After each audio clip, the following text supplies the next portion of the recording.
Hi, everyone. Welcome back to the PWR Network. I'm Amy. So things just got messy in the true crime world. Hidden True Crimes Lauren Mathias says she's got a stalker. But the twist?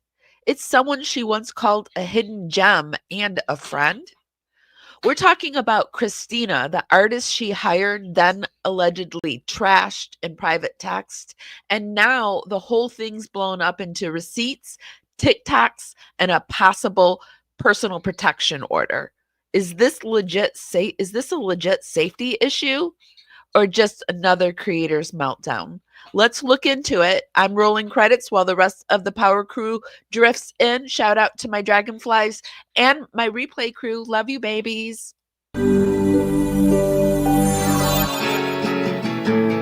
Cavalier's drumming his old guitar again.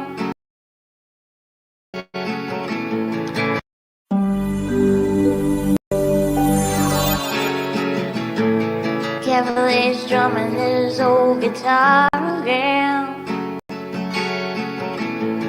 Words rolling out into our fire. If heaven had wings out to you then, and fly away with you for a while. Hearing the essence of gratitude, your dreamy little smile on my lips. I miss my cue, but baby, I had you. Miss my cue, but I had you for that day. Here in the essence of gratitude, I get to spend a morning with my power crew. Fell asleep really early yesterday, so I'm up bright and early. So is the little June bug. I've got a little green cheek that's flying around in the background. So if you hear a little voice in the background, that's him. Today, I thought we would go through the Lauren Mathias, and I laugh a little bit because it is 9 hours, a 9-hour live that she did regarding a stalking situation. I'm going to give you a little bit of backstory before we go into it so that you kind of know the situation that we're talking about. But before we get going, if we could just start that algorithm dance party that I like to do, just start warming up your fingers and dancing them right up to the hearts and thumbs up button. If you could leave some DNA there, helps me go out into the algorithm party out there, bring more people back. It's just a free way to help my channel out, and it's really, really appreciated. And also, please check to see if you're subscribed. Okay, so yeah, we're going to talk about this crazy situation. When I first saw this drama playing out, I got to be honest, I was like worried. I was scared because this is one of the things that I'm afraid of being a content creator.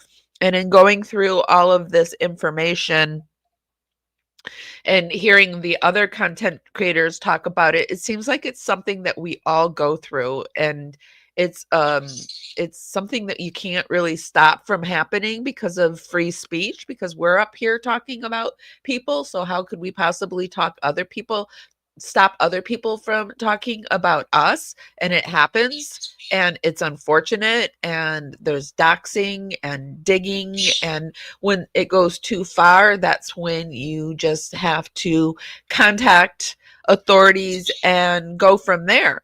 But what happens when you are using, or I see it happening more and more, people start using legal things to dance around situations to try to silence people from talking? There's a difference from allowing people free speech and defamation. So is this defamation or is this just free speech? I have to tell you, I have gone through some of it. I've been paying attention to this case for the last, I think it happened like 3 days ago. I actually woke up to it, much like you're probably waking up to this or going to sleep. What one of the two. It's early morning here in Florida. It's like 5:30 in the morning. But I woke up to Lauren in this live, and I looked at it, and it looked like it had been going on for like 5 hours. And I was like, "Please, has she been doing this all night? What what is going on here?" But yeah, she had been doing it all night, and she went on for another like 3 or 4 hours. So let me tell you a little bit about this in case you don't know what the heck I'm talking about. Uh, Lauren Mathias did a 9-hour live stream. Yes, 9 hours, where she talked about having a stalker.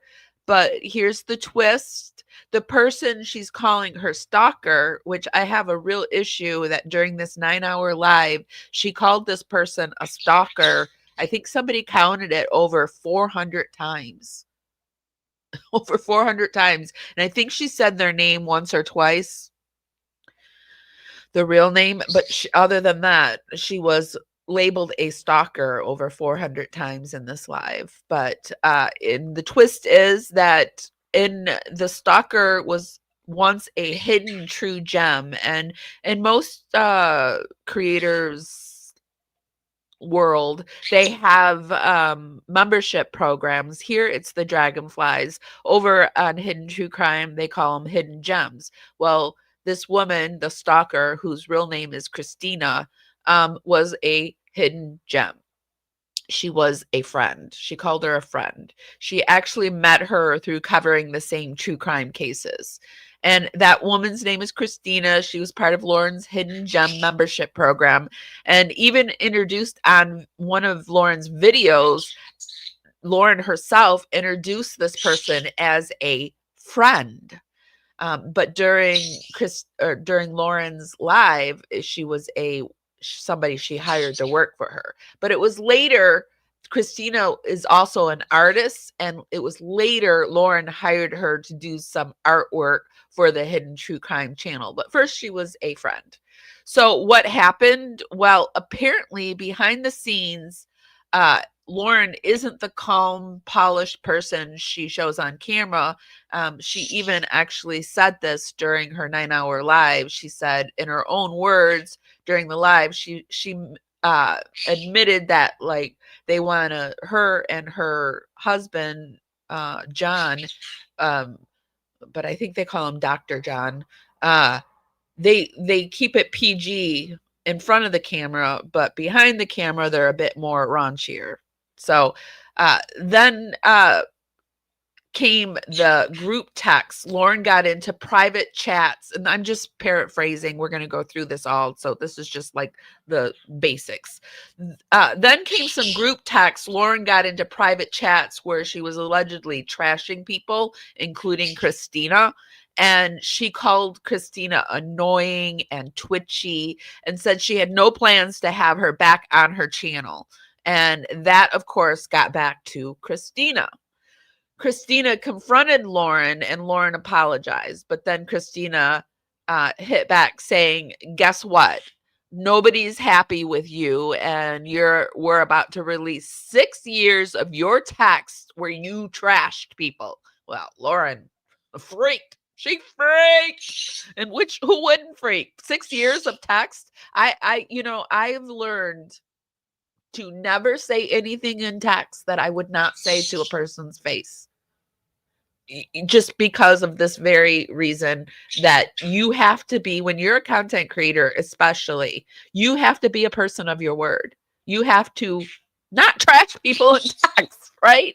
And it's not only people, this is all alleged, and this is all our research and whatever, but it's all not only that, but it could also be possible true crime victims that she's been trashing. We don't know yet who she's been trashing, but she's freaking out. Lauren's freaking out. So they say to her, guess what, Chicky Poo, this is what's about to happen to you. So now Christina didn't dox her. She didn't release private info, but she did go over to TikTok and created a second account, not her art account, but a second account where under a smaller account, she started exposing what she said were Lauren's own words and behavior, but you never said it was Lauren.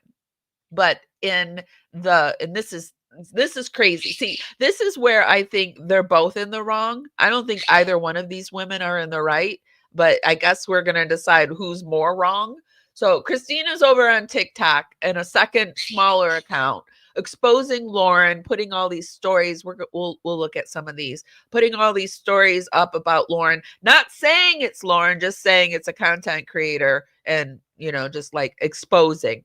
So um, some of it's petty, some of it's disturbing, including an odd mention that Lauren made. So these were all private conversations. That's another thing. I don't share my deeply private stuff with people right on the fly, especially, and I don't think like mixing business with friendship is a good thing. You can tell this is where this is mean girl gone off the rail behavior that's happening in this case. But there was an odd mention Lauren made about her brother who was in a coma and something about sperm and wanting to get pregnant, and that's on there. That's crazy. So now Lauren's trying to get, she was trying to, so then Lauren was trying to get a stalker order, basically a protection order against Christina. From the outside, it looks like a fight between two women who were once collaborators turned sour over ego, reputation, and control. There's nothing that drives me more nuts is about content creation is the constant cycle of exposing, fighting, and trying to weaponize their platforms. I can't stand it. So today we're going over all of this, the receipts, the relationships. This is going to be an ongoing thing. I mean, we're not going to get through 9 hours. And then there's rebuttals where there's Christina's TikToks. There's other content creators coming in on the mix. I mean, Turtle Boy has thrown his thing in the ring. So we got a lot. We got a lot to go over. And let's get into it, okay? Let me get my screen together. I thought we would start out with introducing these people just in case some of you have no idea who I'm talking about.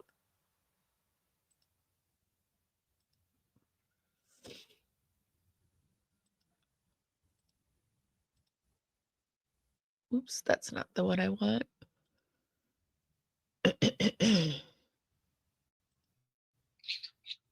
I love you too, Junie.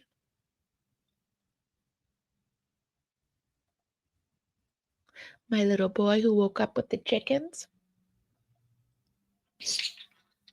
Yeah, mommy is going to be sleepy later.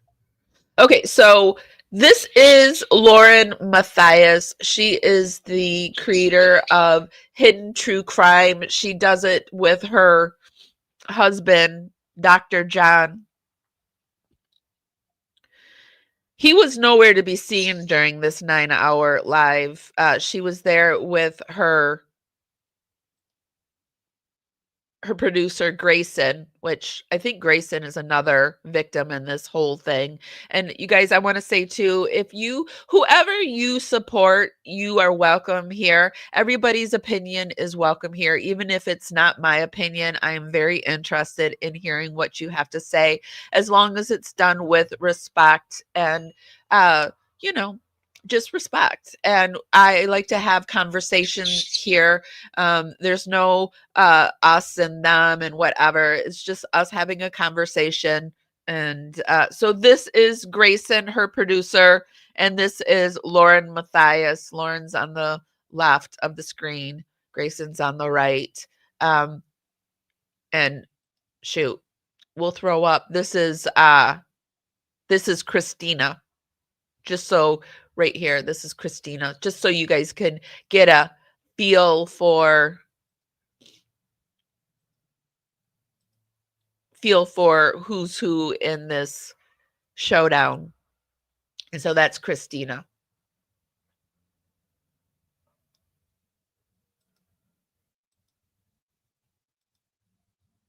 So Lauren did this 9 hour live, 9 hour and 9 minutes and 23-second live.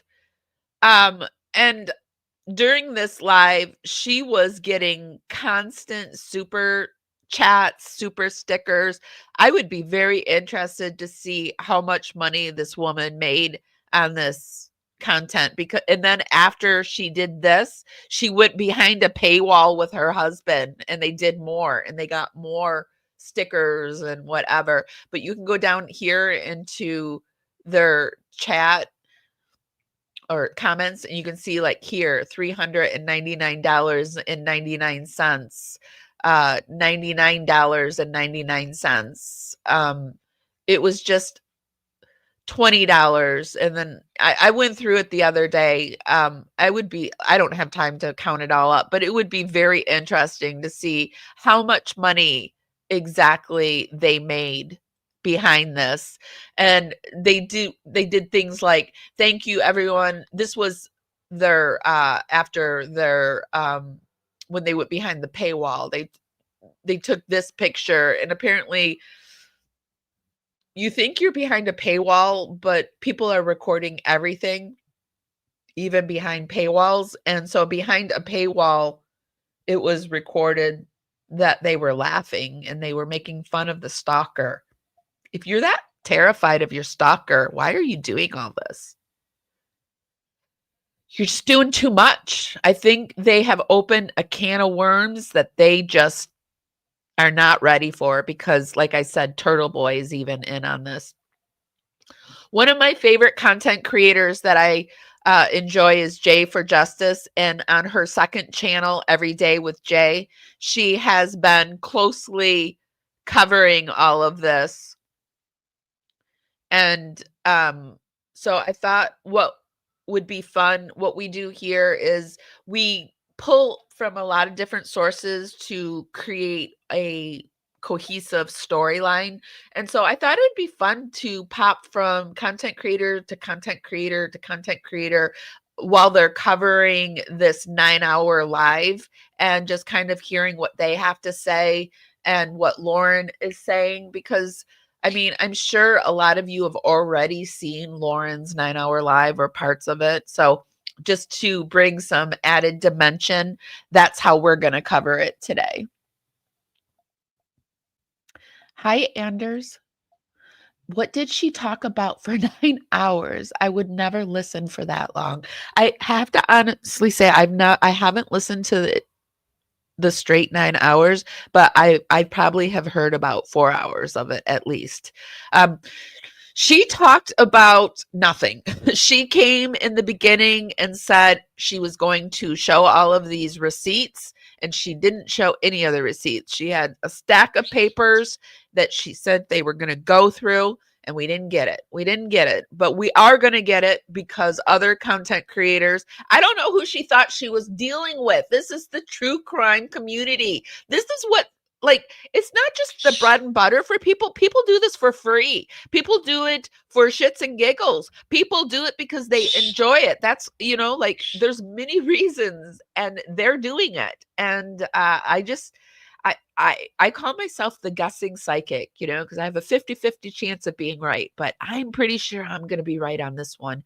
But this is my prediction. This is either going to be the downfall or the explosion of her. And I predict this is going to be Lauren's downfall. I really even see her marriage even exploding, because to me, this just seems like a content creator wanting to silence another content creator and using the police.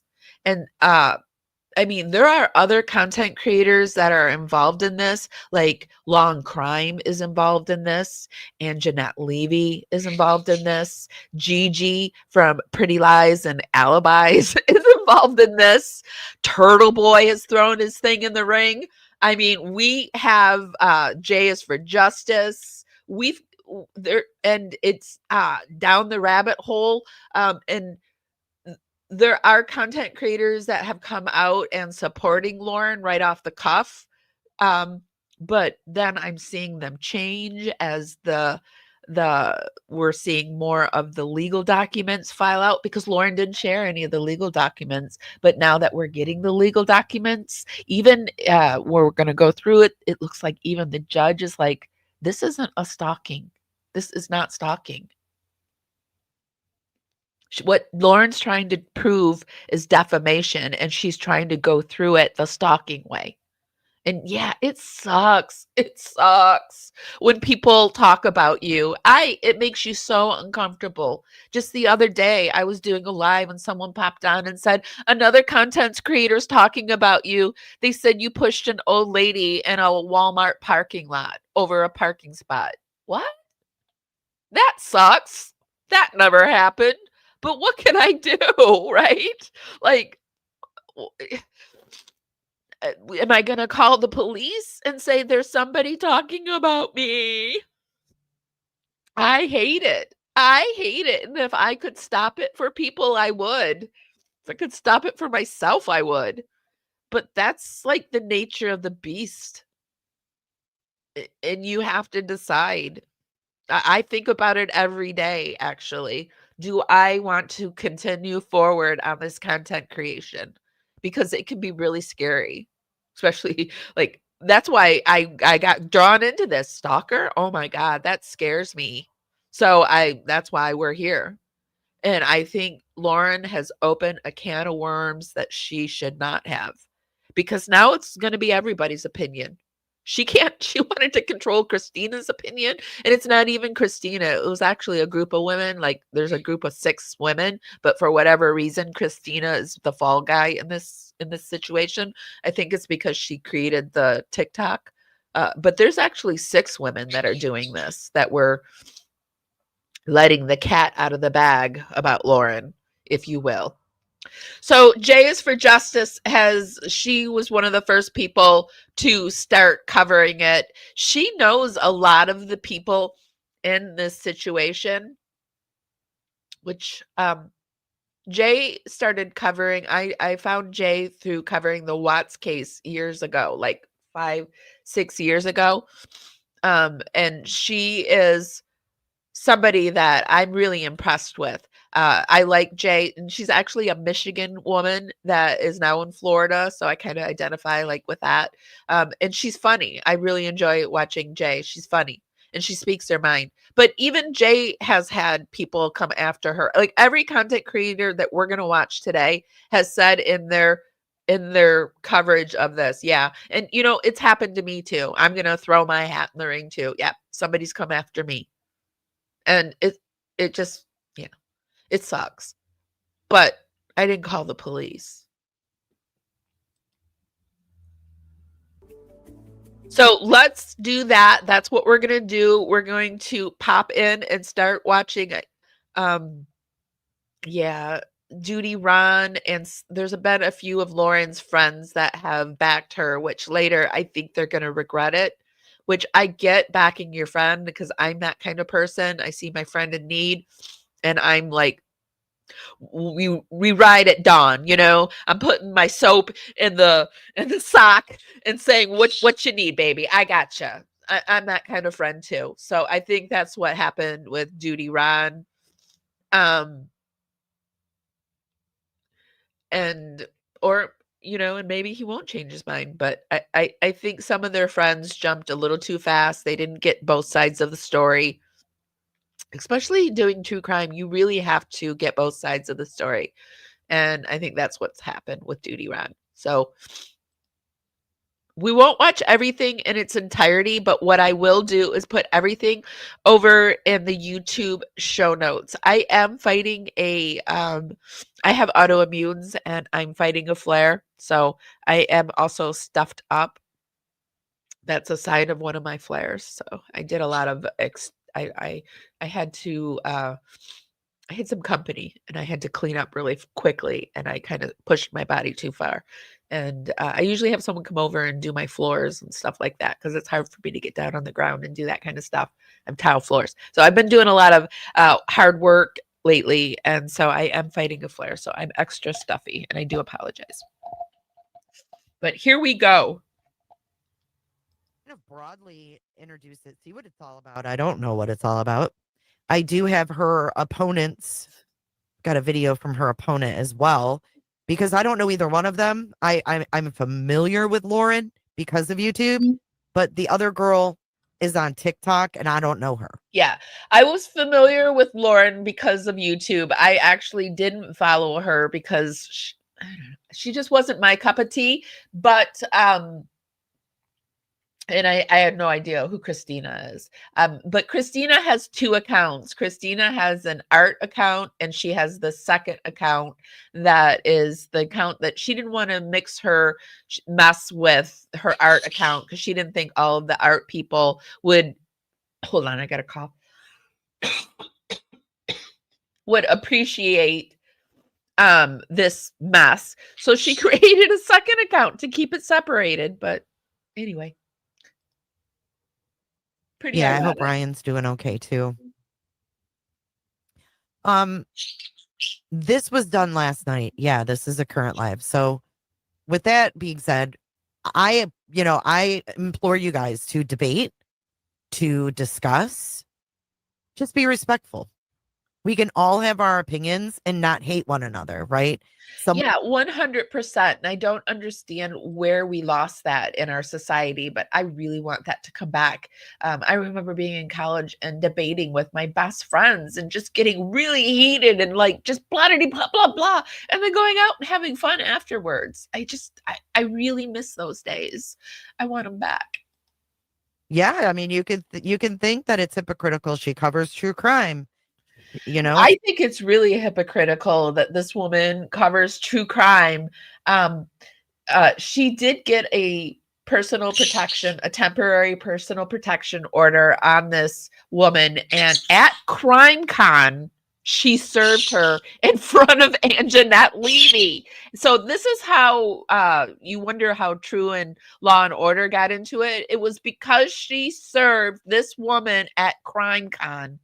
I can't even believe she chose all places, CrimeCon, and then enforced it at CrimeCon, had the police remove her. This woman, CrimeCon tickets are really expensive. And this woman never went, we were going to find out, this never went to her house, never, just, it was all TikToks and emails. She didn't want hers covered. And when Law and Order found out about this, that this stalking thing was happening, they requested cameras in the courtroom. They wanted to cover it after they witnessed what happened at CrimeCon. And Lauren was like, whoa, whoa, whoa, whoa, cameras in the courtroom? After she was just at the Lori Vallow and sitting in all these court cases with cameras covering it. Not me. Not I. It's like kind of like rules for thee, but not me, right? The catch-22, right? It's kind of like, in one sense, BJ was like, I don't want anybody playing my body cam. However, on the other hand, she'll play the two drunk girls' body cam. I mean, where do you draw the line, right? What you are witnessing is real. The participants are not actors.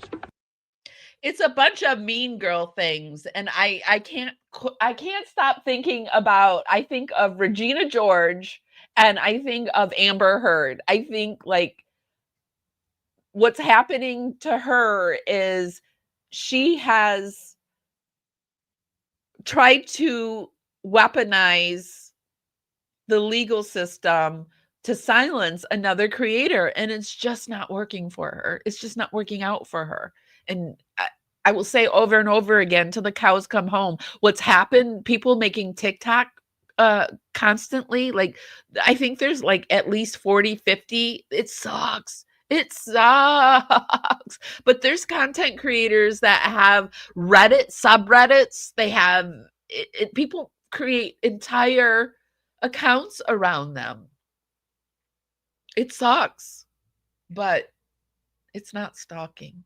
It's free speech, unfortunately. All right, so let's get into it. I'm starting from the beginning. I might speed it up. Let me know how it is for y'all. and let's begin.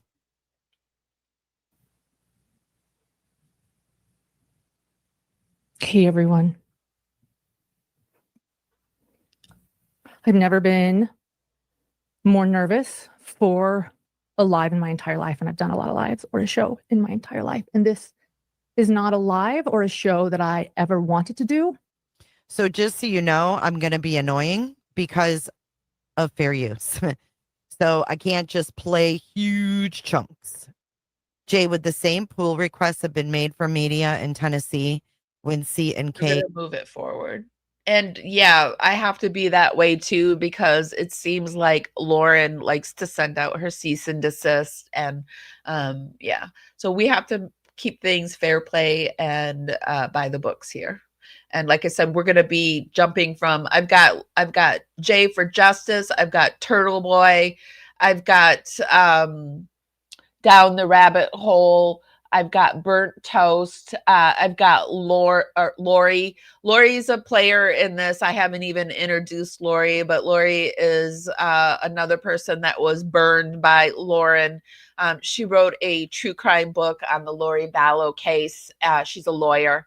And apparently Lauren released copies of her book to a lot of people that she shouldn't have, like, which is so dirty. So dirty. We've got that. We've got a lot of content creators that are already talking about this, and we're going to pop through to each one and see what they're saying. But this is what Jay is saying.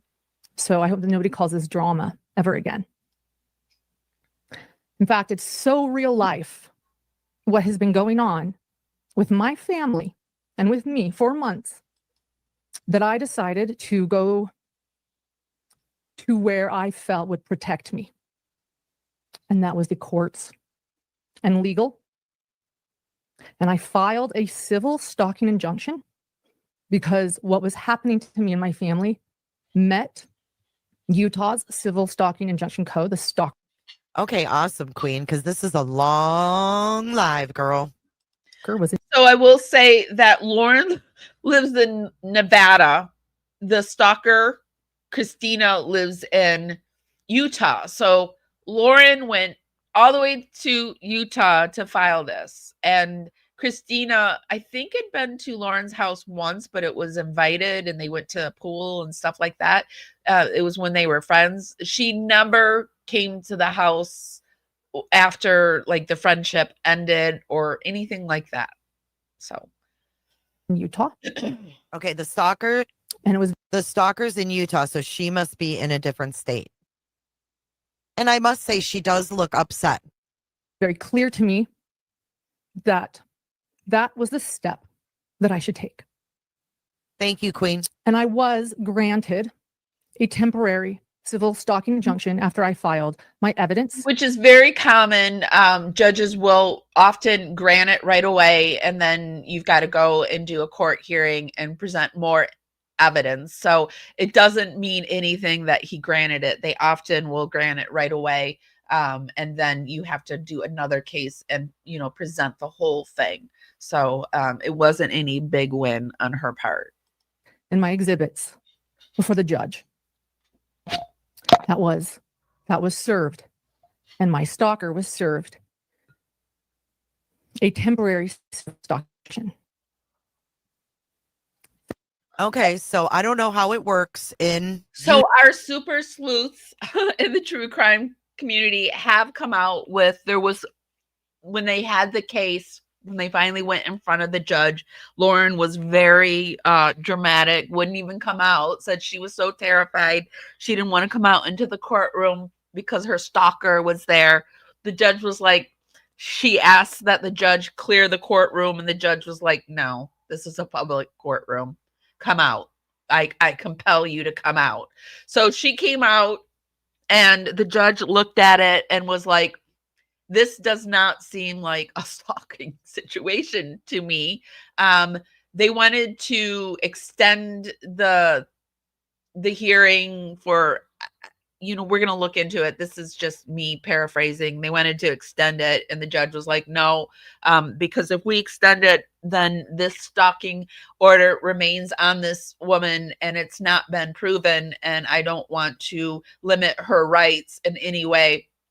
So, and to me, this looks more like you don't want her to talk, basically. It's not stalking. And Lauren was like, well, and then when she found out that the law and crime wanted to come in and film it, she was like, forget it. I'm just going to handle it myself. And she dropped it all. And then she decided to do this 9-hour live and take her narrative back, she said.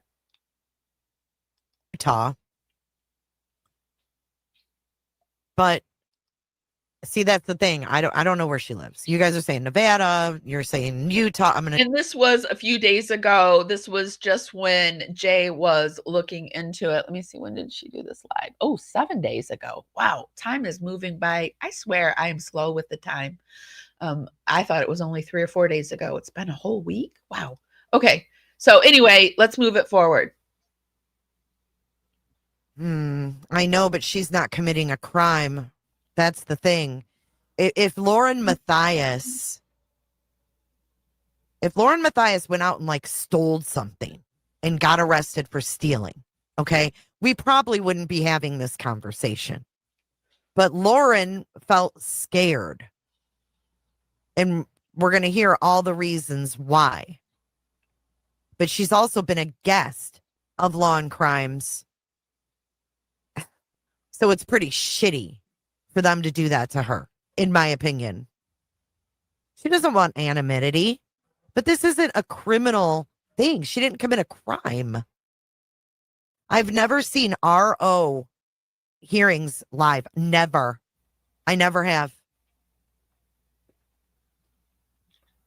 It's pretty wild. I'm surprised. Apparently, Lauren wasn't even going to go to CrimeCon. She knew that Christina was going to CrimeCon, and at the last minute, she went to CrimeCon.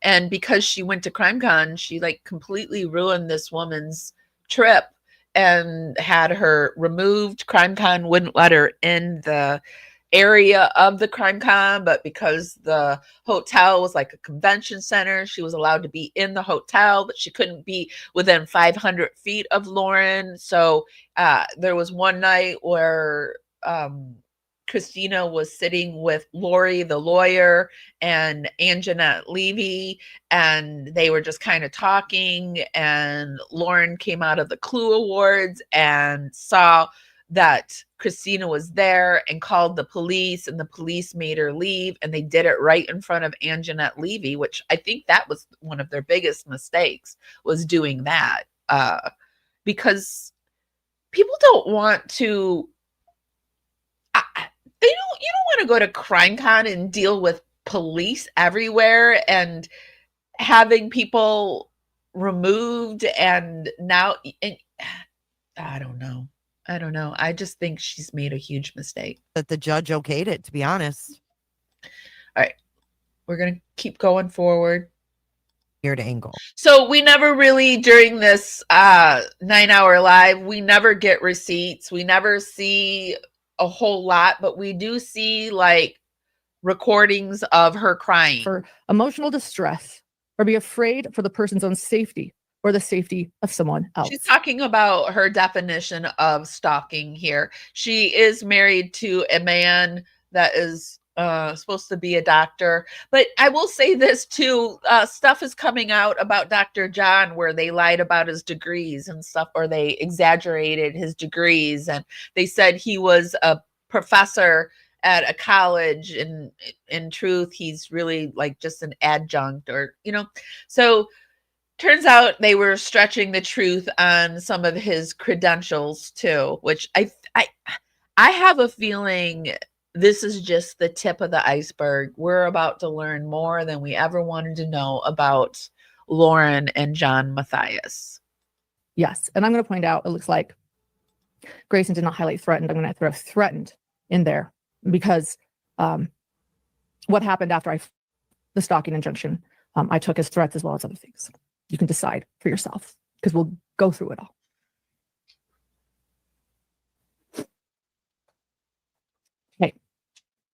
let's start with this. It's going to be a very vulnerable video of myself behind the scenes. It's ridiculous. I never thought or knew if I would make this video public. Wait, when you say how many think BJ's gonna pull this crap, Skip, how could she? Revisited it again today. But this was a month ago. And I was dealing with ideation, self-harm. The first time in my life that I have been experiencing this because of everything happening. You can tell she's married to a psychologist or And doctor, so at that point, psychiatrist, whatever I he was is. with Grayson. And I was not okay. And Grayson said, Lauren. The difference already between BJ and this lady is one, she showers, she's clean, she presents well and speaks well. The second thing is she actually got granted a temporary RO. BJ was denied. Yes. I'm going to record this. She gave me permission to record. Don't worry. This is my prediction. I predict Lauren Mathias is someone who really talks about people. She talks ish about everybody. It doesn't matter if you're her friend or not. She's just an ish talker. And I think she talked ish about victims in the crime cases. I think she talked ish about her friends. She probably even talked ish about her husband, maybe even her son. I just think that we're going to learn a lot about Lauren Mathias in the next few weeks, and I just really think she did this to herself. Because when Turtle Boy is the guy that was in the Karen Reed that basically was inserted into the Karen Reed trial and was even had to go in front of the judge, and now he's on this case and he is relentless. He's relentless. We're going to know a lot about Lauren and John Mathias in the next few weeks. We'll never share this, but I want you to know there's hope. I want you to know that there's hope. And you have talked so passionately about now helping people with cyberbullying that maybe one day, like as a journalist, you need to start recording this process and what you're feeling. So trusting Grayson, knowing that she'd hopefully never make this public without she talks annoys me. I guess. And it was my phone. I said, yeah, okay, whatever, but don't ever show this to anyone. But the way I watched it, annoys people, and we are going to watch 20 minutes of it before we begin, so you guys can understand just a bit of what I've been going through. And it's not all of it, but it's 20 minutes of a video. It's very, very raw. I'm feeling very vulnerable. Spoiler and I feel like alert. this is very, very important. It's not that raw. It's just her crying.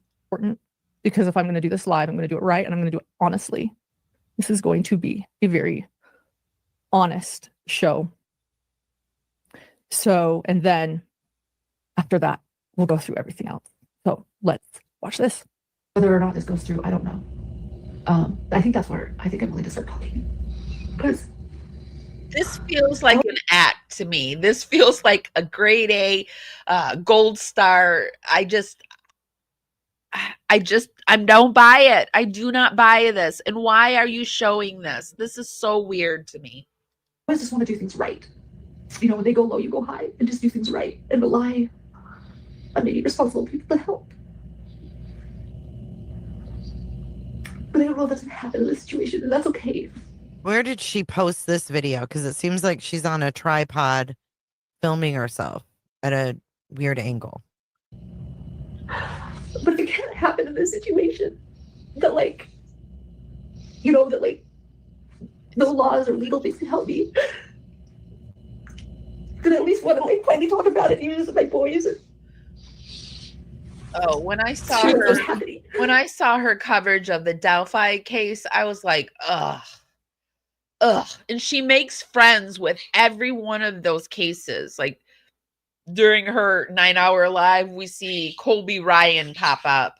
I think Kay Wilcox. I mean, it's just the way she weaponizes victims is like, I don't know. Because I do want to help with like cyberbullying now, and I know that I'm a hold on, just stop for a second. I was like really zen before she started.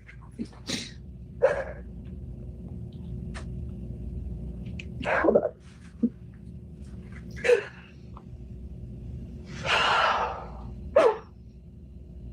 Hold up. Did she have to travel to Utah for this hearing? Yes, she did. Hold up. I've got to do a crying jag here.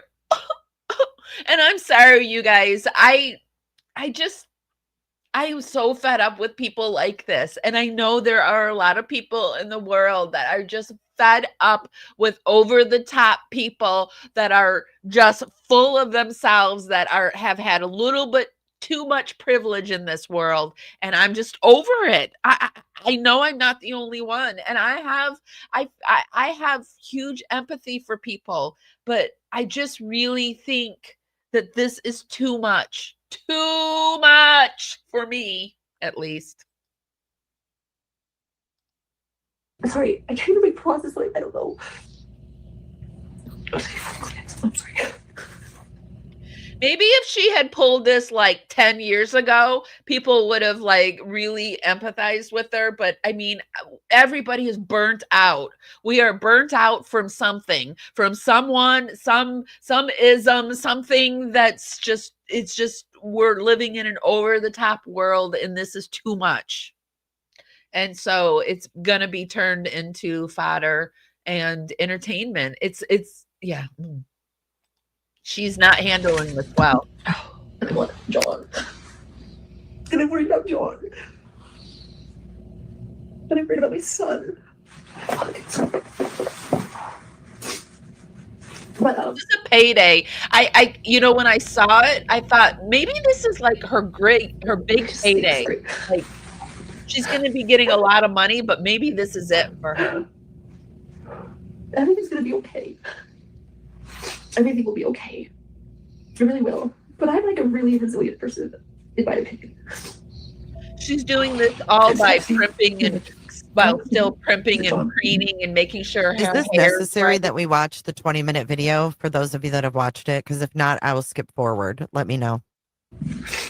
Actually, Mickey. I'm going to skip forward, actually, because now you get a little idea of what this is, what the 9-hour was about. Let's skip forward. Before we delve in to my first declaration, which is what got me the temporary civil stalking injunction, I'm going to set the stage and give you guys a bit of a timeline. So let's just explain a few things that matter, as many of you know that are my... Okay, I just looked up really quick. In Utah, it's important to note that the only ground for denial of a temporary is no immediate and present danger of stalking. The court must set a full hearing at the earliest possible time. So she just looked up, and it's basically the court has to give you one. It's basically everyone gets one. Come one, come all, and you can get a stalking order against me if you would like. And then I have to go prove it, right? So she demonstrated proof that there was immediate and present danger of stalking. But it was basically come one, come all, show any proof and I'll give you one. And then the person has to prove that it didn't happen. And when we know that she did go show, and the judge was like, I don't see it. I don't see it. But this was 7 days ago. So Jay gets all the, she didn't know all of this yet. Get that temporary. And Jens, I call this setting the stage. Let's set the stage before getting into all these documents. And that takes us. Oh, yeah. April of 2024. And then afterwards, she got super chats. She got a $399 one. She got a $99 one. This was just in down in the comments, but during chat, all through it, just super chats, money. And this is the stuff and then afterwards, they went behind their paywall and did a private chat to let people know how they were doing. So they probably got more over on their Patreon, and then, whatever they're, getting in the hidden gems. And yeah. something came out the other day. I'm just going to lightly talk about this because I only saw it flash for a minute.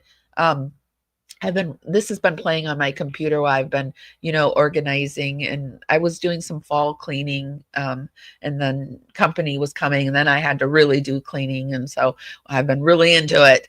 And I've been listening to this stuff while I was doing it. And she opened up, this is also something that, this is going to be a lesson to me as a content creator, what, you should and shouldn't do with people that work for you. But she gave her back end to them, and they took screenshots, which, what Christina and the other girls did, it's terrible. When we get into what they've been doing, we're going to talk about how terrible what they did too, right? So like I said in the beginning, I think both sides, this is terrible, both sides, but I don't think this should be in the courts, and it probably shouldn't be in front of us, but it is. So Christina, they opened up her back end, and she made $25,000 in a month. What?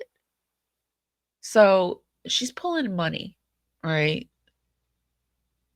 She's pulling in money. So I can only imagine what that pulled in for her. I also want to point something. Hey guys, be sure to give this live a thumbs up. And I looked the other day and only 50% of you are subscribed. So if you could check to see if you're subscribed, please subscribe. If you're new, welcome here. If you're not new, I'm so glad to see everyone back here. Yeah, I am not going to use my stalker's name during this video. So I am going to, but I saw some in Reddit where she called this person her stalker in this 9-hour live over 400 times, you guys. Her stalker. So what do you think we're all calling her now? Her stalker. Her name's Christina. It goes back and forth, but forevermore, now she has bullied this woman, and now she is her stalker. And she was never even charged or, processed as her stalker. Her stalker now can probably come after her for doing this to her. Refer to her as my stalker. That's what I will be dubbing her. April of 2024 is when it all begins. That is when I meet my stalker in Boise, Idaho, at the Chad Daybell trial. When she shows up for a few days attending as public. She's public. She's interested in the case she's watching. She introduces herself as a fan of my podcast, and she gifts me a cell phone microphone and a tripod. I also meet another fan of the podcast at this trial named Lori, also attending as the public. So not to be confused with Lori Daybell or Lori Hellis. This is Lori, someone attending. Okay. I am going to show you who she is talking about. This is Lori. We are going to be looking at Lori because Lori has a brilliant take on what happened at CrimeCon. She was there when Christina was taken away by the police. So when we get to that section, we will be popping over to Lori. But Lori is a lawyer. And Lori wrote a book on the Lori Vallow case. And apparently, which now I believe because Lori has given receipts, apparently Lauren gave out copies of Lori's book without permission to lots of people. And she did this because Nate Eaton, who was covering the Lori Vallow case, they were standing in line, and Nate turns to this other guy and says, "Hey, I got Lori Hellis's book." And Lauren is standing in front of him, and Lauren turns, and this has been confirmed because Nate called Lori and they had a conversation, and Nate said, "This is what happened." And Nate said, Lauren turned to Nate and said, "Oh, I don't have a copy of it. I don't have a copy of it yet. Could you forward it to me?" She made it sound like she was due a copy. And so Nate forwarded her a copy of the book. And then Lauren, and her mean girl texts that have come out, goes into this group text and says, "Hey, y'all, I got a copy of Lori Hellis's book. Who wants?" And so then she was just giving out copies of this woman's book who this woman is a smaller, she's at 10K now. But when I first came onto Lori, she was at like 7 or 8. So she's a smaller content creator. She's like 69-ish, later in her life, like winding down, moved to Arizona, wrote this fabulous book. I'm sure I haven't read it yet, but now I want to read it. I wasn't a subscriber, but now I'm a subscriber. But Lori used to go on Lauren's page and was like the legal analysis for her, and they had a falling out. And yes, this is another player, and Nate Eaton is another big she's got all these big content creators that have turned their back on her, and during this 9-hour live she talks about it. She doesn't name names, but she's saying like all these big content creators are turning their backs on me because Christina's going to them and telling them this stuff. Well, what Christina is doing is going and like telling them how messy and dirty Lauren is, and then Lauren is actually, it's coming out that like she's tricking Nate Eaton. I mean, it's gonna get bad, you guys. It's getting it. I promise you, this is going to be like this is going to be the Amber and Johnny Depp case of the true crime community. I promise you. Oh, whoops, this isn't where I want to be. Sorry.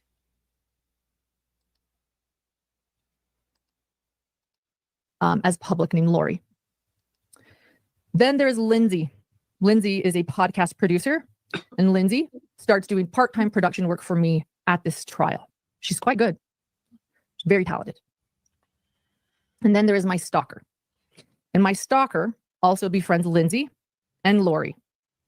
And Lindsay, the producer that is there, starts doing part-time production work. Okay, so let me just give you the background on Lindsay. So Lindsay is what used to be Lauren's producer, but she got a better gig. Like I can't remember the name of the channel, and Lauren said, yes, go for it. You can produce for them and you can produce for us. But for whatever reason, Lauren didn't like it. It didn't work out for Lauren. She didn't like sharing her producers. So she basically, hold on, fired Lauren, which, I mean, I understand that. I mean, that stuff happens. Like, that's why it's like so uncomfortable, like working with your friends. But if you're able to adult, then, but whatever. But anyway, Lauren and Lauren, it didn't work. It didn't bode well with Lauren. I don't know the full story on it. So, but we will later, I'm sure, down the road. But so now Lauren is one of the 5 girls which for whatever reason, Christina is the one that is taking the fall for all of this. There are other players in this that will come to play, but Lauren just really has it out for Christina, the stalker. This trial. And my stalker and Lori become friends with Lindsay, along with another woman named Janice. Now, a few things to know about Janice. Janice, I don't know her very well. This is our history, though. She was noticed by me in Daybell Facebook groups early on, years ago. I was in a lot of the Daybell Facebook groups where a lot of information is, a lot of the insider scoops. And she was quite funny. Her posts were very funny and witty. And I thought that at first. And then her posts turned into what I consider bullying. I know everyone has a different definition of that. It's what I consider bullying. Here are a couple of them posted in groups just to kind of let you know what I saw. Here's something making fun of Colby. And here is one where she's sharing a video. And I will say this is doing Colby Ryan no good either, because a lot of people are reminding others that there was that thing with Colby with his wife and what he was charged with, and that's starting to pop back up. And I'm sure Colby just wanted that to go away, and now it's coming back. Titled, Let's Talk About Kay Woodcock. And Kay, this video, luckily it is no longer on the web, but it defamed Kay Woodcock and lied about her and essentially implied that she was complicit in her grandson's murder and that she didn't do nothing. It was a very cruel video. Kay is a victim in this case. Her brother and 7-year-old boy were murdered. I hate how and people are doing videos about her. The names and brother. It just drives that. Those John, like the way she says names and words. But that's just something that grates on my nerves. And man, I'm going to try not to do it. Like when I realize when something bothers me that, am I doing that? I hope I'm not doing that.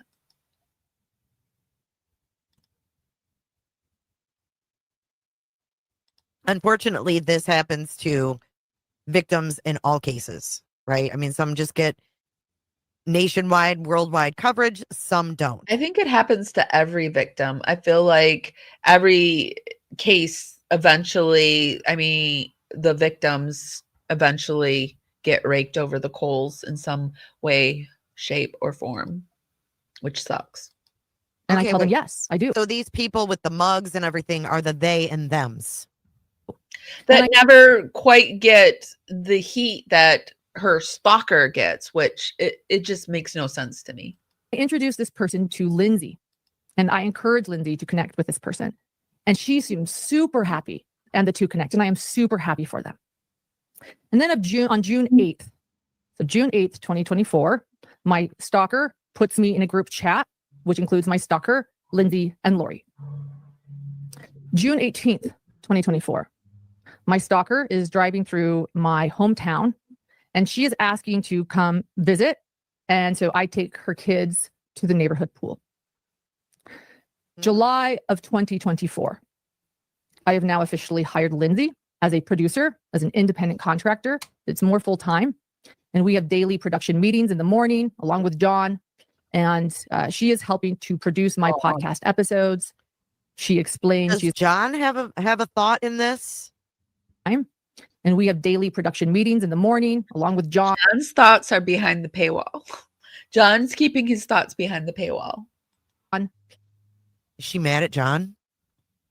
And that's what I wonder, is there like something I thought, like when I saw this 9-hour live, where is John? And I thought maybe there was a problem with John, because not only did they do this 9-hour live, but they did it in a hotel room for some reason. She is helping to produce my podcast episodes. She explains she is going to also work for this said public figure that I connected her to, and that she thinks we can pull off working for both. I tell her, okay, I am super happy that she has this upcoming gig with this public figure that is a wonderful person, and I tell her so. Lindsay and I decide to cover the Alec Baldwin trial in Santa Fe, New Mexico. And due to concerns of cost, Santa Fe ain't cheap. It's expensive. Lindsay recruits my stalker and Lori to share an Airbnb with us to help keep down the costs. And then I tell John this, and he's reassured. I say, look, we've got a couple of trial people I met at a trial, these trial goers that are going to come with us and help to keep down the cost of this larger Airbnb in Santa Fe. Never once does she say they're like, I'm sure when she's talking to John, there are hidden true gems. They're in our hidden true gems. She never says any of this. July 10th, 2024, in the morning. July 10th, 2024. July 10th was a big day. My 3 sons, get the fuck out of here. I should have listened to 9 hours before reviewing it. Get the fuck out of here. Who even are you? My 3 sons. I'm outside of the courthouse of the Alec Baldwin trial, and I interview I interview several people that day, so I don't want anyone confused. There are 3 lives that day. I don't want anyone, but one of the many people I interview live on camera that day is my stalker, and I introduce her as a fan of my podcast, A Hidden Gem. I personally did not think it went great for content. No harm, no foul. It happens.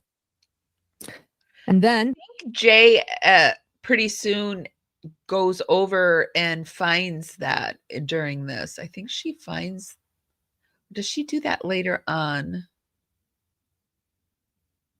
Can't remember. That day continues of July 10th, 2024. And at this time, my ex-contractor, who was my then contractor and friend, so my contractor at the time of July 10th, 2024, she is streaming the Alec Baldwin trial live on our YouTube channel for us, while I am in the media room. These fancy names.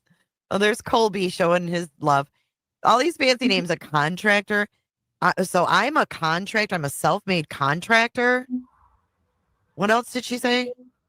Producer and a creator, all wrapped in one. At the courthouse. Bada bing, bada boom. Covering it, and she's there. And I reach out to this ex-contractor, again, my contractor at the time, let's clarify that. I reach out to my contractor who's live streaming the Alec Baldwin trial. And I ask how things are going with the streaming.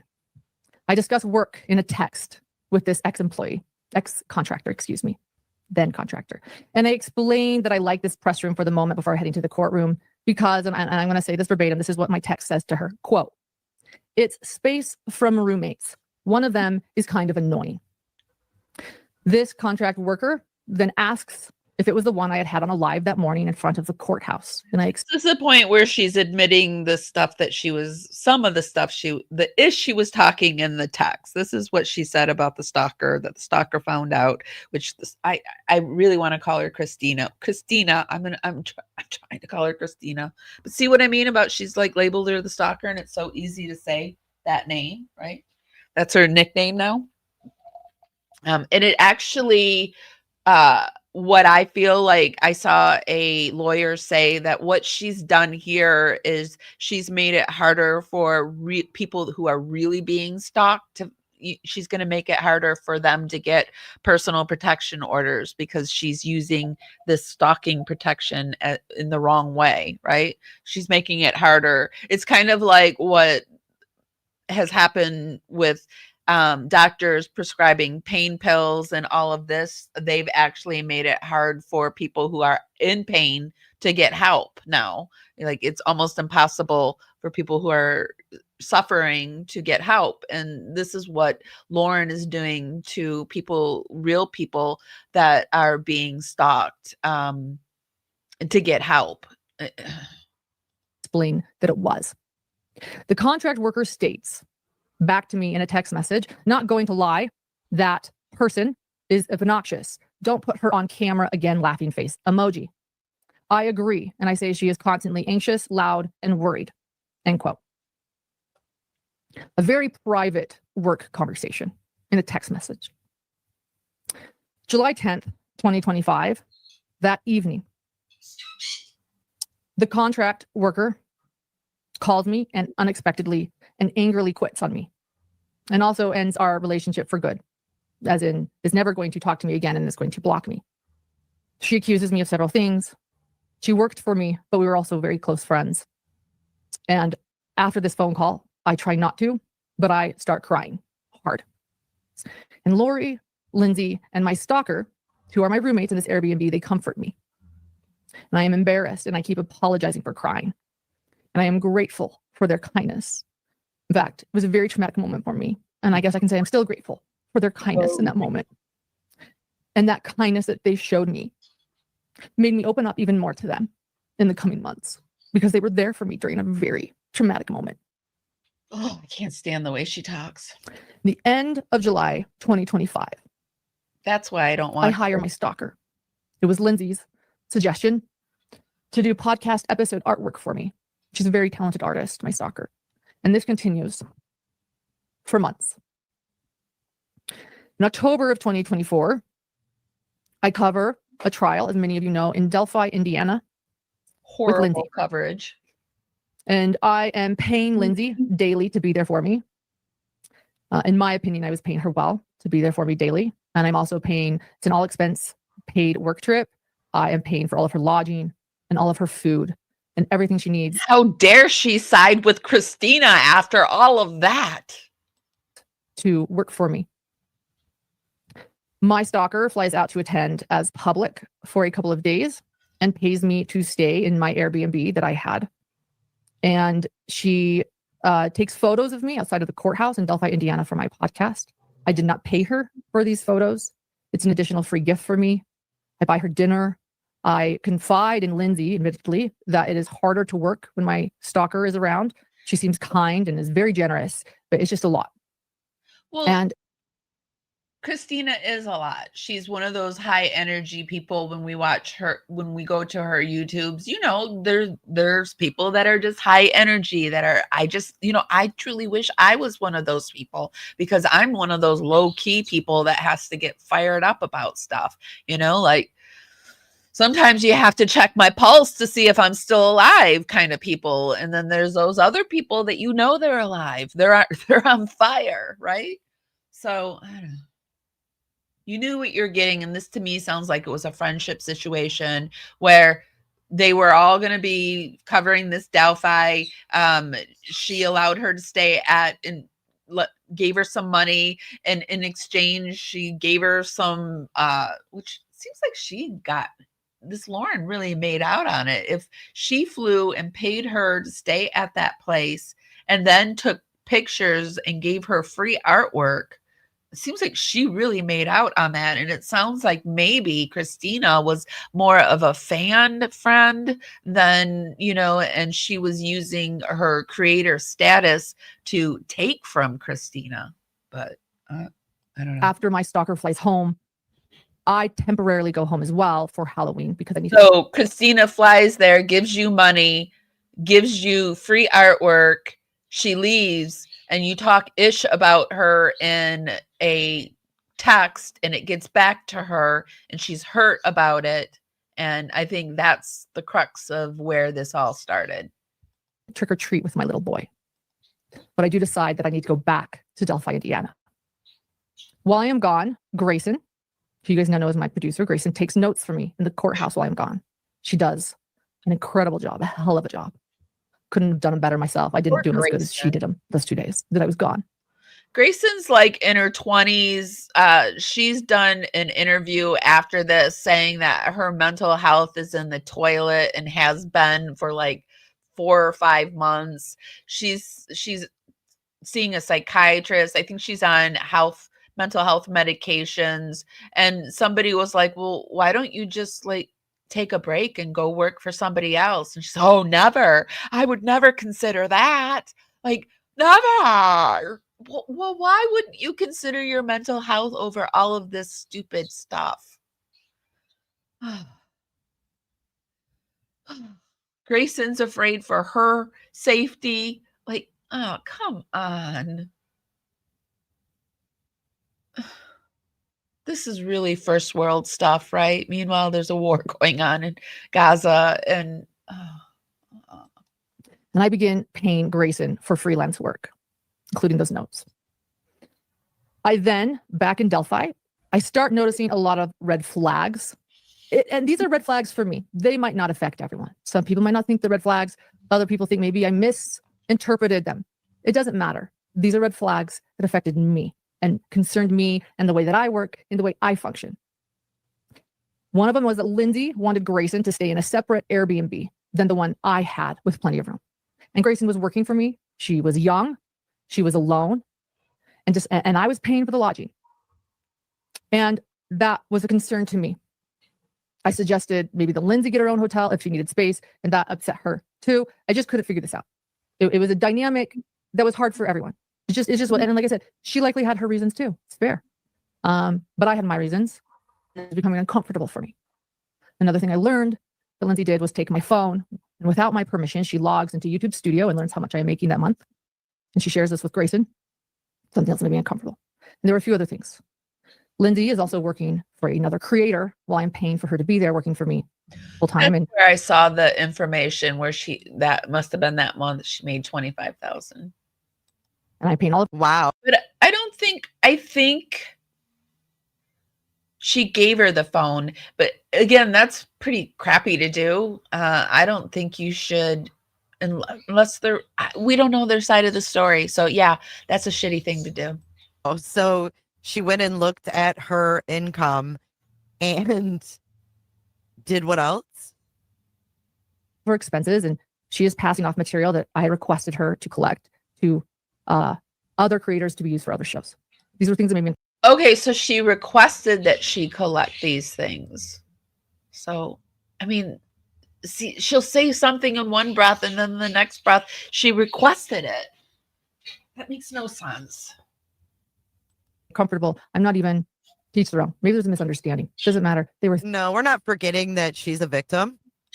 And she's very, she'll say this like, well, maybe this happened, I don't know, or this happened, or somebody did this. It doesn't matter. Well, if it doesn't matter, then why are we talking about any of it? So it must matter. And it's not maybe this, maybe that. What was it? Miss Cheese, we cover victims all the time.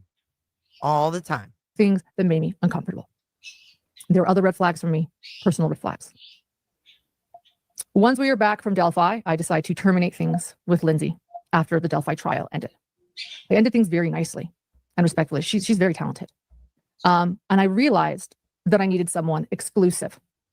Someone after experiencing what I did in Delphi with, realizing that she was a contract worker and that she was sharing and helping other creators, that, I realized that Hidden True Crime needed someone exclusive, like an exclusive producer that didn't want to work for multiple people. And so I told her that I was excited for her to work with this other. I get that, and I totally understand, but maybe you shouldn't have encouraged her to work with that other channel if this is what, but then I guess she also says that they realized it. So, but I can understand Lindsay's upset too, because Lindsay's like, well, you told me to do it, and now that I'm doing it, you want to fire me type deal. Larger podcast and this public figure. And here is a termination letter. I want you guys to see it. I want to show it to the people. Yeah, when are contractors exclusive? Like I'm a contractor. I work for YouTube. I get a 1099. I'm not exclusive to working for YouTube. I need people to know. And it's very small. So let me see if I can get it and read it. Okay, I can read it. I made it larger. I say, after careful and update on our working relationship. December 2nd, 2024. After careful and deliberate consideration and after reflecting upon the changing dynamics as you work for other true crime podcasts, John and I realized that it will be too difficult to navigate conflicts of interest and that we need any current or future employees we hire to work exclusively for Hidden True Crime. We had high hopes that this could work, and we love having you on board. Oh, man. This mess blew up with Unmasked when they started fucking contracting people and started their syndicate. Oh, what a mess. Positive impact upon our channel. We feel incredibly lucky that we are recipients of your work during a transitional period of career where you have had so many options in the true crime arena. We are particularly impressed with your move into such an important role working for Redacted. Yet, as we have been reflecting upon the complexities of sharing a producer, we have come to a difficult but clear realization that that in this true crime space, any producers HTC hires will need to work exclusively for Hidden True Crime to avoid issues around privacy, sharing content, and information across channels or podcasts, which greatly concerns us. As I have always stated, your desire to work with Redacted is an incredible opportunity that you should take advantage of. And we are thrilled for your exceptional talents being recognized with such a major talent.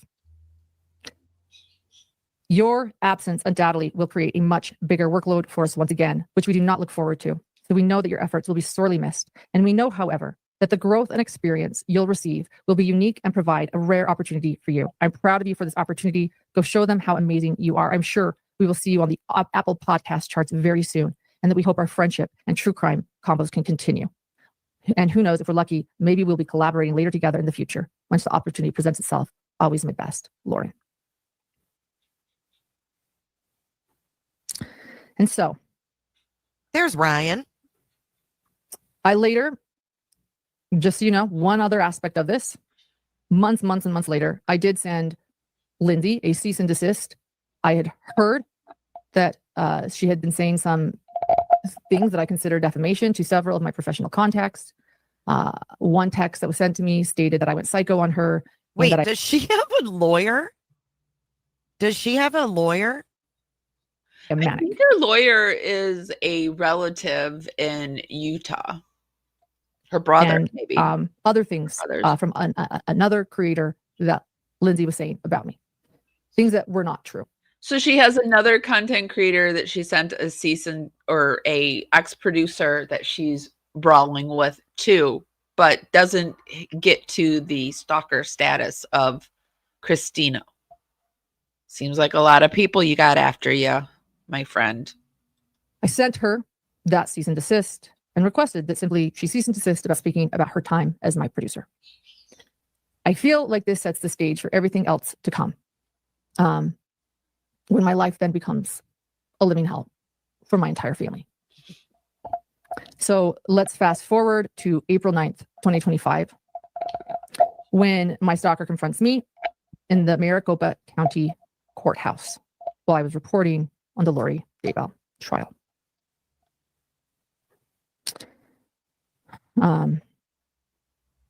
Just saying. From there, I'm going to start reading my declarations. I'll add comments where needed. Here we go. What does it mean? I can't remember. I need to get a body analysis on here. What does it mean when somebody's eating their lips? Because she eats her lips throughout this whole thing. What does that mean in body analysis? I can't remember, but I know it means something. Because I remember Chris Watts standing on the porch and he was eating his lips. What does that mean?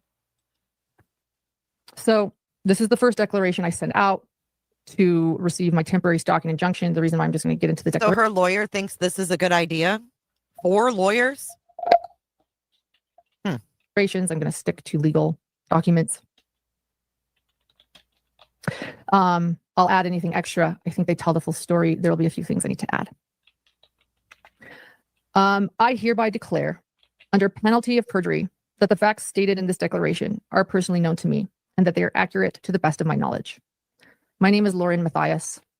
I am over the age of 18 years old and I am competent to testify. I am knowledgeable personally about the matters I am testifying about. I am the petitioner. I met my stalker in April of 2024. During the summer of 2024, she began doing contract graphic design work for my business. Do we have those invoices? Let's pull them up. They may not matter, but I would like to show them. There's one. Okay, I'm paying her. That's all I need to know. However, for the past few months, my stalker has been intentionally targeting me and stalking me, making me fearful for my safety and well-being, as well as the safety of my family and my producer Grayson's safety.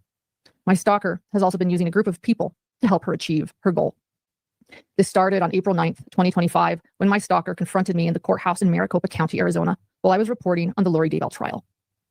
The stalker came up to me, cried, and let me know that she had heard what I had said about her, and that 2 former contract workers were releasing my text messages that I had with them during their time working with me.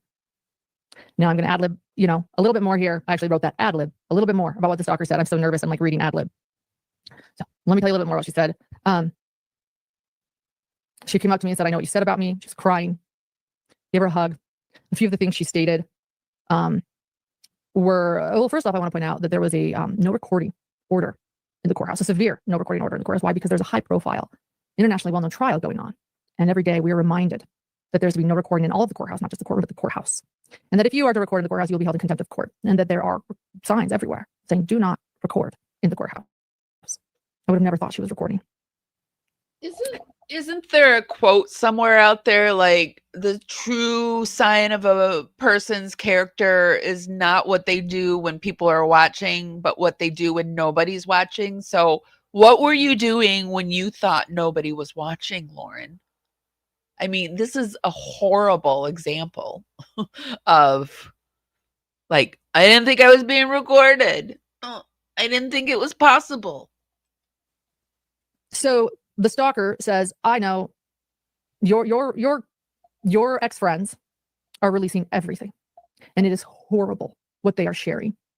And I cannot believe what you said about me. I knew what I had said about her. I told all. Oh, Lord. So they shared her text. We've never seen this before. of you at the beginning of this. I called her annoying. And I knew exactly what it was and what she was saying. That sucks when you got to eat that humble pie. That fucking sucks. I've had to do it before. Because, everybody talks ish. At one point in their life, they talk ish and they get caught doing it. And you got to eat it. And then you got to say you're sorry. And you got to move on. And if the person doesn't forgive you, they don't forgive you. But you still got to the thing is, the only way, to me, I've learned that when you say you're sorry, yeah, those are just words. The only way to prove it is by never doing it again. And you kept doing it. You kept doing it. You said you were sorry, but were you sorry? Because being sorry means you don't do it ever again. So. Sucks when you got to eat that humble pie. And I wanted to face it head on and own it and apologize. I don't like hurting people. And I want to be honest with things. That's who I am. And so I said, let's talk. Let's talk. And she's like, no, I don't want to. I don't want to. And I said, you know what? Please allow me to talk with you right here about it. I called you annoying and I'm sorry. I didn't know you well then. And I told her essentially that I felt like perhaps at that time that she was further along in the friendship than I was. Maybe she thought we were closer than I felt at that time, that I was still getting to know her, and that it was difficult sometimes to work around her. And because I felt like she was annoying sometimes, I tried to work. And I didn't record it. She did. But this is what I recall. And that I was sorry. Thank you so much, Sophia, for gifting 5. Thank you so much. Welcome in, new cooters. Thank you, B. Tim. Pity I couldn't give her tips on snakes around here. I think I might have saved her a lot of trouble. Texts are the first thing snakes share. Wait until you find out about the alts they have. Such a true story. I feel like she has dipped her toes in something she ain't prepared for, because I feel like this is the beginning of a huge shit show. See, it is. And we've got our seats pulled up and we've got our popcorn, and yeah, she's opened a can of worms that she never, I don't think, ever expected. And this is either going to make or break her. Which do you guys think? I think it's going to break her. I don't think her marriage is going to last. If it's already like feels like it's shaky, I don't know. I don't think she's prepared for what she's about to get, because if she thinks that Christina's a stalker, she has opened the door for much worse. And I felt really bad, and I knew her better, and I felt terrible that I'd hurt her that way. I was also completely taken back by the fact that a bunch of my private text messages were being released. Scared the hell out of me. I didn't know what that meant. 6 years of messages. And this woman saying, I think they called Dr. John Dr. Babe, or I think I heard Jay say that the hidden gems called Dr. John Dr. Babe. And she said, I wonder what, or somebody in the chat, or somebody said, I wonder what they had to pay the hidden gems to get them to call him Dr. Babe. to me, they're horrible. They're terrible. Your friends are horrible. They're cruel. I can't believe what they said. I can't believe what you said. She brought up poisonous donuts, Lauren, poisonous donuts in Delphi. I was like, I don't know what you're talking about. What? She's like, you don't know what I'm talking about? Something about poisonous donuts? This is what I recall again. She's the one that recorded, not me. So, you know. You know what I'm talking about? Liz sent it to you. You sent it to Liz? Who's Liz? Who's Liz? What are these poisonous donuts? No, Liz. You don't know who Liz is? No, I don't know who Liz is. Who's Liz? Who the fuck is Liz, and why are they eating poisonous donuts? You said, Lauren, that somebody sent you, that somebody in Delphi tried to bring you poisonous donuts, and people were there and they were trying to be kind to you. This is like he said, she said, we said, mean girl BS. I'm still like, I don't get what she's talking about. By the way, I learned. Oh, didn't someone make a comment that wasn't it one of the victims' grandmothers handed out donuts in the line, that someone made a comment, oh, I hope she didn't poison those. Do you guys remember hearing that? No. I remember hearing about the donuts. I don't. For donuts. I'm telling you, I remember that. I think it was Patty. Do you remember that, Body? Yeah, it was Mrs. Patty. What's her name? And people were there and they were trying to be kind to you. And I'm still like, I don't get what she's talking about. By the way, I learned later, and both those stories are true. People in the Delphi trial brought me donuts and it was kind. And then there was another time when there were a couple of YouTubers, Susan Hendricks, because we talked about it. Yeah, Becky Patty. Now she's saying that YouTubers did it too. Actually in a live, where they brought, they were banned from the courtroom and they brought donuts and everybody said, don't take them, they're poisonous. And that was the story I allegedly shared with Liz. I didn't know who Liz. Oh, shit. Oh, so you did talk about poisonous donuts and then you acted like you didn't know what poisonous donuts were? And you're just passing on the information. Like this, is that the kind of person, is that the kind of reporter you are? Like, oh yeah, they're poisonous donuts, don't eat them. Like, what? She kept trying to press me, who's Liz? Who's Liz? And I said, oh, Liz. Remembered who Liz was. We concluded the conversation. I felt on a good note. I profusely apologized. I told her I was sorry for what I'd said. Why'd she act clueless about the donuts? Why are the donuts? Why would you forget the donuts? I even remembered the donuts and I wasn't even there. And for what many of the things perhaps that I had said to those ex-friends of mine. And then, so let me continue. Let me continue. So the text about the stalker stated that she was annoying. I apologized for hurting her feelings. So I'm going back to the declaration now. And I even followed up with Thank you, text Sophia. messages taking accountability. Exhibit the apology. Let's show that. Do you have that apology? Okay. We'll wait for this. I said, I love you and I'm sorry. Thank you for talking to me. I have a lot to process about myself and my actions.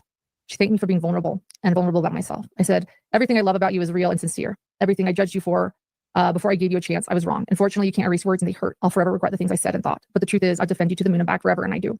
But I realize it will take a long time to earn your trust if I ever earn it again. And if I don't, I understand. I was so wrong. But I know that no matter where our paths lead in life. This makes me very uncomfortable too. Now we're reading personal text. Thank you, B-Tim. Knowing how the YouTube streets are around here, I'm not. And we never get any of the legal stuff. This is all the stuff that we get. She holds up this stack of papers, but we never get those. We get this kind of stuff. Accepting any food from For 9 anyone. hours. Me either. I am going to assume it's poisoned. Also, she's going to find out that most of these troll accounts are all too few people. I agree, B-Tim. I do. This is wild, but I'm here for it. Because I think this is just the beginning. I know I'll forever defend you and call you a dear friend with the biggest heart I know. I'd do anything for you if you ever need me. And then, oddly, we'll talk about some other stuff after that. We'll talk about this in Grayson's declaration. Canvas, I don't know. Does he not like that? Thank you, Canvas. Maybe someone who watches them more can let you know the answer to that. But I also did leave court early that day because I had a panic attack about private texts of mine perhaps being released because people were angry at me. Okay, so she met. Oh boy, this is getting thick. This is getting thick. So she left court because she had a panic attack, which means she didn't get to work, which means she lost money. I'm just kind of putting together the pieces here. It was a very frightening thought. Yeah, apparently Dr. John is having panic attacks these days. And I think that's why he wasn't on supposedly one of the reasons he wasn't there. But can go behind a paywall and laugh, but okay. I think we're going to learn something about Dr. John that's unsavory too. But that's just my prediction. And I call myself the guessing psychic. And, I got a 50-50 shot.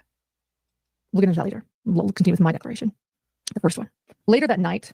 If my private texts are released, I don't think I'd leave work. I mean, what are you going to do? Go to your boss and say, hey, someone's releasing my personal text. I got to go home for the day. I mean, when I worked a regular job, that's what you'd have to do. That's weird. I received a threatening voicemail from someone named Liz. She brought up the fact that I had said that I didn't know who she was, which was something that I told my stalker during our conversation. And so now I'm realizing, oh my gosh, she recorded me. Take a listen to the voicemail. It's Liz. Let me remind you, Liz, I know you don't recall my name, but I actually think you do recall my name. But I'd like to talk to you for a second. I'd like to talk to you about,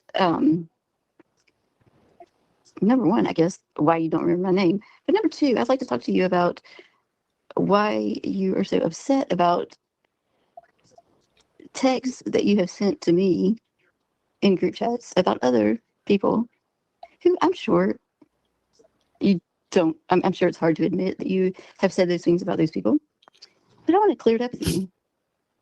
So I would appreciate if you would call me back. No, I'm not trying to be threatening or anything. I would really like to clarify maybe where I'm missing something. So if you would please give me a call back, I would appreciate it. My name is Liz, L-I-Z. In case you don't remember, Liz, L-I-Z. Don't want to. Where's the threat in that? That doesn't feel threatening to me. Does that feel threatening to you guys? I mean, maybe a little invasive that she called her, but I mean, she probably has a pretty public number. That doesn't feel threatening. So where was the threat? I'm confused because I've heard some pretty threatening voicemails. One being left for the Proudfoots. I mean, I heard some contempt and some, sarcasm spelling out L-I-Z, right? But I didn't get any threats. At this moment, I'm having a panic attack about text messages being released. I'm worried about a friend whose feelings I've hurt. I'm worried about the potential of what this means. Thank you. I'm not trying to be threatening is exactly that. It's threatening. And I am worried that a vulnerable conversation that I just had with somebody in a courthouse now was recorded and being shared to people who might be calling me and threatening me. This was a very overwhelming moment for me. Very. Oh, Lordy. I can't even explain what I felt in the moment. Thank you to the people who were there for me. Oh, Lordy. And so after I received that text message, I sent the stalker a text You can message. tell Stevie, to Lauren, please. if that's threatening to Lauren, Lauren has never been threatened in her life. I'm just saying, if that's threatening, she has lived a pretty privileged life because, wow. Not share our conversations. That it was private. I'm an ex-social worker and I did an intake on this guy. I just did an intake. It was like a 2-hour intake. And then for the next 2 years, he would call into the agency I worked for, got a 1-800 helpline, and he would call into that agency for the next 2 years and talk about me and how I was working with the CIA, that I was working with Ford, that he was going to come knock my head together, that I'm mother effing, and he knew my real my birth name, and he would use my full name. He knew stuff about me. I mean, to me, that's threatening. This, I mean, this makes me laugh. This I would wonder who gave him my number? You know, like this does not scare me. And that I was feeling threatened. And if we can pull that up. There are so many exhibits here. Hey, I would appreciate, this is what I wrote on April 9th. I would appreciate you not talk about our private conversation, which you described as vulnerable with other people. I have done this for you. Yet I am already getting calls about things I said to you in confidence, and I feel threatened. Do not scream. Electro, was that the lady that got involved with like the prosecutor or something and had info? I remember her. I can't remember her name though. She got really paranoid, but she got involved in something she shouldn't have. Or share private conversations that are meant to be private. Do not share things that I've said to you in private because they are considered private. And I reiterate, this is becoming a threatening matter, and I will have to take legal action if it continues. I do agree. It sucks when people share your private text. And again, that's why I don't put anything I wouldn't say in public in private text. And it's one of the reasons too, like when my friendships end, I think it's because I'm an ex-social worker too. I just don't share shit. Like, it's just like, I treasure what once was. I mean, it would have to get pretty bad for me to share personal information about ex-friends. So this is just ex-friends fighting, and Lauren is trying to get, I feel like Lauren's trying to get ahead of something. It hasn't quite come out exactly. I think it's starting to come out. We're going to hear the Melly has released the, it's just an audio of the actual hearing where, you know, Lauren didn't want to come out because she was afraid because Stalker was there. That hearing, we're going to take a listen to that. That's come out. And in that, the judge is saying, like, I don't really think you have anything here, but I still don't think that's it. There's more. There's more, and we just haven't landed on it yet. Right, but Julie, courts should care about privacy of victims, and she was already awarded a temporary. So I don't know why a judge would sign. I don't know why a judge would sign for on crime to be able to bring their cameras in. That's a little intrusive on someone who's already been granted a temporary RO. B. Tim, thank you for your super chat. This is another thing I learned as a YouTuber. I've had lawyers weigh in on it, and these aren't private hearings, and they only make them private, even on ROs, if there's a child involved, and the child, she does have a child that she talks about a lot, that she says her child is having mental health issues. But to me, it seems like, why are you involving this child in this? You should be protecting him. This stalker, Christina, is in no way contacted the child. Or has she? Maybe she did a video about him, but the child really shouldn't know about any of this, in my opinion.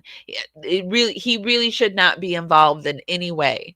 And if he knows about it, you should be protecting him in every way possible. But All your combos are recorded and chats will be used against you. She should have learned this. Lauren, I can confidently say that what you're claiming is false. I haven't talked to anyone about our conversation. By the way, that's not true. I later learned that she did indeed record it, by the way, and then she put it on TikTok. So we'll get to that. But Lauren, I can confidently say that what you're claiming is false. I haven't talked to anyone about our conversation. As for your other request, I think you already know that I'm not the one you need to worry about when it comes to sharing private conversations. In other words, shaming my ex-friends. I'll be honest, receiving a message like this, especially with accusations and threats, really puts salt in the wounds. I didn't expect that from you. Okay. A couple of days later, I was sent a Reddit comment by somebody, and we learned that it was made by my stalker. Just a couple days later, alleging that I was plagiarizing and that I had poached an employee from another person in my industry. I don't. Oh, we have it. Poaching? Here it is. Supposedly, Lauren poached an employee, and the employee is recycling scripts that she did for Lauren. Not sure if this is one of those cases, but a friend of mine overheard the girl she poached from talk all about it. Poached? How do you what? At one of the trials. What is this about? This isn't true. It was put on Reddit. And so I thought, who did this? Well, luckily, she left a lot of trails to confirm without doubt that it is my stalker. And we have that evidence. I'm not going to show it now, but we have the evidence because she put a Reddit comment that and much of her public post, but we have all of the evidence. It's her. And it was shocking to me. Again, I thought this was my friend and someone that was working for me. A Reddit comment. And now someone that's possibly sharing my conversations. What's going on? That was made by my stalker alleging that I was plagiarizing and that I had poached an employee from another person in my industry. I texted my stalker requesting that she does not defame my business online, and that if she believes I am plagiarizing, to report me. In other words, if you believe I am plagiarizing, report me. I didn't tell her to stop talking. I actually said to her, if you think that I am plagiarizing, that's serious, and she should report me. She denied they were her posts, despite evidence from her account, which I have again saved, showing it was her account. And after some back and forth, I blocked her as I began to feel unsafe. She then sent me, after I blocked her, and after we both agreed, she said, I'm not going to continue this conversation with someone. And I said, you know what, you're right. At this moment, I don't know who she is. I don't know her intentions. I am feeling very threatened. I block her. This relationship, unfortunately, sadly, is going to have to end. She then sends me an aggressive email. And in it, she states, Lauren, this is April 21st. Lauren, I was going to text you this directly, but it looks like it didn't go through. So I'm guessing that you blocked me. Yes, I did. If that's the case, that's totally fine. Just be real about it. Hitting block after starting a fire doesn't make you a victim. It makes you a coward. On top of that, you're really out here playing the victim while casually coaching someone on how to trash a redacted creator on Reddit. Bold move, especially for someone who loves to preach about integrity every 5 minutes. But hey, maybe encouraging anonymous hit pieces is just part of your brand. I wouldn't know. I've been too busy minding my own business and not anonymously running smear campaigns in the comment section. She went on Reddit. Also, a fun twist. I now know that the Reddit... love the little comments that Grayson's throwing up there. This person says, my gosh, Lauren, that's right around the time you started getting that horrible cough. Oh, goodness. Sorry, I moved us. I didn't mean to move us like that. Alter annoying. I hope one day that you'll be able to also do the same when you hurt people and make mistakes. We agree to be done engaging. I think that last paragraph was a mistake for me. That was a typo. Okay. But I was clearly trying to apologize then. So she puts this in an email after she calls me hypocrite or liar, that. And then she shares other photos. And these other photos, do we have those? We're trying to find them. We might. There's a lot of stuff going on, guys. So as we look for those, this is about the Ross Live. I said at the beginning of this month, PS, that I'm going to work to connect to all of you again. It's been a while since I've been live. Here I am. Real life. So as we try to look for those, what she sends me is an obscure, very obscure message. It's kind of blurry. It looks like it's been passed around from a group chat I'm in. And I'm responding to someone who made a comment in Reddit, and I say, how's it doing? And the reason, I'm just going to tell you guys now, oh, here it is. Okay. So here it is. I say, how's it doing? And then the person replies my comment. I'm pretty sure it's the top one with a nervous emoji. So let me tell you what this is. This has nothing to do with me. Nothing to do with the trial I've covered. Someone in this group text was following a creator, a podcaster, on a trial that I did not cover and knew nothing about. And they were disappointed that this podcaster got facts wrong because they were attending the trial. And I wasn't actually a part, those group texts where you really don't go in a lot. This was one of those happening. I wasn't even in the majority of this conversation. I didn't know what was going on. When I popped in, I saw all these things, and I saw that this person had actually fact-checked that person, that creator, and posted about it under her actual real name, not even anonymously, some things that this creator got wrong in a podcast. And this person quite liked the podcaster. So they were actually stressed about putting this up there and seemed worried about it. They said, the comment is there. I don't know how it's going to do. They're kind of looking for feedback in like a group message. Wasn't part of this conversation at all. And We're basically getting background right now. Okay. So we have to be patient because we're only an hour and a half in. pop in, I see that she is nervous, and I wrote, "How's it doing?" And if you note, her response ends with a worried face emoji when she says, "It's the top one." She doesn't know if that's good. That comment is still there, by the way, on Reddit, and it's absolutely harmless. It is somebody correcting facts about a trial they were following. I know none of the facts of this case, nor did I follow this podcaster on this case. I don't even know. So there were a lot of these type of things, this back and forth, texting that Lauren's doing this. Supposedly Lauren poached employee and the employee is recycling scripts. She did for Lauren. Not sure if this is one of the cases, but a friend of mine overheard the girls she poached from talk all about it. And so you can see that this friendship group is spiraling. Lauren's lips were a little too loose, and or text were a little too loose, and she chose Lauren over, or Grayson over Lauren. So Lauren's gonna side with Christina, and Lauren is talking ish about Christina. So Christina's not having it. They're gonna let all of Lauren's crap fly.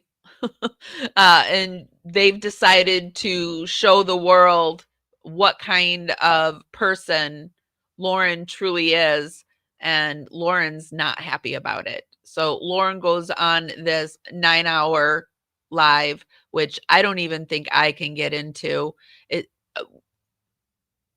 We're gonna move on because this was like 7 days ago that this happened. But so Christina basically creates this TikTok over here.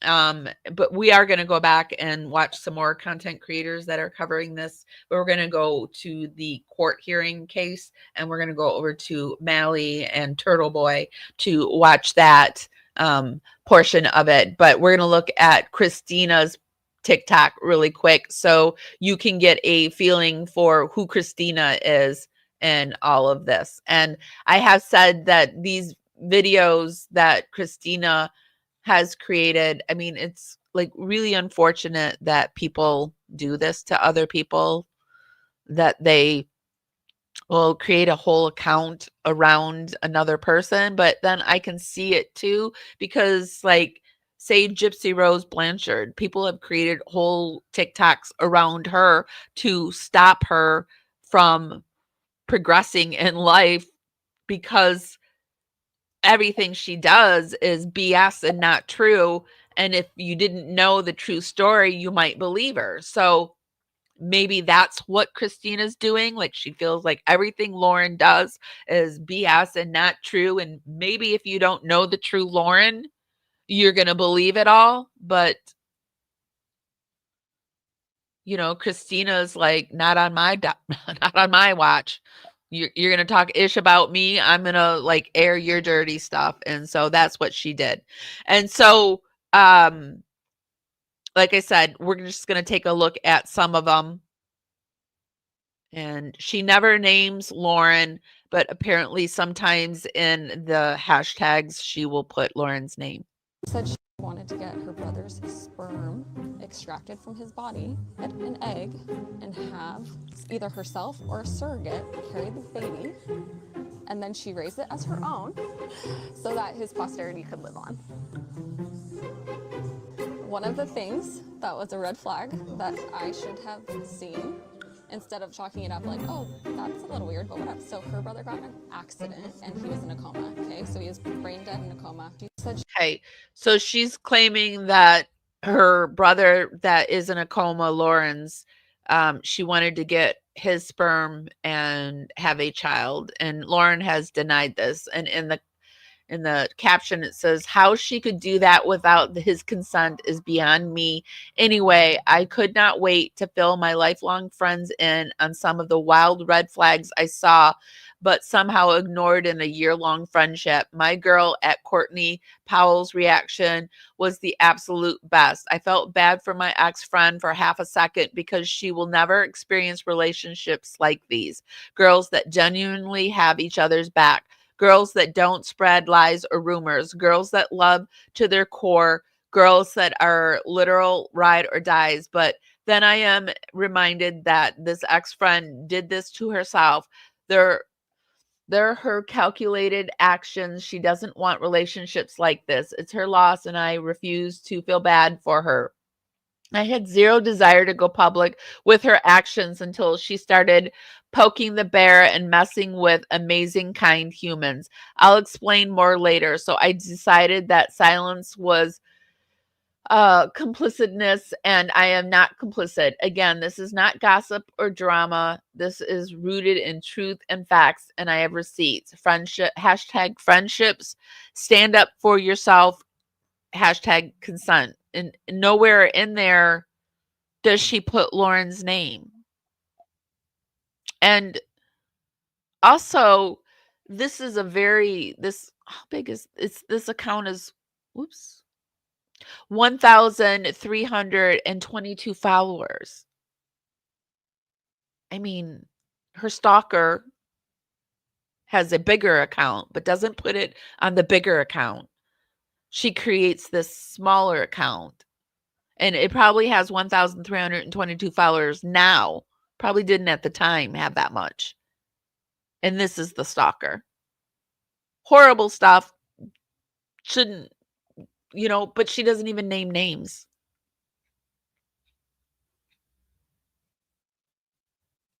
Good question.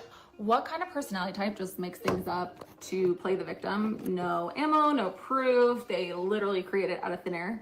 I asked because that's what happened after I confronted my ex-friend. I went out of my way not to say anything to anyone. I did not want to risk giving her any ammunition. But the very next day, a mutual friend would not even look at me. His wife uninvited me to a dinner, and I knew right then she had made something up about me. At first, I thought that my actions speak for themselves, take the high road. I am a good friend, I am confident, and I stand by my words, actions, and behavior. But then I realized she didn't need real ammo. She would manufacture it out of nothing, just flip the story and make herself the victim. Let's be clear, I'm not claiming I'm a victim. I'm sharing this to say that's when I decided to start sharing this here, not because I have anything to prove, but because toxic behavior like that is real. And if you ignore the red flags, they'll smack you in the face like they did me. So seriously, what personality type does that? I'm curious. I'm not diagnosing. Let's just have a discussion. What is it? Okay, question. And I do feel like Gen Z is like this. They film everything. It's just what this generation, they do. And they were raised on it, and it's how they communicate. It's part of their language. It might not be something we would do, I would do, you would do, but it's what they do. Many of them. So this is Christina the Stalker. Okay. Gypsy Rose has started saying, okay. That's the stalker. So we're going to pop over. Mally did a wonderful, she's thrown her hat in the ring on this and did a wonderful live on it.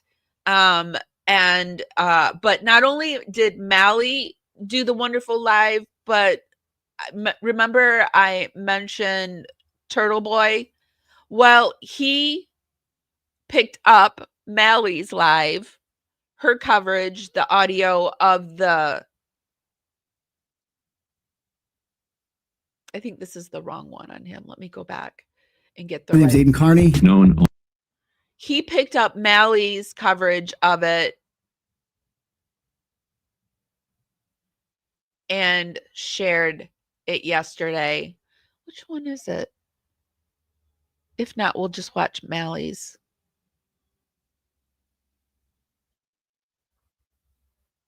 Let me see.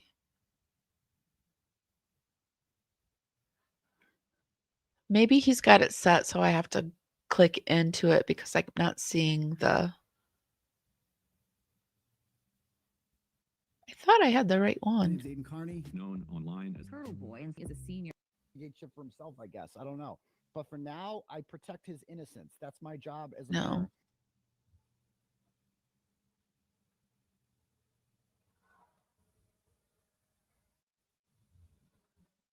It's got to be one that I've already watched because I remember watching part of it. You know, LG don't take no shit.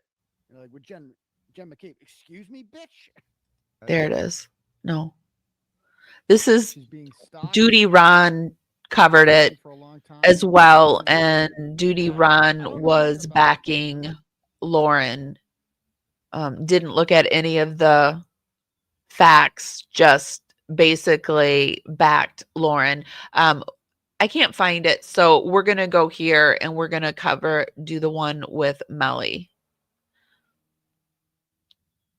I will put the links to all the channels that we view today down in the YouTube show notes if you want to find the creator's channel and you're in, because these are all very good, interesting channel. Turtle Boy, I don't know so much about. I heard about him during the Karen Reed, and but I do know like he's a pit bull, and having him on this case isn't probably what Lauren wants. Hi, SD0224. The only thing Lauren is terrified of is of people coming to the realization that she is a cutthroat journalist who will do anything to get the scoop on a story. Yeah, backstab and lie, and we'll talk ish about you. That, like I said, we all do it, but it sounds like she's doing it about friends and crime victims. Like, sounds like she does it about everyone. Like, don't trust her. It's scary. Okay, so this is Melly, and this is actually, you know what? I don't want to go to this right away. Actually, what I want to do is I want to pop over to Lori Hellis's channel. Remember, she is the author that wrote the book, and Lauren gave out free copies of the book, got free copies through Nate Eaton. And so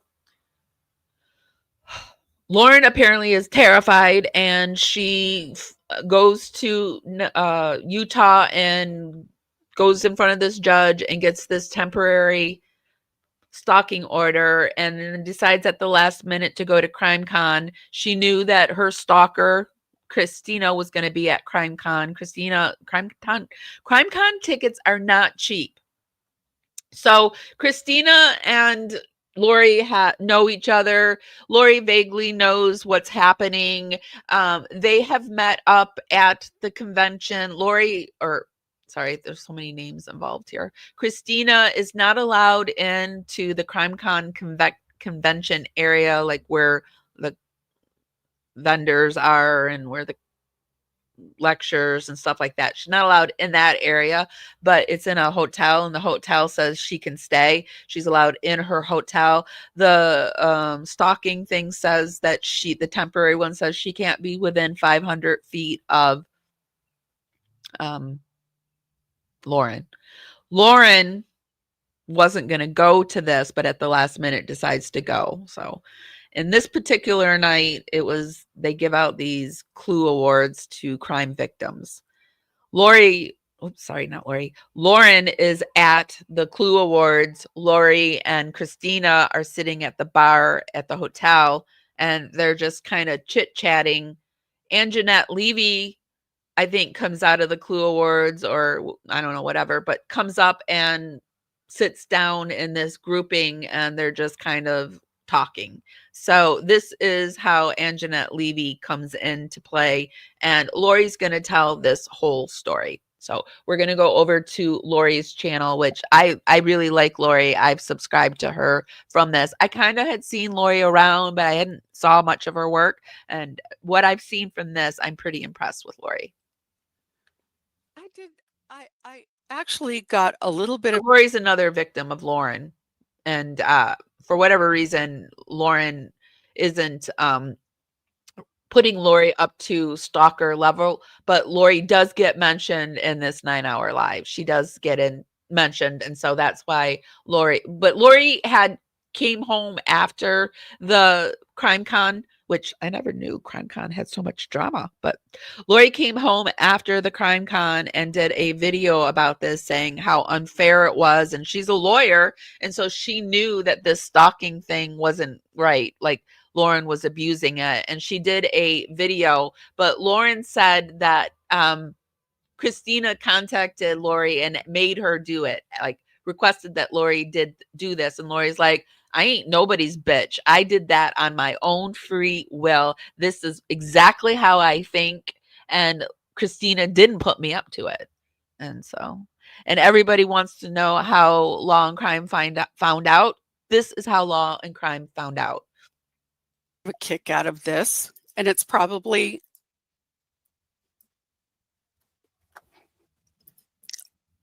I got a kick out of this, and I'm going to share it.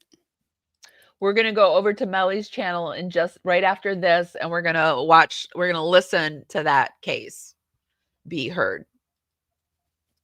This is going to be a long live for us too. And hi, DT Baker. This Stock would say, "Oh, I am." Would say, post "Oh, from I X. am being stalked. I've been stalked 6." Would say, "Oh, I am being stalked. I've been stalked 16 times. Help me, help me. I'm the victim. I'm the victim." Which, by the way, this is pity play. We need to talk about pity play. Maybe I'll do another video on it. But Sociopath Next Door, Dr. Martha Stout, who wrote that book, stated people always ask her what the number one thing is if they're looking for a sociopath or a psychopath. And she said, everyone wants me to say some nefarious detail, some wicked thing that you can see if someone's really evil or really not. She said, there's none of that. What it is pity play. If somebody is always the victim, if someone is always trying to reach for your sympathy, if someone is always trying to get your pity. And I mean, this is aging like milk, right? Who does this sound like, Lauren? Who is this sounding like? Who has so many enemies? Who's going to all your friends and telling them things about you that you've actually said? Who's doing that? Who's having that happen? Who's the psychopath? It's likely Amber Heard, Johnny Depp situation. The guessing psychic has her hat on today. My tinfoil hat is on. There's a problem. To say, oh, I am being stalked. I've been stalked 16 times. Help. That echo is coming from them. I have no way of stopping it. Help me. I'm the victim. I'm the victim. Which, by the way, this is pity play. We need to talk about pity play. Maybe I'll do another video on it. But Sociopath Next Door, Dr. Martha Stout, who wrote that book, stated people always ask her what the number one thing is if they're looking for a sociopath or a psychopath. And she said, everyone wants me to say some nefarious detail, some wicked thing that you can see if someone's really evil or really not. She said, there's none of that. What it is pity play. If somebody is always the victim, if someone is always trying to reach for your sympathy, if someone is always trying to get your pity, it's likely. Guys, you have to start waking up to these type of content creators that do this, that are constantly in drama, or there's somebody coming after them, or at a certain point in somebody's life, if all of this stuff is happening, you have to look at your role in the situation too. Like, what is Lauren's role in this situation? Like, yeah, this is BS on Christina's part and on Lauren's part. But I got to say, like I said in the beginning of this live, we're probably going to have to decide which is worse. And to me, what Lauren is doing is far, far worse. She's a bigger content creator, and she has now labeled this woman the stalker. And what she's done is not stalking. It's not. Unless there's something that's come out that I haven't seen yet or is going to come out, it's not stalking. Yeah, it sucks. But it also sucks that you're talking about your friends and text and just loose lips. And you know what? I'm sorry that you're a different person behind. I'm pretty much who you see in front of the screen. Like, that's who I am behind. And I get like being a little more professional in front of the camera. I try not to swear because, like, for me, swearing is like eating a bag, like a potato chip. Like, I just can't stop once I do. So I try not to swear too much in front of camera because, like, YouTube doesn't allow it and stuff like that. I can get that. But, like, what are you saying? I don't know. I don't know what I'm trying to say there. There's a problem. It'd say, oh, I am being I'm just saying, why are you a fake person? Maybe that's what I'm saying. Why are you so fake? Stalked. I've been stalked 16 times. Help me, help me. I'm the victim. I'm the victim. Which, by the way, this is pity play. We need to talk about pity play. Maybe I'll do another video on it. But Sociopath Next Door, Dr. Martha Stout, who wrote that book, stated people always ask her what the number one thing is if they're looking for a sociopath or a psychopath.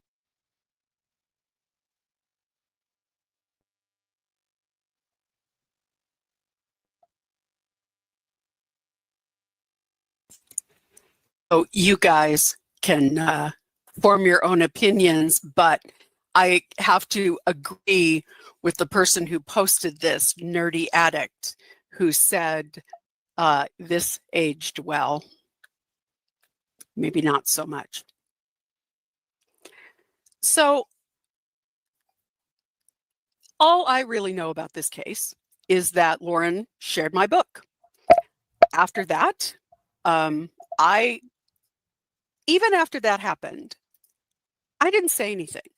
I didn't go public. I didn't talk about it. I didn't want to give it oxygen. I didn't want to give her air. And I didn't want her.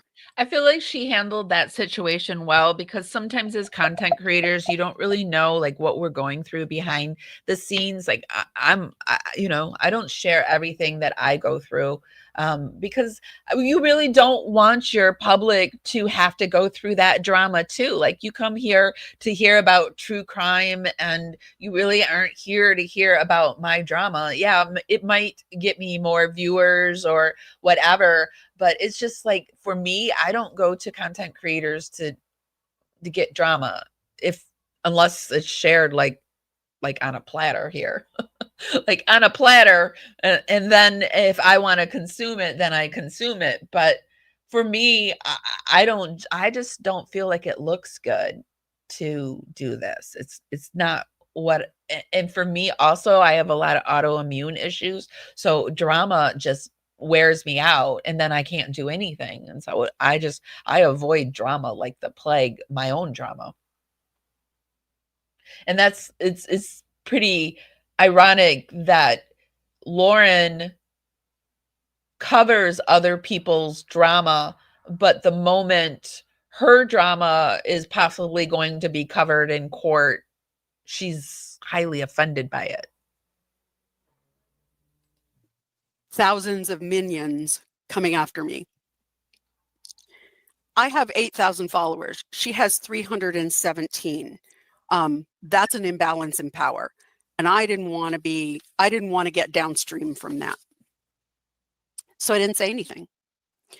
So fast forward a year. My book's been out. There have been 2 crime cons. So the next crime con comes up in this year in September. It's in Denver, Colorado, and I go.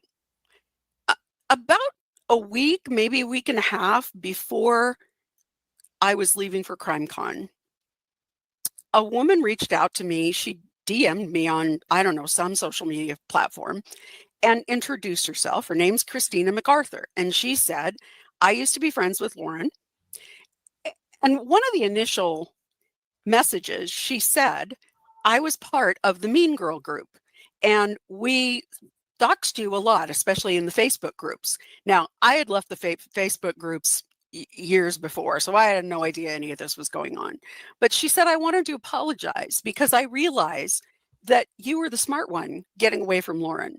And I'm sorry that we said bad things about you and we treated you poorly. And, I said, okay, thanks. It was nice. That's nice. She asked me if I was going to. This tells me that Lauren uses minion type, flying monkey type behavior. When I don't like you, I'm going to send my flying monkeys your way. That's when a content creator says things like something bad about another content creator, knowing that those people will go after them, or they have these private little group chats where they know that these people will do their dirty work for them. So that's what that tells me. CrimeCon? And I said I was. And she told me about that she was posting these TikToks. So she asked me if I was going to CrimeCon. I said I was. And I said, well, gosh, we should get together for a drink. I say that to a lot of people. Let's have coffee. Let's get together for a drink.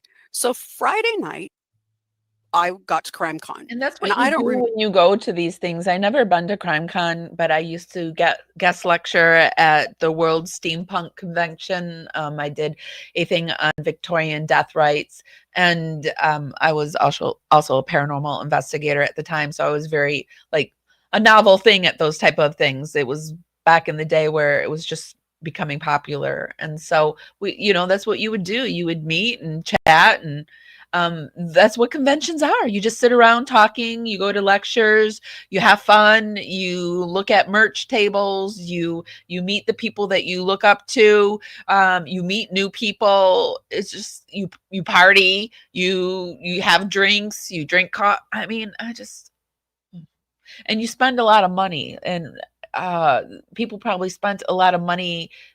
Christina probably spent a lot of money to go to CrimeCon, and Lauren kept her from that, basically. That's mean girl behavior for this. Remember whether I texted her or she texted me, but I said, hey, I'm going to the bar for a drink. Great, I'll meet you there. So she came down, we sat at a table, just the two of us, and we talked maybe half hour, maybe 40 minutes. I finished my drink, she left, and I left. Now that was Friday night. Later, I understand somebody was there taking pictures of her in the bar, and Lauren was there. I don't know anything about that. I never saw Lauren in the bar. I never saw anybody else except Christina. That was on Friday. On Saturday, I ran into Christina in the lobby, I think. And because that Friday night, she told me her husband had called her and said that he had been given, they had attempted to serve her with a stalking order. Now, I don't know what the rules are in Utah about when something is properly served, but she said Lauren had filed a stalking order against her. So I knew that. The next day on Saturday, I ran into her and she said she was still trying to figure out with CrimeCon whether or not she could attend CrimeCon. And you've heard all about that. And there is police body cam footage in that 9-hour live that Lauren shared, because Lauren feels it made her look good, where Christina is at CrimeCon and they're approaching her and she's trying to figure out, like, do I have to leave the whole thing, or, what's going on? Kerfuffle. I didn't know anything more about it. You heard about it all on Lauren's live about CrimeCon and the hotel and all that. But to the best of my knowledge, she was allowed to be in the hotel, just not in the conference space where CrimeCon was going on. So I went to CrimeCon all day, had dinner alone. And later on that evening, I went to the bar. When I walked into the bar, Christina was there with a couple of her other friends, Lindsay and a couple of other people, along with quite a few other people who I knew from this true crime space. And I sat down, ordered a drink. We were just chit-chatting. It was just small talk. That was about the time that the Clue Awards let out. Every year they do an award ceremony. I didn't go. And so the Clue Awards let out, and all the people who'd been in the award ceremony started streaming out. Among those people was Anjanette Levy. I had met Anjanette a couple of different times. I know that she's... I've also heard that Gigi from Pretty Lies and Alibis, Gigi's like one of my favorite. I follow her over on X, and she will reply to you. Like, she treats everybody equally. And I just really, and she's really good friends with Anjanette. Like, they're pretty tight. So when Lauren says she's on the outs with these major creators, I think these are the creators that she's unhappy about. That, I mean, who wants to be around this? Like, who wants to be around a content creator that will do a stalking, take a PPO out on a smaller content creator because they're making TikToks about her? Oh. Good friend of Gigi's. And I'd met her at the trials, but maybe not at trials. I guess I met her at CrimeCon because she didn't attend the Vallow trials. Anyway, she walked over and sat down. I was sitting in this area. This bar is huge. And I was sitting in an area with a bunch of couches and chairs, very like a living room environment. And she came over and sat down on the couch next to me.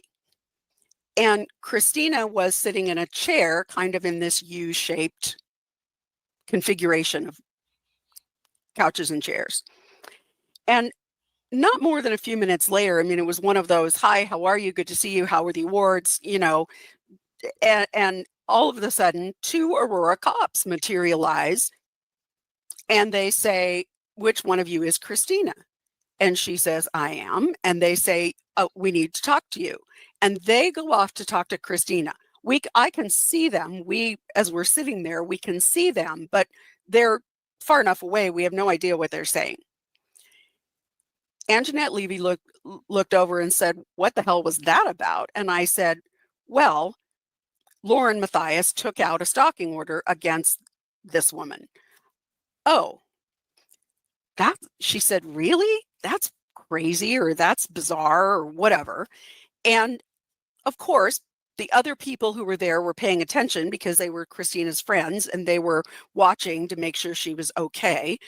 And after a little while, Christina came back over, got her purse and whatever else she had left sitting there and she said, I can't be in the bar. I have to leave. And she left. That was all I knew. But I came home from CrimeCon. I didn't like the fact that there were Aurora cops all over CrimeCon on Saturday. And I found that uncomfortable. People were kind of looking over their shoulder like, what in the heck are we, why do we have such a big police presence here? So when I got home that following Wednesday, I did a live and I talked about, I admit, I came home and I was pissed off. I was pissed off because I'm a lawyer. And I have a lot of experience with restraining orders, with domestic violence orders, with stalking orders. And this did not at all seem to me like a stalking problem. It seemed very much to me like someone who was misusing a stalking order to stifle someone who was talking smack about her. All right, snaps. Let's give Lori some snaps here because I just feel like she hit it. She hit the nail on the head. And that's not what stalking orders are for. And it bothered me. So I sat down and did a live and I said, I'm not sure I'll go to CrimeCon again. This was too weird. There was too much drama. There were cops around. It felt really uncomfortable. And I didn't like it. At that point, I was mad. And I then said, and by the way, back last year, Lauren shared a copy of my manuscript when she wasn't authorized to possess it. And that was a violation of my copyright rights. And I finally told people about it. And that was the end of my involvement. So about 3 or 4 days later, I get a text from Christina and she says, can my lawyer call you? I said, yeah, I don't know what I have to say to your lawyer, but I guess. And her lawyer called me and he said, well, Lauren has now filed a supplemental declaration in this restraining order case, in this stalking order case. Christina had asked for a hearing and Lauren had filed this supplemental declaration in this case, claiming that because I said something negative about her in my live, that somehow that Christina had put me up to it and that I was doing what Christina wasn't allowed to do under the stalking order. First of all, that's not true. Second of all, there's nothing in the stalking order that precludes that. The stalking order says Christina can't have a third party contact Lauren for her. So because of that, because Lauren was claiming that Christina had violated her restraining order, her stalking order, because of my YouTube, they subpoenaed me. So there was an evidentiary hearings was supposed to be held on September 22nd. So I was on the live stream when that evidentiary hearing started. That's the hearing we're going to listen to in just in uno momento. The first thing that happened was that Lauren didn't want to come into the courtroom because Christina was there with two people who were going to be witnesses. The judge finally said to Lauren, "Court's public, pull up your big girl panties and come to court." So they all sat down and they started to talk about what the timing was going to be for this hearing. The judge said, "You have an hour." Both attorneys said, "Well, wait a minute, I don't think we're going to get anywhere near putting on what we need to put on." Now, first of all, the way these hearings work is that the burden of proof is on Lauren to prove that there was an actual threat and that she deserves to have this stalking order. The burden's on them. And then the defense can put on their evidence. But they have to prove by a preponderance of the evidence, more likely than not, that this behavior that Christina was doing was stalking and that it was causing fear and actual risk to Lauren. So I'm going to go over the federal statute in just a second, because the judge said there's no way we're going to have time to do all of this. But the defense had these two witnesses that were from out of state. So the judge agreed to take their testimony out of order and get that testimony on the record so that they wouldn't have to come back, because the judge said, there's no way I'm going to get this done. Now, I want to point out that in that same declaration where Lauren claimed that Christina had violated the restraining order because of my YouTube, she also said, we want to have a hearing on this as soon as possible. It's vital that we have this hearing because we need this order to stay in place, and we absolutely need to have this as soon as possible. So the 22nd rolls around, they only have an hour. The judge says, we're not going to get this done. The soonest I can do it is October 16th. Now, the recording of that hearing is floating around in the interweb space. So I'm sure you can find it. Lots of creators have been playing it. So at the end, the judge makes very clear to Lauren that she cannot keep Christina from social media, that she cannot keep her from posting, that she cannot keep her from exercising her free speech. And Christina really isn't doing anything right now, which tells me Christina has lawyered up. And I think Christina is coming for you, Lauren. I really do. The judge also says, I'm concerned that this order is going to stay in place too long because we can't get a hearing. And during that time, Christina's rights are being violated. So, I mean, I'm paraphrasing here, but so they set the hearing for October 16th.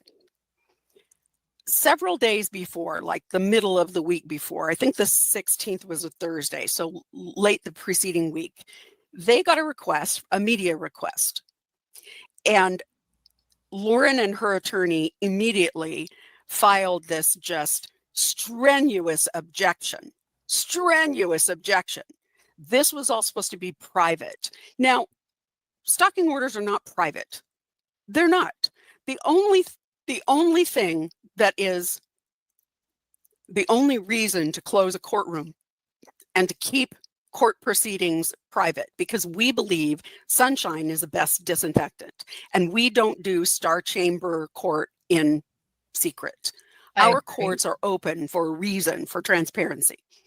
So the only reason to close a courtroom would be if there is a minor testifying, a child, if there is information being presented about SA of a minor.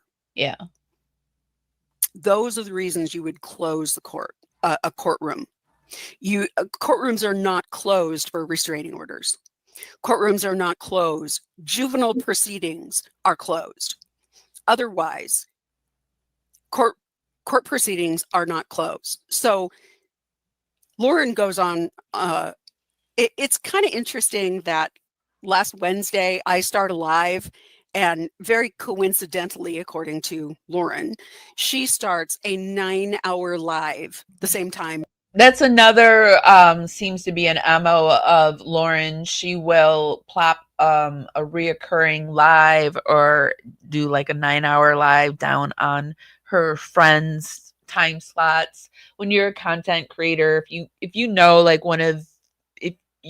your friends, quote unquote, if they're doing a live, you try not to do a live around when they're doing it, if you know it's like reoccurring or if it's something really important. And it's so strange that she must have done it all night long, because I woke up to it.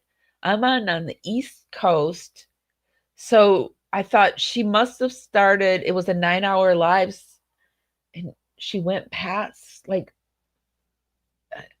I wake up pretty early, like between 4 and 5 in the morning. So, and it went up until about 7 or 8 in the morning. She went like all night long. It was crazy. As I go live every Wednesday.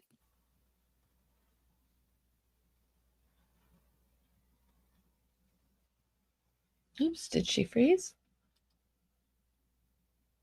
She did.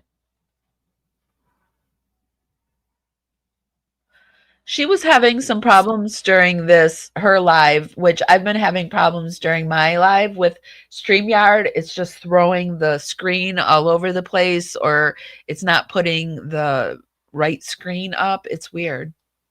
Nasty comments from her minions.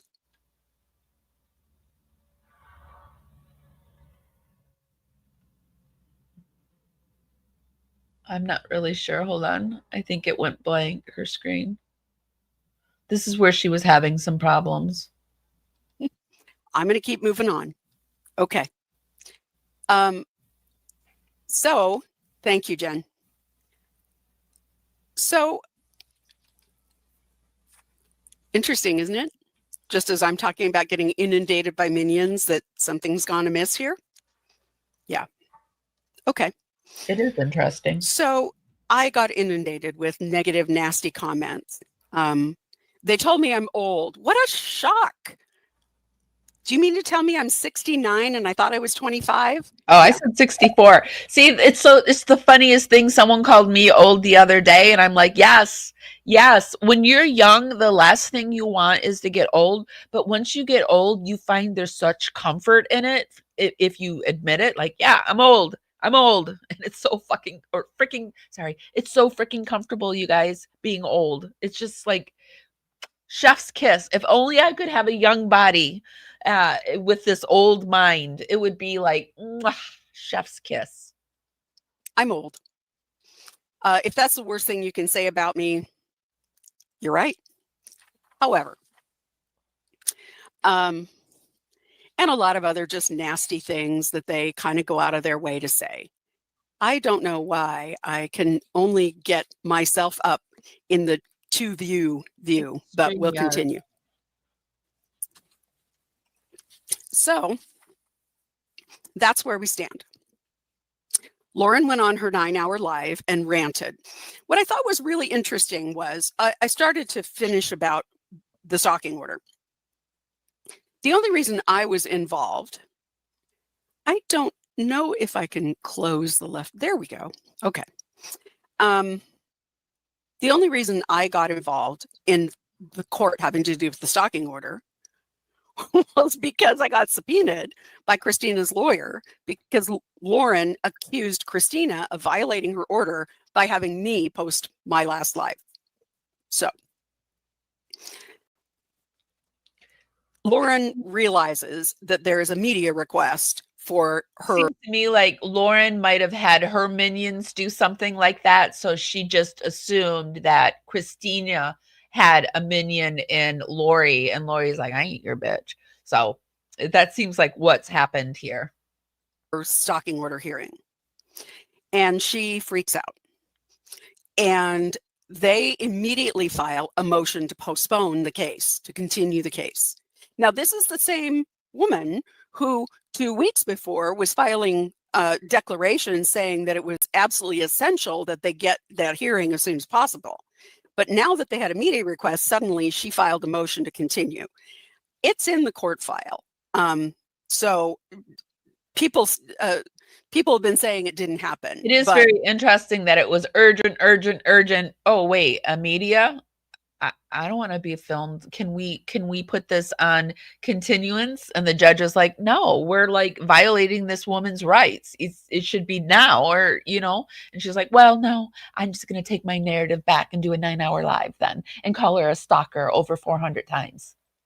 It's in the court file. They filed a motion to continue and the court denied it. And when the motion to continue was denied, then Lauren dropped her stalking order. Now, I've represented a lot of people in stalking and domestic violence cases. This is not the time to drop a stalking order. If you are truly afraid for your safety, you don't drop your stalking. And I am a social worker. I've worked at 2 domestic shelters, no, 3 actually. And this is the most dangerous time. This is not the time. And actually, when you get the stalking, the order, it's a very dangerous time too. Like, if she was truly a stalker, this would be not the time to you know, take the foot off the gas, so to speak. Order. But here's take your narrative back. I mean, geez. Truth. The truth is that Lauren didn't want law and crime telling her dirty laundry, because one of the things that happened. I wouldn't want law and crime doing it either, but I wouldn't have gone that far with someone just telling like I said, Christina should not have been doing all of that, but I kind of get, well, she was just so fed up with people believing the BS that she created a smaller account and this is what's happened. And I just truly believe that this is just a larger creator trying to silence a smaller creator. And if she would have just ignored it and not put so much gas on this fire, it wouldn't be what it is. And it's just getting bigger. And that Lauren suggests is that there was a group. In fact, at one point I was in these group texts, but there was a group text group.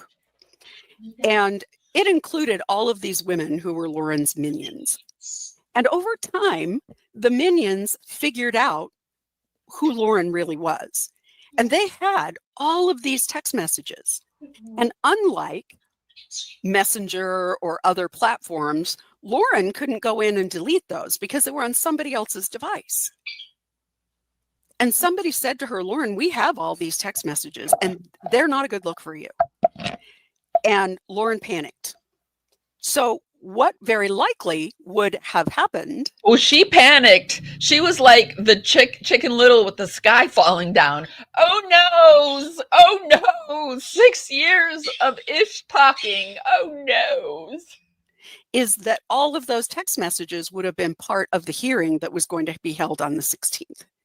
And Lauren didn't want law and crime to have all those, because in those text messages are a lot of things about other creators and about victims' families and things that she would not like to see the light of day. Because the Lauren that you see online and the Lauren who operates behind the screen are 2 different people. And Lauren said this in her 9-hour live. She said those words, like, John and I are not the same people that you see on screen as we are behind. We keep it PG. We're a little bit more raunchy is the word that comes to my mind, but I know she didn't use the word raunchy, but you know, she's a little bit more behind the screen.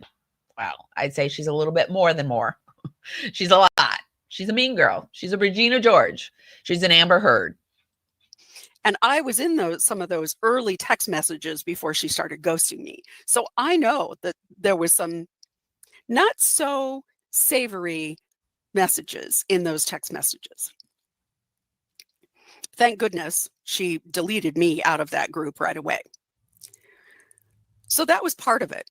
I think the other part of it was she didn't want law and crime to make any money off her personal tragedy and her personal pain, as she says. Because otherwise, what she did next makes absolutely no sense. Okay?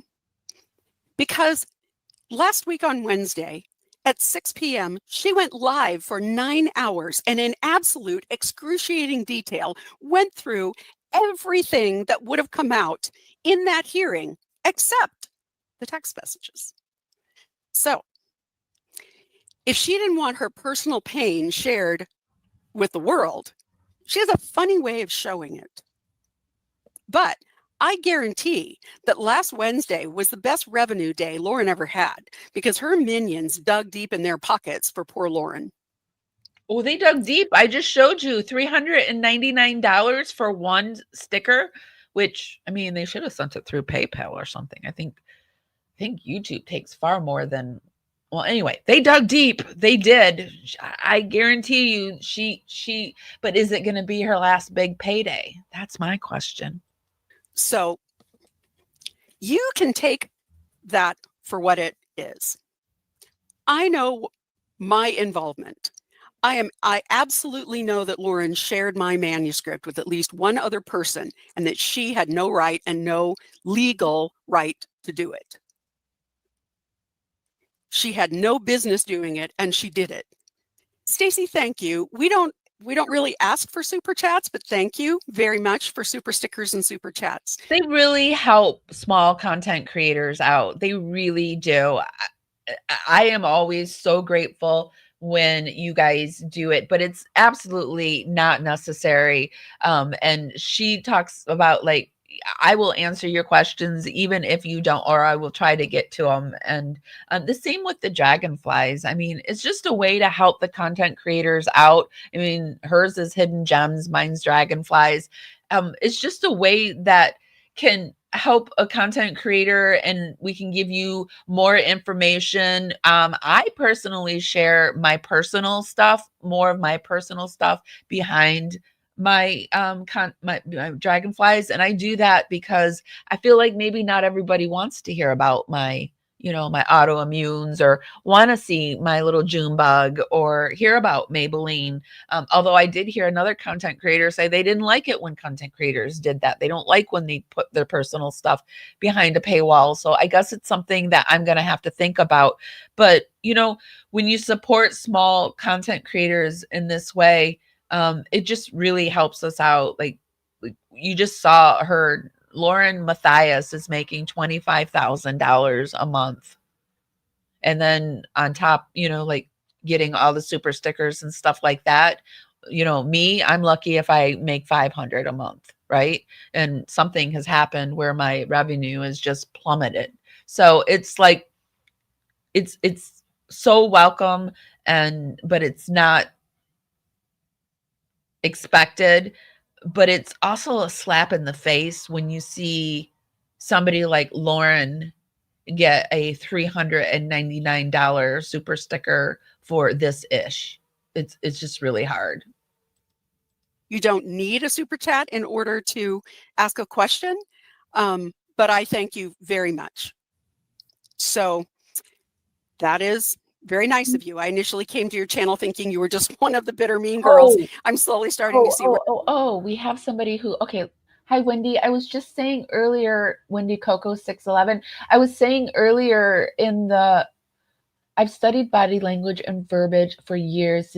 Denying on the lips is a tell. It's a sign of deception. Also, if you listen very clearly, there are signs of leakage everywhere. Yeah, I was saying earlier, I don't know if you heard me, but Lauren is like eating her lips. Like her lips disappear. And it reminds me of, I follow the Chris Watts case. And when Chris was standing on the porch lying about his missing family, he was like consuming his lips. And she was consuming her lips the whole time.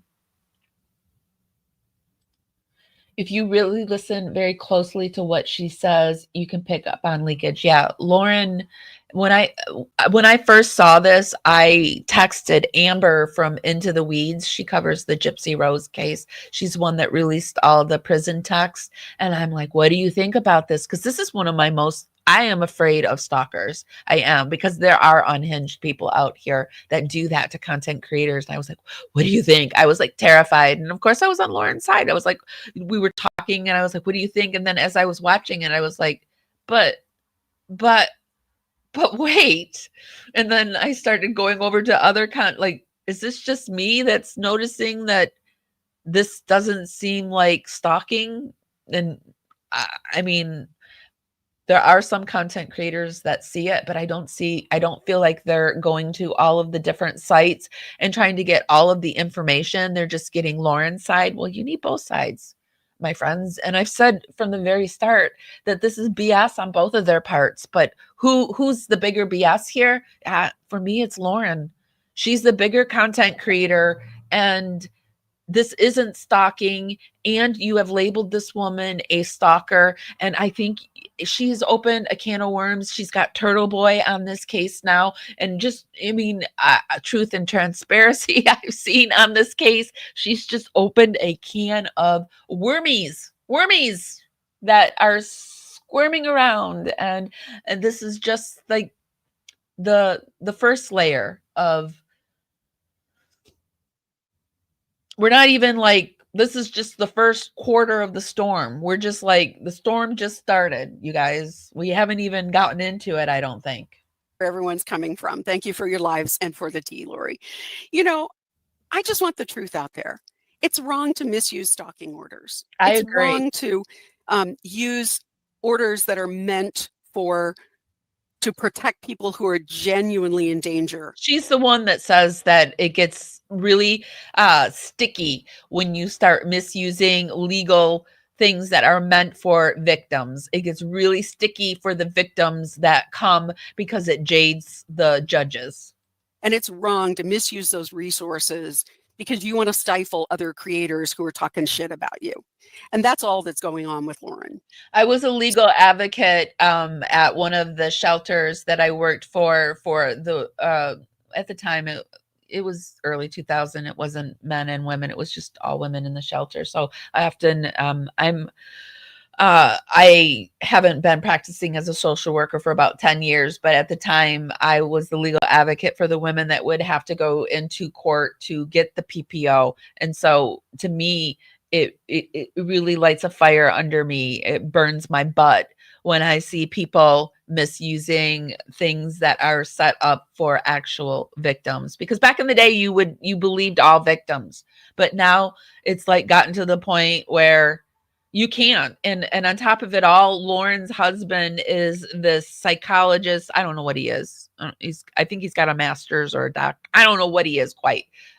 We have to look into it. But she uses all his psychologist jargon, and she has all the good trigger words. And I've always said, like, when I watch Gypsy Rose get therapy, sometimes giving a psychopath therapy is the most dangerous thing you can do, or a narcissist or whatever. I'm not labeling Lauren any of these things, but just sometimes when you give an unhinged, let's just put her unhinged. Sometimes when you give unhinged people treatment, they use it to weaponize, and it's a dangerous thing. So, Lauren dismissed her stalking order. She did this unbelievable 9-hour rant. You have to listen to it yourself and believe what you believe. I know what I believe. I don't believe any of it's true.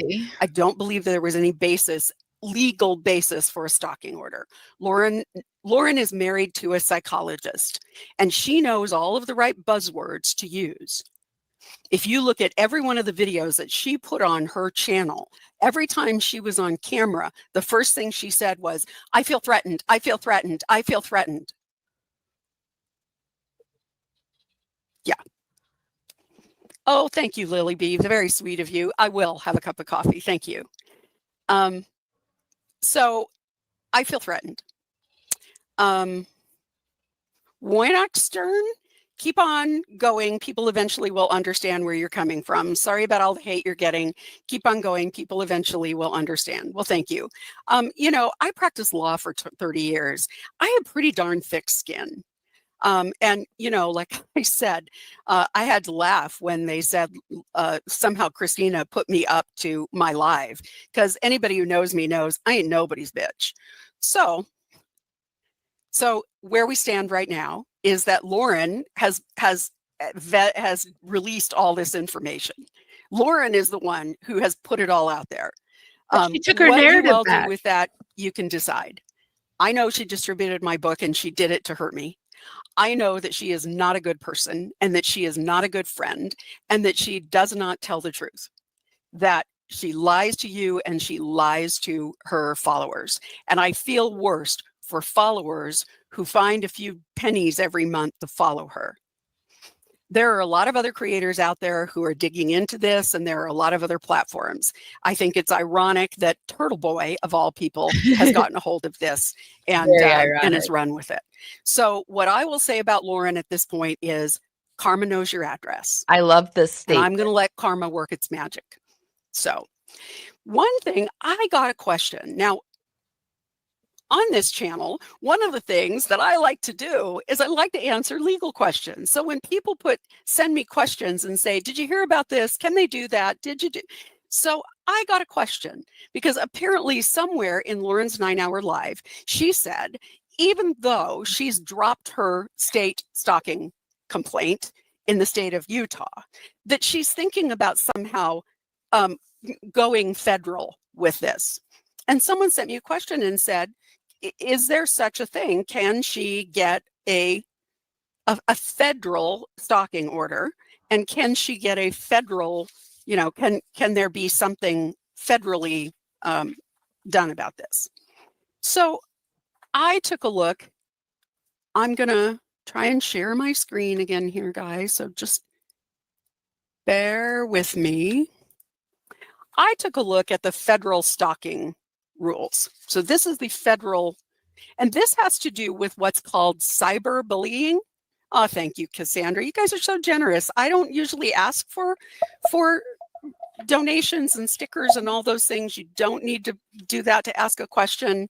I just have a lot of fun. I really like that Lauren has helped this woman out in her negativity towards her, that people really do see that Lori seems to know her stuff and that they are subscribing and donating to her. I love seeing this for Lori.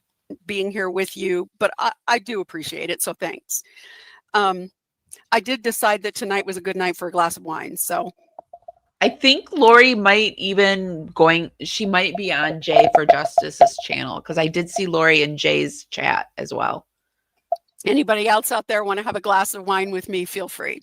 Too early. So the federal stalking law says 8 a.m. here. A person has to travel in interstate. I am about to go in and make a cup of coffee. So if anybody needs any coffee, let me know. I'm just going to be popped in the kitchen for a quick second. I'm listening. But yeah. State or foreign commerce, or enters in, let me see, travels in interstate with the intent to kill, injure, harass, intimidate, or place under surveillance with intent to kill, harass, or intimidate another person. And this has to do with interstate commerce. So they say it travels interstate. That means also that you could do it online. And in the course of, or as a result of that travel or presence, so internet, places that person in reasonable fear, hang on to that word, reasonable fear of the death of or serious bodily injury to that person, an immediate family member, spouse, or pet. Okay? Causes or attempts to cause, or would be reasonably expected to cause, substantial emotional distress to the person. Okay? Reasonable person. So that's the federal statute. Now, that's the federal crime. Okay? So let's talk a little bit about stalking orders and domestic violence abuse prevention orders are civil orders. So they're not criminal. There's not a criminal proceeding. A person fills out a petition, which is a civil action, and asks the judge to issue this civil order. Now, where it gets kind of weird is that civil orders, these are civil orders that are enforceable with criminal penalties. So if you violate that civil order, a criminal penalty can be imposed on you. So in most states, there's both a civil stalking provision and a crime of stalking. The crime of stalking is violating a civil protection order. Similarly, in federal law, there is no such thing as a civil stalking law. You can, in the case where a person is a witness or a victim and you're concerned for their safety, and they're coming up for trial, you can get the judge to issue a temporary order of restraint to protect that person, okay? But that comes with some caveats. So if you are claiming that someone has violated the federal stalking law in that they have attempted or caused what would be reasonably or would be reasonably expected to cause substantial emotional distress, or you intend to kill, injure, harass, or intimidate that person, that's the federal law. If you believe that that federal law has been violated, you have to go to the FBI, report it to the FBI, and the FBI has to believe that there's probable cause to refer it to a federal prosecutor. Then the federal prosecutor has to believe that they can prove that case beyond a reasonable doubt. Do the math yourself. There is no way that this is ever going to be a federal case. But in the process of looking that up, I looked up this case, and I really want to go over it with you all. So I'm going to put it on the screen if I can. Oh, where did that go?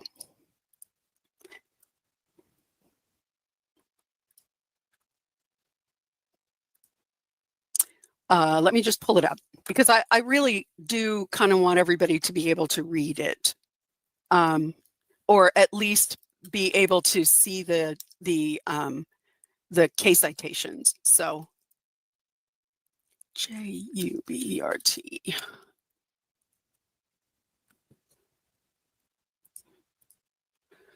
So let me just pull up the decision. Nope, that's not the right page.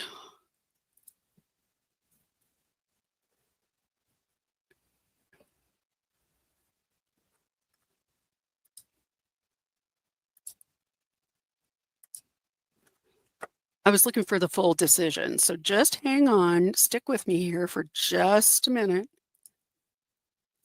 Stick with me here for just a minute.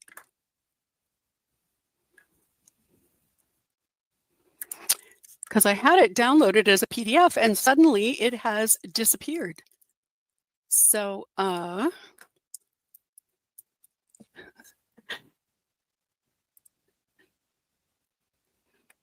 stick with me for a minute.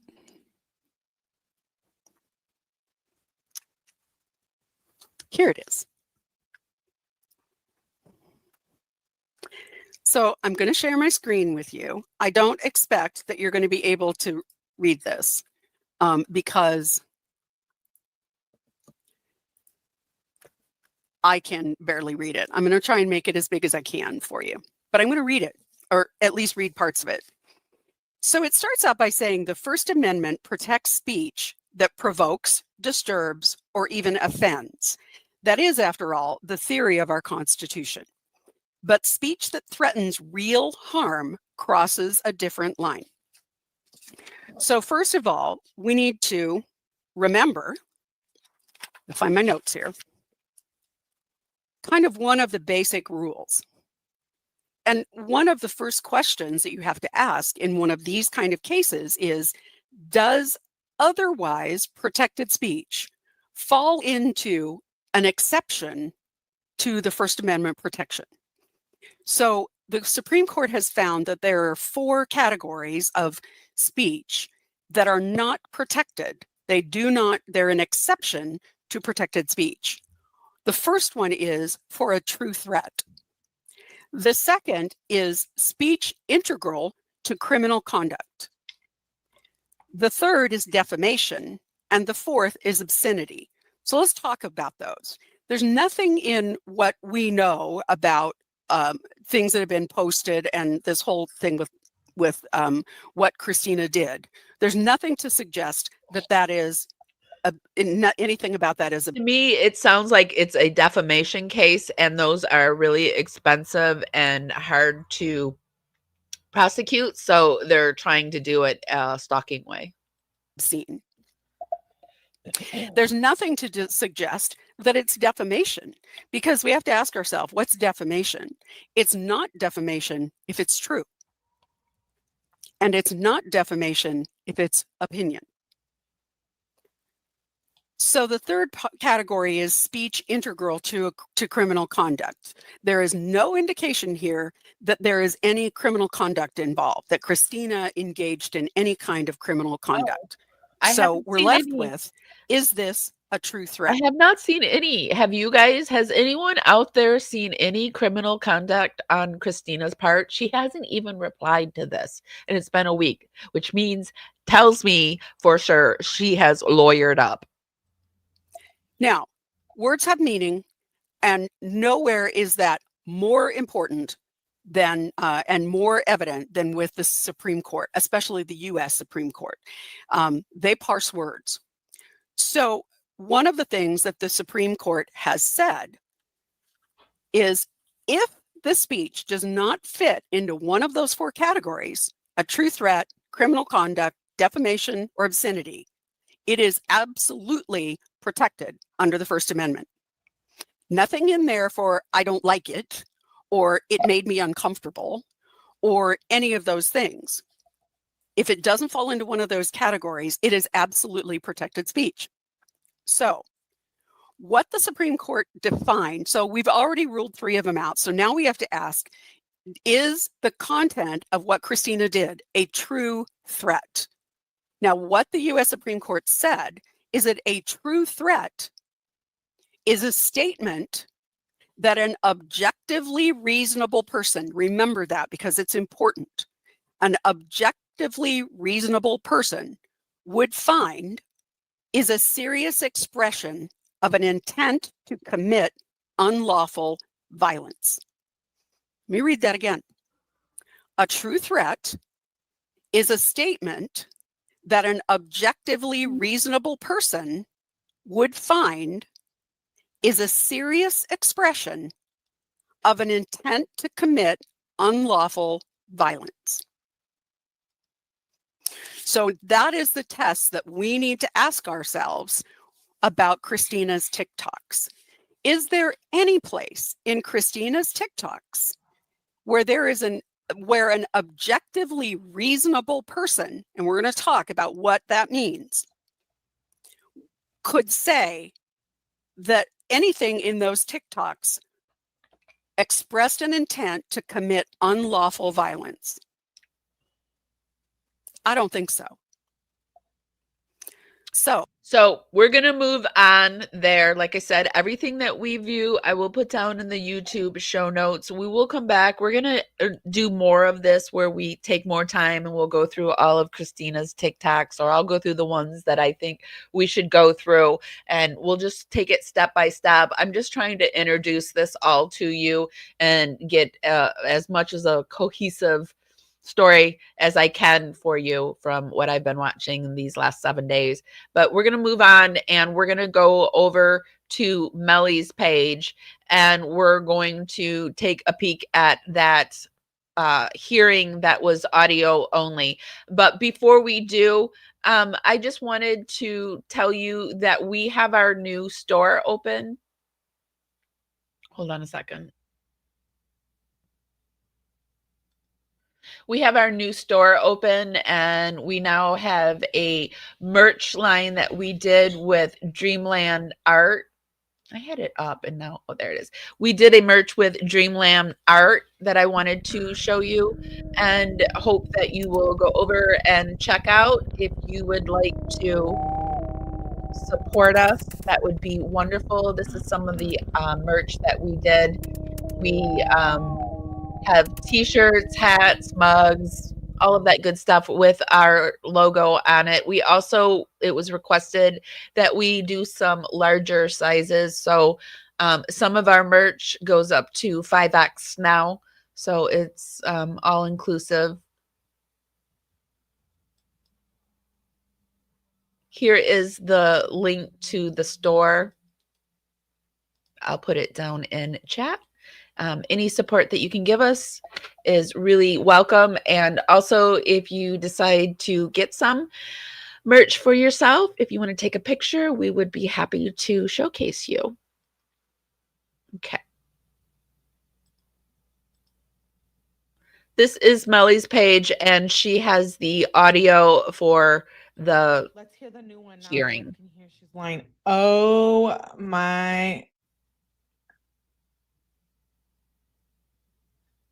Everyone, your little sour gummies. Do you see that? The awkward wink. Okay, good. Let's get started.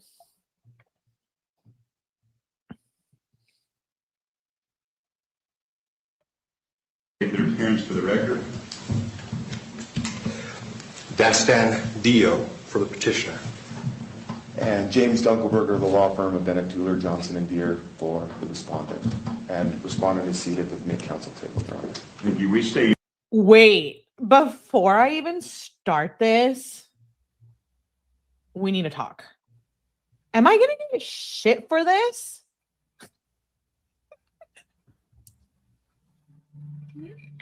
Oh no. No, honey. This is public information, I think. So you sit your ass back down. Okay, that's all I had to say. Lauren's minions, I've noticed, are they periodically, I haven't seen any yet in here, which, I mean, everybody's welcome in here. Even if you support Lauren, you're welcome to come in here and, you know, just give us your side of the story. I'll give you how I feel. I'm trying to give both sides of the story here. And yeah, but it seems like some people just don't want other people to talk, which is weird, but they want to be able to say whatever the heck it is they want to say, but can't say it. It's just like rules for you and not rules for thee and not me. Say, let's get started. Your name again? James Dunkelberger. Dunkelberger? Yes, sir.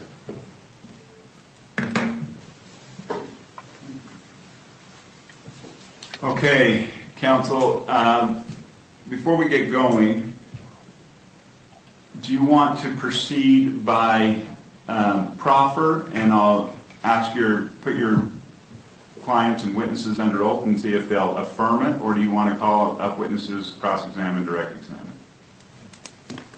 I think witnesses, we would prefer calling witnesses, not proffer. Okay. We are set for an hour hearing, so use that as you see fit. This is the part where the judge drops the gavel that they're only going to get an hour. I notice I did have a motion to allow some witnesses to appear remotely. Yes, Your Honor, that's our motion. Are they out of state? Yes, they are. Okay. Petitioner also. I'm shook. Are we actually listening to this right now? I'm like, who has this? Oh yeah, Laura dropped ATS's link. Okay. I'm like, does my granny have this? I don't even know if she knows what true crime is, but I have a motion to allow one of our statement witnesses to appear remotely. Court granted that. From Pretty Lies and Alibis put this photo up of her Gammy. Apparently she was at the hospital, her Gammy, which we're sending prayers for Gammy.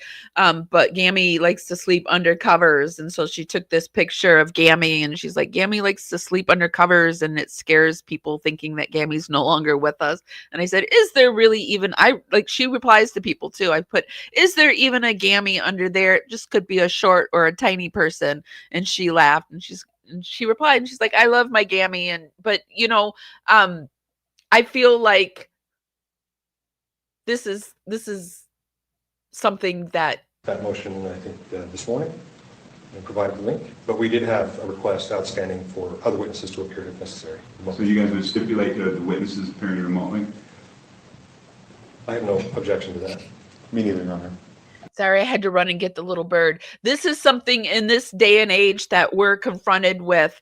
And yes, it's really being shown because Lauren really did open this can of worms that nobody would have, very few people probably would have known. I think one of her biggest mistakes was serving somebody at CrimeCon as a PPO. Your Honor, if we could just revisit the schedule today, though. There are several declarations filed on each side. Several witnesses probably intend to appear today. 1 hour is an awful short amount of time to get this all done, and if we are going to try to do it in an hour with live testimony, could we have some sort of a guidance from the court on how we split that up, or how our time is to be spent today?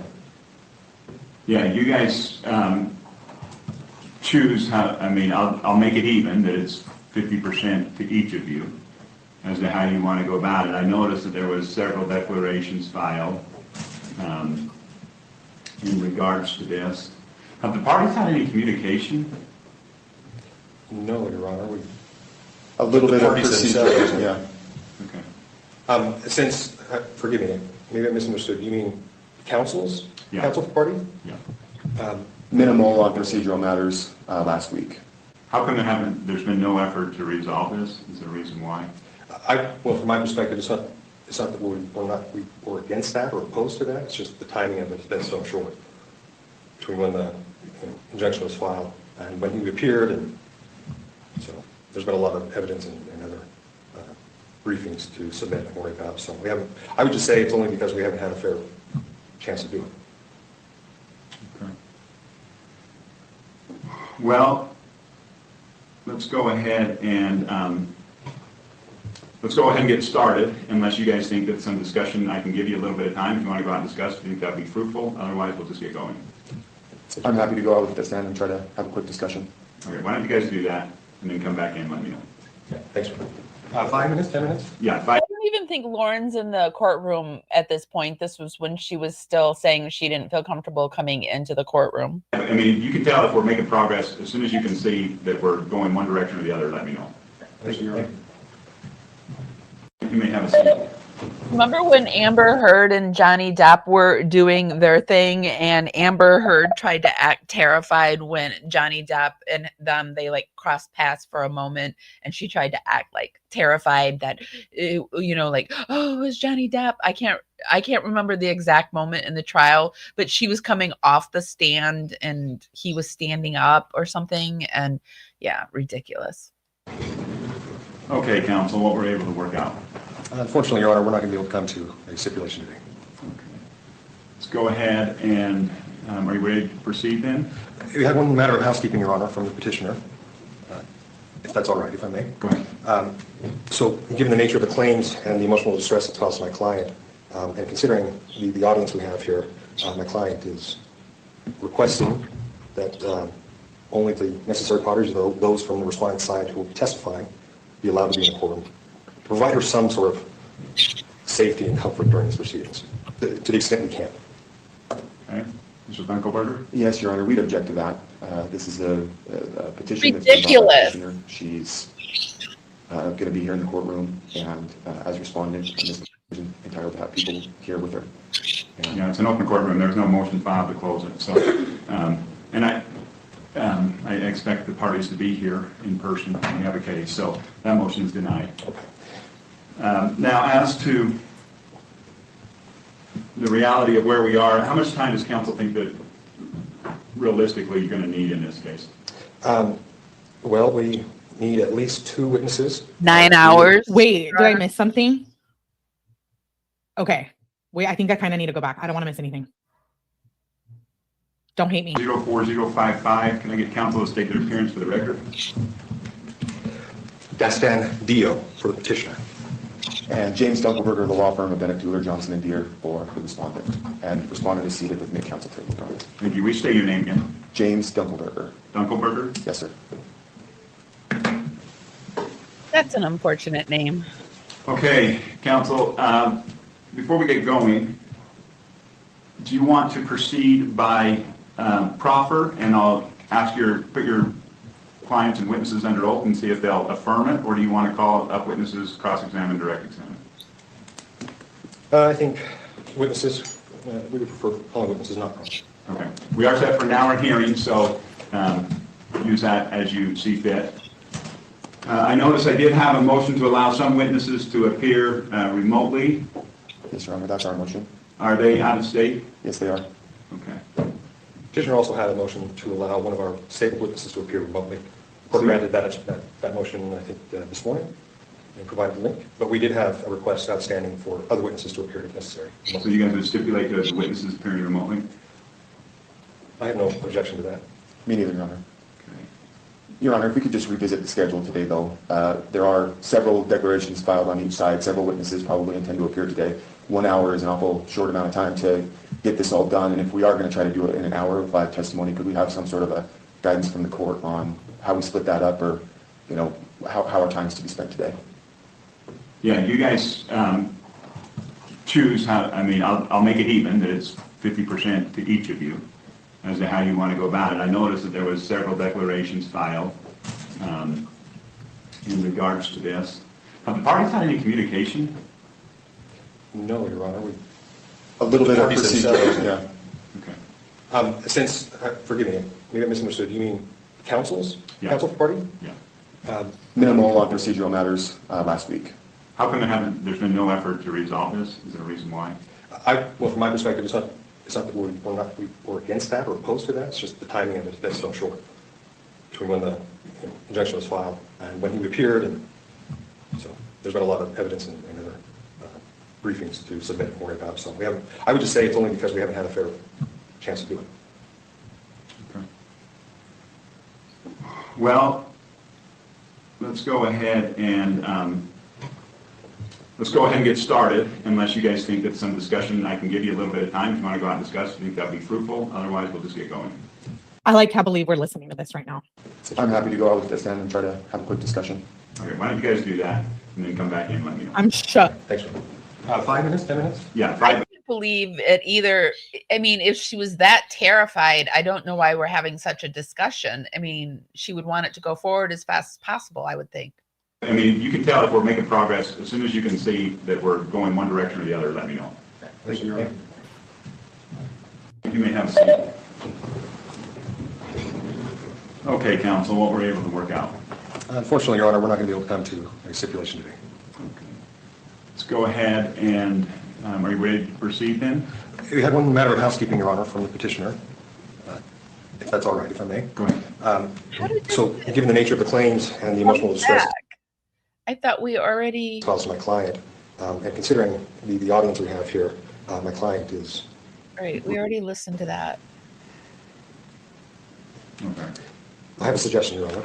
Pending before the court is our ex parte motion to enforce the temporary stalking injunction. Perhaps if we proceeded to resolve that motion, that may resolve the entire matter. If, in other words, I guess what I'm saying is perhaps we can achieve what we need to by simply ruling on that motion, and then if it's granted, then that resolves the issue, and if it's not, then we can, I guess, readdress and plan at that point. Mr. Dunkelberger? That's the tail wagging the dog, Your Honor. I mean, we have 28 days, from the notice. As far as I'm aware, I don't think the court has issued a hearing. I know there was a request to expedite it. I didn't really see grounds to expedite it. There's some pretty serious allegations, and frankly, we were expecting it would go the other way around. If today the temporary order is not extended and made permanent, then that's going to make the court's resolution of that issue a lot easier. Well, it'd also make it moot, because if I'm, say I rule in favor of your client, Mr. Dale, on the motion to enforce, and then later I rule that there should have been a stalking injunction. Wait, you guys are saying does have a tendency to strike. This isn't their material. This is the freaking courts. Is it sealed? No, because they gave it to somebody else. Ooh, this is why I said at the beginning, we need to hear both sides of the story. Yeah, this is sort of giving Christina's side a little bit more, isn't it?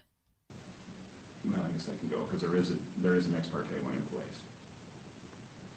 Okay, have a seat. Let me think through something. Thank you for your arguments.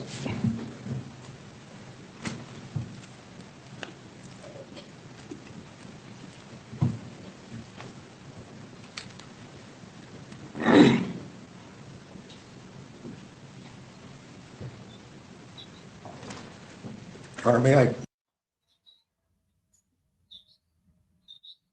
Why did it just stop? Respond to Oh, there we what go. he said? Sure.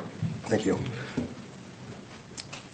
The standard in the that is applicable to the ex parte motion and the enforcement of the temporary stalking order injunction is completely separate and irrelevant to the issuance of a permanent stalking injunction. The temporary one was issued and it was effective, and there were violations of it. Whether or not the court decides to continue that and issue a permanent stalking injunction is a separate question. So I would argue that we can proceed on just the ex parte motion today. But didn't I just see a request to submit just barely filed on 9/17? So just 5 days ago? I have to check the date myself, Your Honor. Yeah, that's what I saw. So I do think that there is a preparation time. We do have to give due processes. That if they weren't prepared to argue that today, it's not fair to throw it on them and put that in there. Let me just look at a couple things here.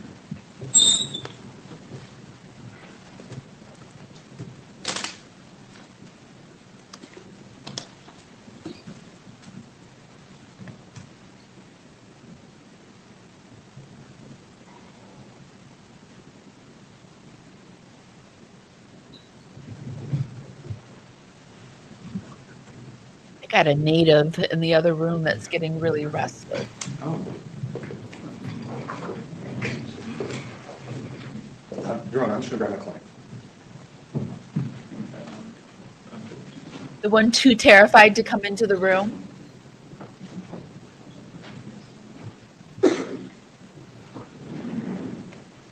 Guys, let's take this moment. If you could just hit the thumbs up, the like button helps this stream get out into the algorithm, dance out there, bring more people back. It's a free way to help me out, and I'm really, really appreciative of anything that you do. Also, take this moment to see if you're subscribed. If you're not, I would love to Yeah, have you guys are going to get spanked if you weren't already subbed up to her. I thought you guys already were. We did that David live together. If you didn't, go watch it after and give it a like and a view. Over at ATS. She's going to be on here too, talking about probably David or Chris Watts. Or maybe this. Be sure to subscribe.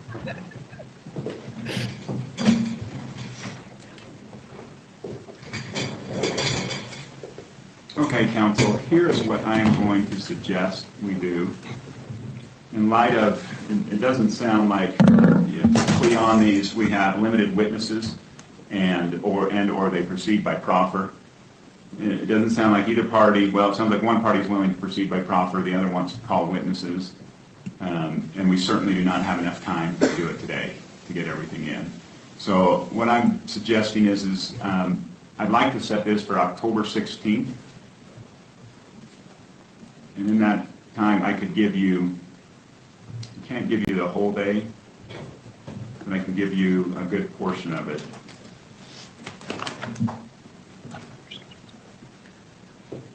Does October 16th work? Counsel for petitioner is available that day, but my client's to check.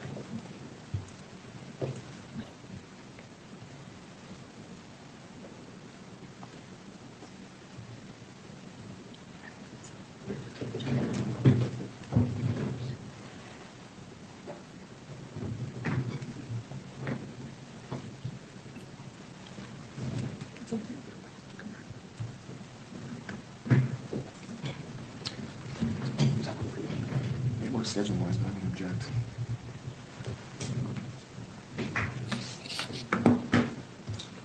Okay, Mr. Dunkelberger, I heard you say you're going to object. Go ahead and state your objection. Yeah, just for the record, thank you, Your Honor. It was noticed for today. We asked for a stipulated continuance. We didn't get it. We moved for continuance. It was continued 3 business days. We have witnesses here from out of state to be sworn in to testify regarding their affidavits to proceed by proffer.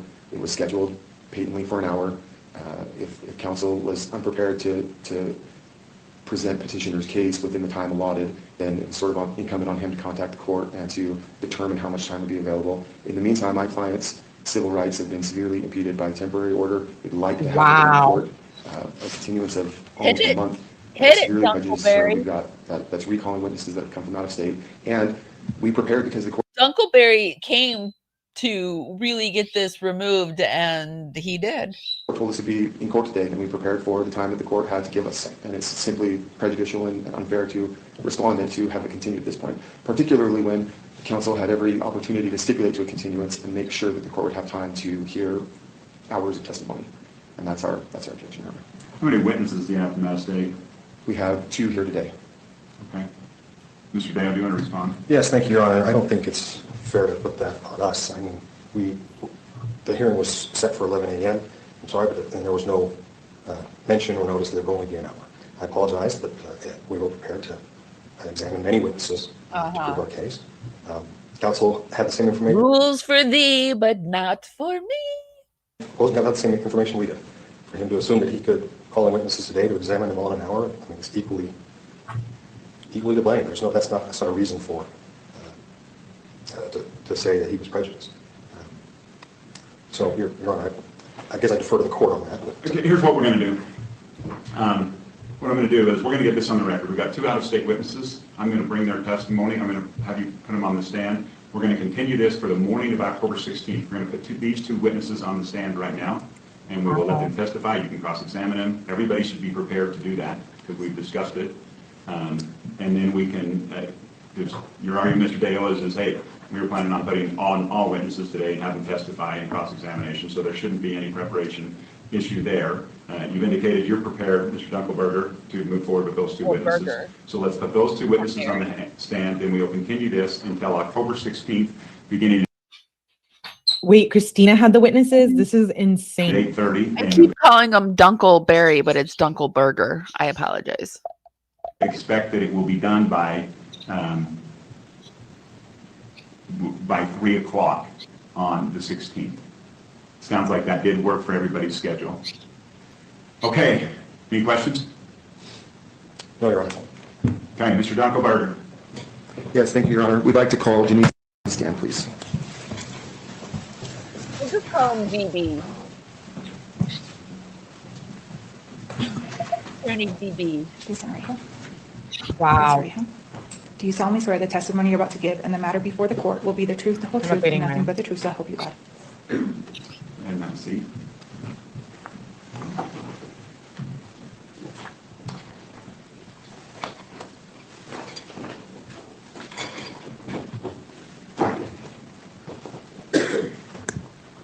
Miss, could you say and spell your name for the record, please? Yes, it's Janice. Oof. Okay.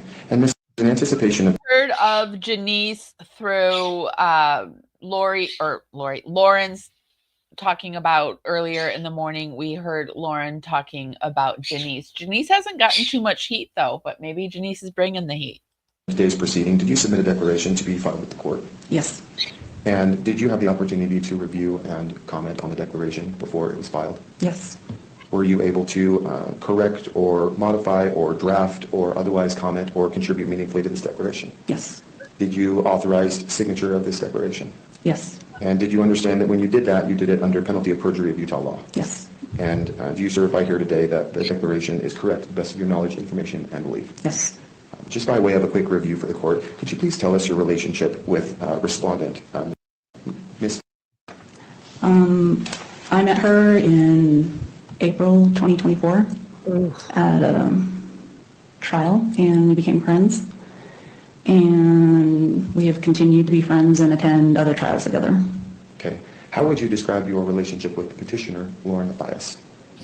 I met her, well, we were in Facebook groups for a different case, and I met her in April 2023, but we were never friends.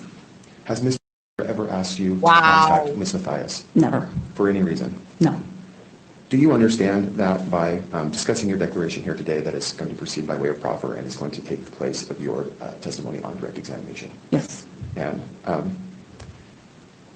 with that, Your Honor, I'll yield my time. Thank you.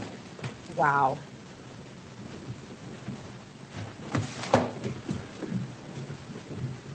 Just a clarifying question. Mhm. I wasn't clear on when you met my client. I met her at a trial April, I think it was, I'm trying to remember, 23 maybe?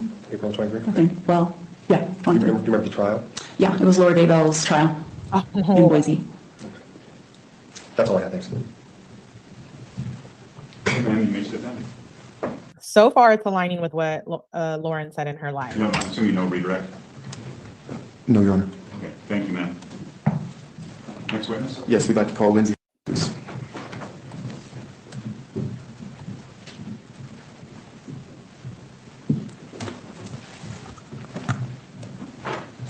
Do you solemnly swear the testimony you're about to give in the matter before the court will be the truth, the whole truth, and nothing but the truth, so help you God?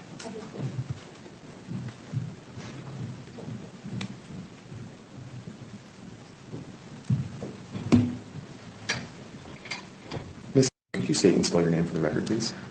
Lindsay. What? Sorry. Oh my goodness. Thank you, Ms. I'm shook, And you in guys. anticipation of the hearing today, did you provide a declaration to be filed with the court? I did. And did you have the opportunity to review, draft, contribute, or otherwise put your seal of approval on the declaration? Yes. And did you authorize me to sign on your behalf and file with the court? Yes. And did you understand at the time that your testimony in your declaration could be offered in place of your direct examination here at trial? Yes. And do you certify that you understood that you were making the statements that you made under penalty of perjury of Utah law? Yes. And are these statements true and correct to the best of your knowledge, information, and belief? Yes. Just by way of background and a quick summary for the court, could you please tell me your relationship with Ms. Respondent? I met Christina in April of 2024, and we became friends and have been friends since. Okay. And would you please describe your relationship with the petitioner, Lauren Mathias? I met Lauren Mathias in April of 2023, and we were acquaintances at first and then later became friends. And then we were friends in April of 2024 when I met Christina. Okay. Was there any point at which your friendship with Ms. Mathias changed? Yes. When was that? In December of 2024. And what happened? Well, I was freelancing, working for her, and that relationship ended. I thought we were still friends. We talked in December. Everything was fine. Then the next time I saw her in person was in April of 2025.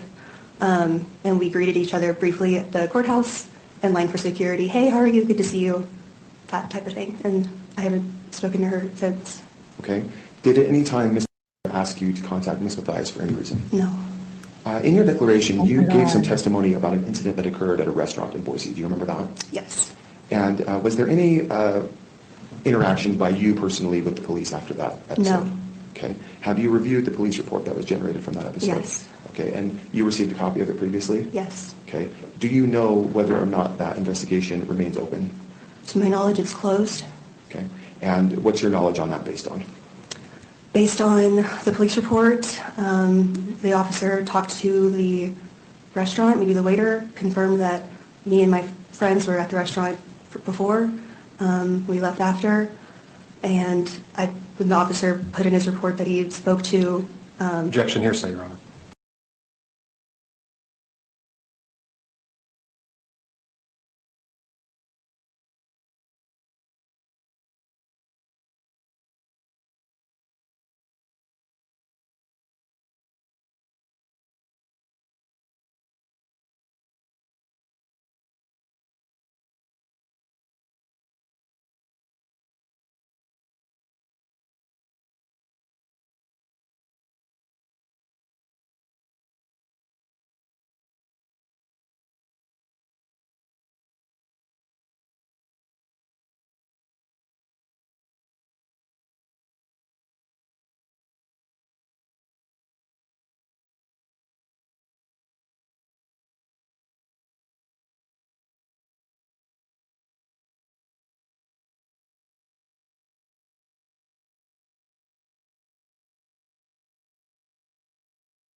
I'm just saying, why not get the audio and play both sides? Oh shoot, I If you're just gonna do- realized I had my mic muted for that whole thing, but I was saying that Lauren went in hard for the stalker, that in this in this situation it has been proven. Junie, stop no. It's been proven. They're flock talkers. You can't make them stop. You can't make a bird stop doing anything. It's like trying to make a cat stop. But in the situations, J is for Justice had a person that was at the same restaurant on, and these ladies were there first, and they had been there for about a couple hours, and then Lauren showed up. But when you have a PPO against someone, it doesn't matter who was there first. You are the one, if you have the PPO against you, you are the one that has to leave. So she was there, and she was sitting in the situation was more like a sofa situation at the club, where you could sit around and talk. And Lauren showed up and she called the police and she had to leave. They weren't within 500 feet. It was a huge seating area, but Lauren went overboard, and I think she was trying to build a case, to be honest with you. But she went overboard, called the police, and they had to leave. Do a 9-hour live about it. Okay, hold on. Yeah, she's going to testify anything the officer says. It will be hearsay sustained. Okay, move strike. I know. We're almost done, dating.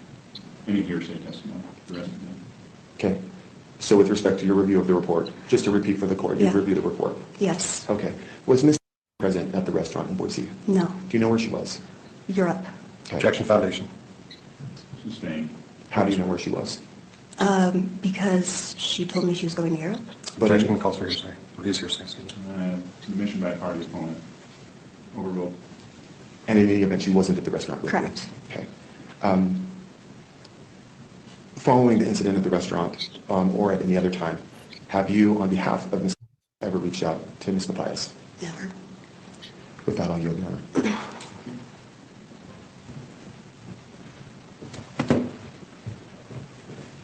Wow. Okay, if I drink one of these waters. Yeah. Thank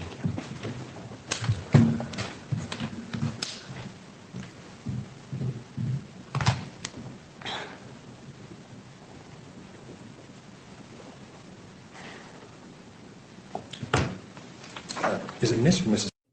Miss. Miss.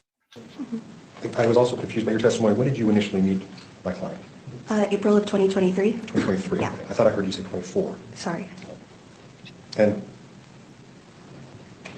how were you introduced to her? 24. I don't know. We were both at the same trial, and I might have introduced myself. I was there for work. I knew Lauren to be in that same industry. Just, hi, we're in the same trial, and maybe something like that. I don't really remember. Okay. How do you know the respondent? I met her in April of 2024, the next year, at a trial as well. Okay. Yeah. Would you describe your relationship? How would you describe your relationship with the respondent? Really good. We became friends. Kind of happenstance, but we had a lot in common, and just kind of naturally became friends. I want to welcome to everyone that's coming in. This is the PWR Network, and we're going over the hidden true crime drama that's going on. This is the hearing that they had to see if they were going to extend the PPO. They had some people come in from out of state, and they all agreed. Junie's, and I got a little bird. I've been doing this for too long now, and he wants to play. We're going to have to wind it down in a second because he's getting really restless. But this is the hearing that they had. And this is when the judge literally took down the PPO and said, yeah, no, this is violating her rights. And then later, Lauren found out that Law and Crime was going to film it. And she said, nah, I'm going to take my own narrative into my own hands and do a 9-hour live and get a payday. To this day? Yes. Do you communicate regularly? Yes. How often? Multiple times a week. Do you have a social media account? Yes. Do you follow the respondent's social media account? Yes. Are you familiar with the account titled Objection, Your Honor. Yes. What is that account? Oh. That is one of Christina's TikTok accounts. You say one of hers. Does she have others? She has a art account where she posts art stuff because she's like a artist. Okay. Have you seen... Would a true stalker post all of this to a smaller account opposed to posting it to a larger account and getting it out to more people? But instead she created a smaller account because she realized that some of her art people wouldn't be interested in the situation. I mean, has logic really gone out the door that far for some people? Like, there are some people coming to Lauren's aid, and I just don't understand it. I don't understand it. Or watched, or are you familiar with the videos that are on the respondent's Objection, Your Honor account? Have I seen them? Yeah. Yes. All of them? I don't know if I've seen all of them, but I've seen a majority. Have you ever commented on any one of her videos? Yeah. How many times? I don't know, maybe 1, 2, 3, maybe? Wow. In those videos, do you recall the respondent ever referencing to a person as ex-friend? Yes. Who is the ex-friend, according to your knowledge? Objection, Your Honor. Foundation calls for speculation. I also think in these two witnesses, Lauren probably saw what kind of trouble she was in, right? So you've seen the videos, and you just mentioned you have seen the ones where she mentions her ex-friend. Correct. Okay. Let me ask you, what is your understanding of who the ex-friend is?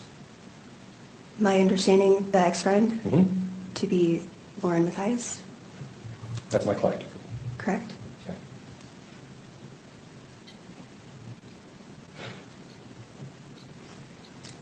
How would you characterize the nature of the videos about the ex-friend, my client? Were they positive or negative? Which videos? I'm just asking for your overall impression Okay. of all the videos you said you've seen. Overall Were they impression. positive about my client or negative, in your opinion? I don't think they were positive, but Okay. So you can't say they were positive. Can you think of any video that was positive? there were actually a few where they weren't about your client. They were about protecting like your own personal peace, things like that. Things that were like kind of, I don't know, not like motivational, but like peaceful. Like, I don't know if that makes sense. Okay.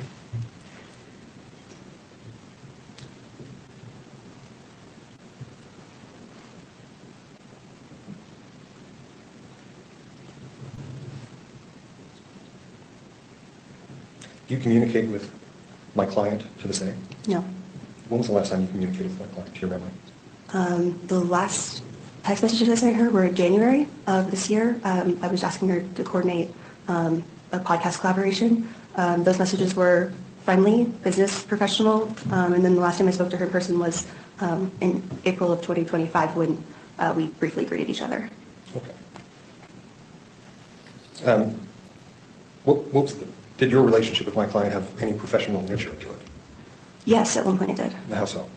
After I left one of the jobs I was at, I was kind of waiting for my next one to start, and so we were friends, and I offered to help, and Lauren was very supportive of me at the time when I was leaving the place I was at, and so I worked for her and her husband freelance for a few months.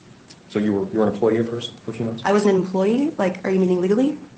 So it was like a 1099 contract. Okay. If that's what you mean. When did your employment end? I believe just beginning of December, approximately. Do you recall any interactions with the respondent? Did you have any personal conversations with the respondent about my client, either before or after your employment ended? Can you repeat that? Yeah. Can you recall any conversations you've had with the respondent about my client? Yeah. At any time? Yeah. Okay. How about after your employment? After? Yeah. Okay. What was the nature of those conversations? Can you be more specific? I'm sorry. Sure.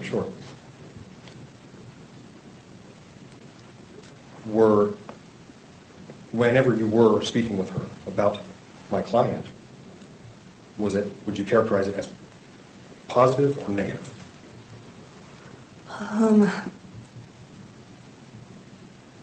I guess I don't really, I'm not, can you ask me that one more time? I'm sorry now, I understand. Sure. I'm just asking if the nature of your conversations you've had with the respondent about my client after you were, after your employment ended, were they positive about my client? All objective, Flax Foundation, vague. Yes, sustained. Yeah, I don't get why Christina, the alleged stalker, showed up at CrimeCon where she wasn't allowed to be 500 feet of Lauren. Good point. She hadn't been served the PPO. She was, I think, at CrimeCon when it happened. Her husband called her and said she had it, but she hadn't been served. So that's why Lauren served her at CrimeCon. She tried to serve her at her home, but that didn't work. So then she had her served at CrimeCon. Let me ask you this. How often would you say did you and the respondent have conversations about my client after you left her employment? Well, at first we were all friends. So in that month of December, things were a little bit awkward between Lauren and I. And so I think that the conversations were based on, are you going to reach out to her? Like, do you think this is something that can be fixed? Like the friendship. And then after that, I'm not really sure. I am aware of I put in the thing about, like this case, like I know like in April, when Christina and Lauren had a conversation, like I knew about that. Were you aware of, let's see, when did you become aware of the respondent's social media account about my client? I'll object. Assumes facts. Lacks foundation. She's already testified she's seen and reviewed all the videos and knowledge of the accounts. So the testimony I heard is that she's aware of some communication there, whether it was on the objection, Your Honor, a TikTok account, and that she understands that the ex-friend referred to there was referring to the petitioner. So if you want to ask her about that specifically, or if there's others you can ask, but otherwise the objection is sustained. Okay. Do you recall speaking with the respondent at any time about her social media account titled Objection, Your Honor? Yeah.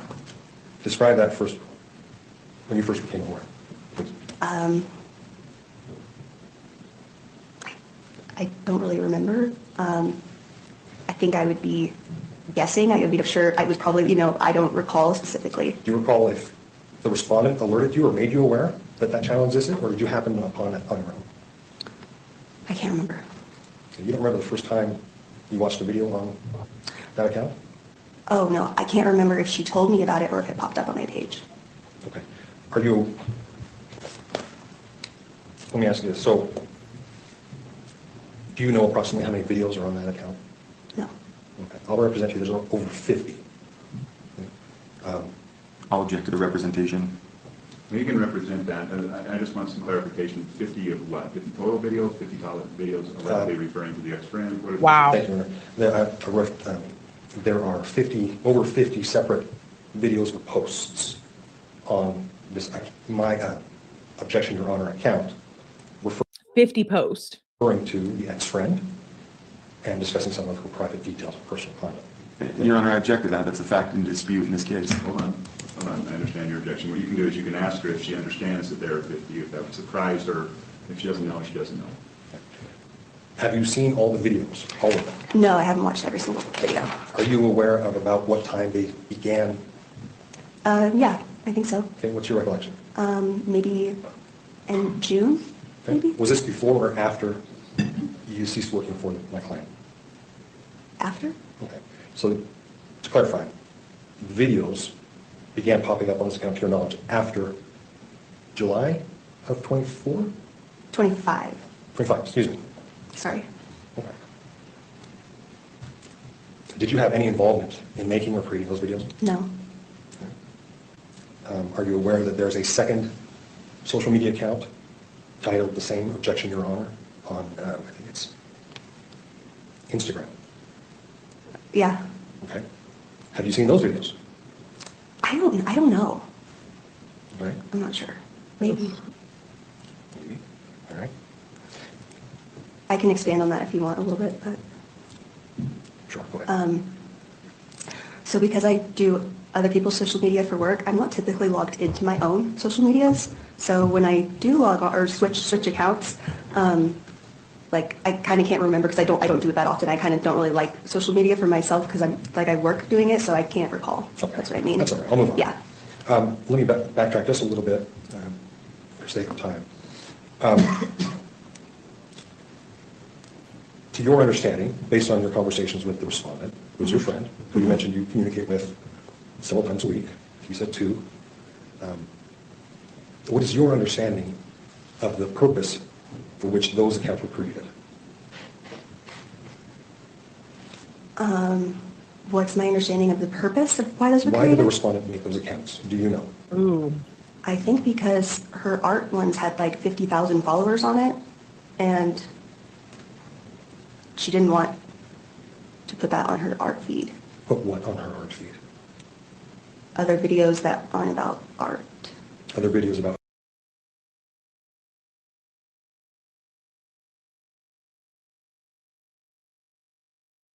who? Other videos that aren't about art. And what were the videos that weren't about art? The whole check is asked and answered. And that would have been accurate before we asked this second question, but I think the second question is appropriate to overrule. Can you repeat that? I'm sorry. Sure. You stated she has the respondent has another art account that she uses for art. I was asking you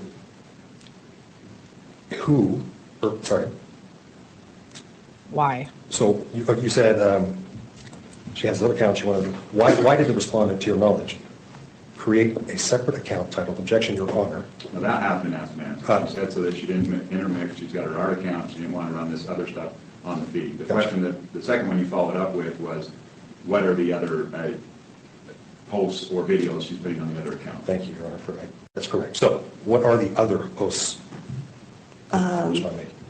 The other posts That on... you referred to other posts that she didn't want on her art account. Oh, what were those videos about? Those videos were Christina talking about her life, things going on in her life. What was going on in her life at that time? All object lacks foundation, calls for speculation. To your knowledge. Hold on. I'm going to sustain that objection. Go ahead with me. Okay. Do you have? Well, I'm just asking you. What do you understand those videos on her other account? Excuse me. Let me rephrase. Why did she create a separate account specifically for these videos? You mentioned she didn't want these videos on her other account, on her art main account, whatever. What is your understanding of why she created a separate account about other videos? So I actually didn't really understand that part either. Like, I don't know. I don't know why she created a second account. I just assumed it was because she didn't want it on her art account. I'm not sure. I don't think we had a conversation of that. So I'm not sure. Okay. Did I answer the question? I'm sorry. Well, I think you have. That's all I have to say. We're out of time, Your Honor. Very briefly, direct here. The posts that you saw, did they contain threats? No. Did they name Lauren? Hold on. I need some foundation. What post? The posts that you were discussing, that you said that you saw Yeah. on these accounts? On the objection, Your Honor, counts? Yes, Your Honor. Zero. Okay. I'm going to check to legal conclusion, Your Honor, about threatening. What constitutes threatening language? Okay. Overruled. Did they refer to Lauren by name? No. Did they depict Lauren by photograph with her face showing? No. Wow. Have you ever threatened Ms. Mathias or her associates? Never. Have you ever purposely stood in their space in order to menace them or intimidate them? Never. Have you ever seen Ms. MacArthur stand close purposely to Ms. Mathias to threaten or intimidate her? No. You mentioned some conversations that you had with Ms. that were about Ms. Mathias. During those conversations, did you ever hear Ms. MacArthur threaten Ms. Mathias? No. Did you ever hear Ms. MacArthur talk about encouraging someone else to threaten or menace Ms. No. Mathias?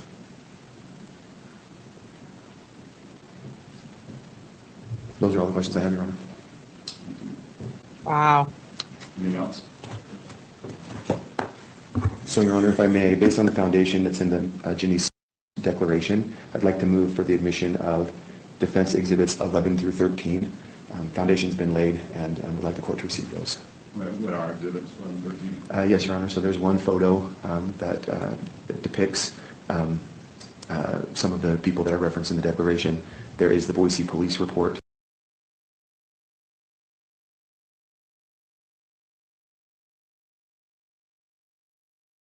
Defendants 12, and then there's also a video that shows some approximating the issue that was raised in Ms. Mathias' declaration. Response? Your Honor, I'm going to check. I haven't had the opportunity to review any of these videos. They haven't been produced. Won't present it here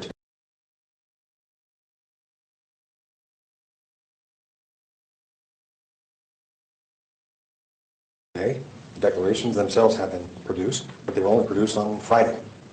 Well, Your Honor, So I would object to them being introduced at this point. I sent counsel a copy of the videos. We actually sent a link to their, we sent a link to our exhibits within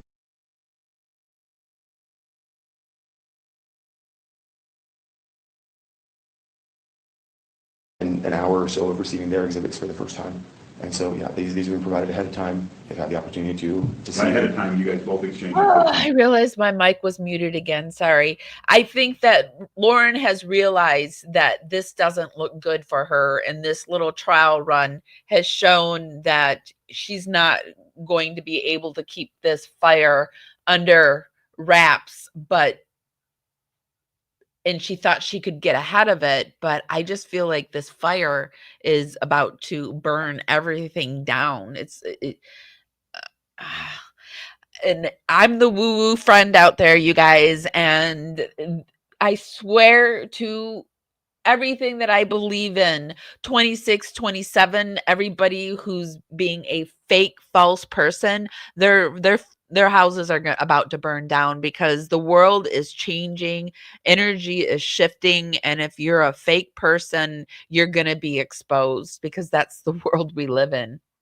Right. Yes, Your Honor. Yeah. And that's the first time that we had received them as well, even though they're referenced in the August declarations. And so again, that's done in anticipation of trial. If you'd like me to play for the court or show the court the exhibits. Yeah, why did she make another account? Someone just said, am I gathering that she made an account for stalking purposes?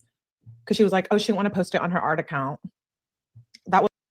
I'm gathering that she didn't want to muddle personal, private information with her art stuff that, like, the art people just wouldn't appreciate knowing about Lauren, because maybe she doesn't do all true crime stuff, but she wanted the true crime community to know, and she separated it. That's what I'm getting, because she didn't hide her face over on that account. She didn't try to act like it wasn't her in that account. It's all her photos. I just think she was trying to separate personal stuff from business. Like, she didn't take this as a business thing. She saw it for what it was, that a friendship ended and this person's a horrible person. That's how I'm taking it. Was a little sus, I'm not gonna lie. Happy to do so, but they should be admitted at this point. What's your objection? Do you have a foundation objection, or is it just that you think it is right? Well, I don't know what the videos are, so I'm not sure if they lack foundation. Did you review the declaration? I did. Melly was the one that said she doesn't like when creators talk about their illnesses behind into the other places, which I'm really thinking about now, because I always thought I was doing it as a service to, like, the people. Like, I didn't think you wanted to hear about all of that. So I'm really thinking about it, you guys. Not received any videos contrary to or any I haven't received the evidence that he claims to have produced. I haven't seen my inbox. I haven't seen any notices filed with the court that they were produced. Your Honor, I'm happy to provide the email that we provided Mr. In any case, even if they were provided, it was just last Friday. I haven't had a chance to review Yeah, it. this is the problem with the cramming that's going on. We do have some real due process issues. First of all, are we done with Ms.? Yes, sir. Let me sit down. Thank you. I'm going to withhold admitting those right now, and you can make that motion again when we motion to admit. I don't know that we need anything else from this. You're relying on our declaration to lay foundation. So I'll withhold admitting them. Are those that you guys can sit down? Are those the two witnesses we need today? Yes, Your Honor. Just revisiting that issue, though, I mean, the issue that I'm having is I'd like to make a motion to dismiss the temporary restraining order today. Again, almost a month is a long time for a temporary order to last, and I think that particularly Defendant 12, the Boise Police Report, is really central to the way that Ms. Mathias obtained the temporary order in the first place. She represents... So that's going to be hearsay. I mean, let's talk about that. That's one of the things. That police report is hearsay, and her testimony doesn't get you past hearsay. Well, so... Also, it was really interesting when she filed that report, she used her husband as a medical person reporting to her mental health, but that's her husband. But she was using her as more of a psychologist aspect, which could be very damaging to Dr. John, in my opinion. Her testimony can lay, and if you like, I can absolutely lay foundation for how she... A conflict of interest there. Received it. It's a business record. The police have kept it in the ordinary course of business. You don't have an officer here. This is a civil proceeding. That's right, but she can testify that she received it directly from the police along with the other videos and things that the petitioner submitted. And with that, it's kept in the ordinary course of business. It is a police report, but she couldn't lay foundation. And you might look at it, she can't lay foundation that was kept in the regular course of business. She's not the records keeper for the police department. And really, let's go to your primary point. I don't want to get caught up on that. Your primary point is that you've got some issues with the temporary stalking injunction being extended during this time period. And from your arguments previously, it seems like your client's primary concern is that this impacts her ability to make a living. Yes. And her free speech rights. Yes, Your Honor. Talk to me about the free speech rights. She does go to trials. That's what she does. And she draws them. And from what I'm told, she's a really good artist. I tried to find her art page. Actually, I couldn't find it, but I will find it. It was just early in the morning. We're going to continue to follow this, but apparently she's a really good artist.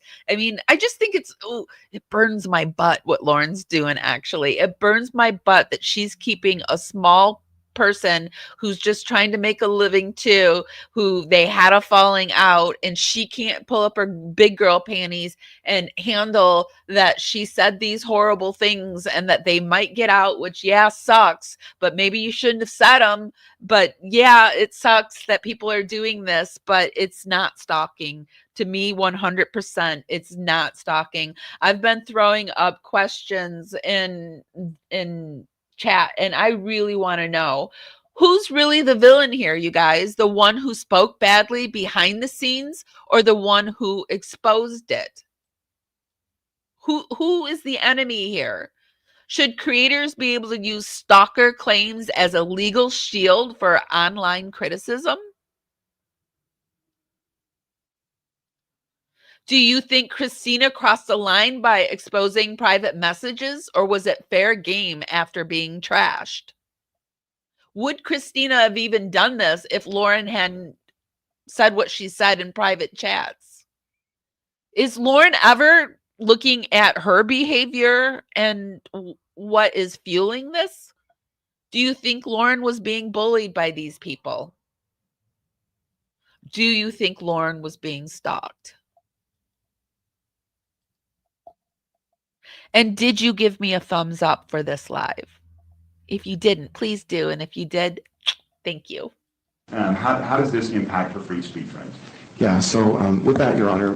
And I read your case law. I want to know factually what in the stalking injunction prevents her from saying what she's saying. Go ahead. Sure, Your Honor. Well, so, and we don't believe that it does, but petitioner has alleged that by posting videos, again, without using the petitioner's name or her likeness, that she has violated the temporary order. Now, the amended temporary restraining order does say to keep off online. The respondent understood that to be do not contact her on TikTok, do not contact her on Instagram or on any other platform. The allegation is simply by referencing, making a post that's related to the petitioner online, that she's somehow violated the temporary order. There's 3 videos that they claim have already violated it. That's 3 of the 6 alleged violations that they're prepared to talk about today. And so there's got to be some clarity there. That just doesn't jive with Towner or with Fischler. Certainly the First Amendment allows talking to third parties or the public about somebody. That's Towner v. Ridgway. That's been the law for a long time. Fischler reiterates it. It's just plain letter law in Utah.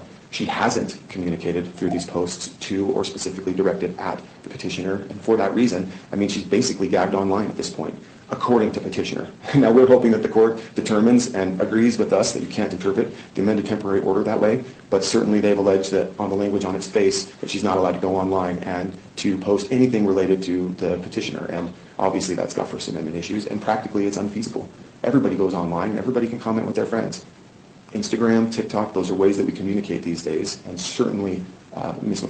entitled to communicate to her friends and followers via these online platforms. And it's simply unfair to go another 3 weeks just allowing petitioner to collect videos that have been posted that are First Amendment protected and bring them and use them as a cudgel when we get finally to court for the full hearing, which we thought was going to happen today. Okay, thank you. Go ahead and respond. I have to object to the characterizations he's made on behalf of myself or my client and our positions. The evidence, like we're getting lost in weeds. The motion he made was to, based on the declaration, the testimony heard in the declarations, that the court should suspend the temporary order. Oof. But there is no evidence to suggest that. Like, that's not the question. The question, Your Honor, is whether or not my client has the burden to prove that it should continue. There's been no motion to set it aside at this point. So that's improper. That's not properly before the court. The rest is just argument and representation. Why would he file a motion to set it aside? He thought he had a hearing today to deal with it in full. Well, I'm just saying procedure, but there are procedural ways to do that. Those haven't been met. Satisfy the other arguments about what's been said online or what they're about have yet to be proven and shown. Virtually all of what he said is not based on evidence that is before the court today. The court can't make that ruling. Okay, thank you. Go ahead. Yeah, and with that, Your Honor, this is a motion, and we're making it. We learned minutes ago that this is going to be extended for another 3 weeks, and this severely impacts respondents' civil rights. I mean, this is what we have. I mean, at a minimum, we need a clarification for the amended temporary order that that makes clear that she's entitled to go online and talk about whatever she chooses to talk about online, and that certainly can't be a gag order that it has extended, that we're going to be on for a motion for sanctions about, and that's going to go for another 3 weeks now. Your Honor, I would object to the characterization of the language of the civil stalking injunction itself. It's not what he represents it to be. Well, I'm reading it. And it's my order, so I'll make the interpretation of it. Oh. Okay. I do have, I'm not sure how this was interpreted, but let's go back to the purpose of an ex parte temporary order. That is to stop any harm. Specifically, we're looking at ongoing threats or physical harm that could happen. It's made without all the information. It's made simply, basically from one side, providing the information. As the ex parte order right now, it prohibits personal contact and prohibits threatening, annoying, stalking, harassing. That will remain in place as is. As to the no contact order, that will remain in place. Specifically as to the text, mail, email, or any other communication directly or indirectly. In other words, I don't want them talking to each other. Now, it does identify other people and family members for sure. So Mr. Mathias is sure going to be covered by that. As to Grace and Yor, is there any reason that your client would need to contact Mr. Yor? Miss Yor, but no. Oh, excuse me, Miss Yor, thank you. Okay, then Miss Yor's included on this. Son is covered by this. So that will remain in place as well. As far as the stay away order portion of it, stay away from her home, that will remain in place as well. Is there any reason why she would need to go to near a job site or a school of Ms. Mathias?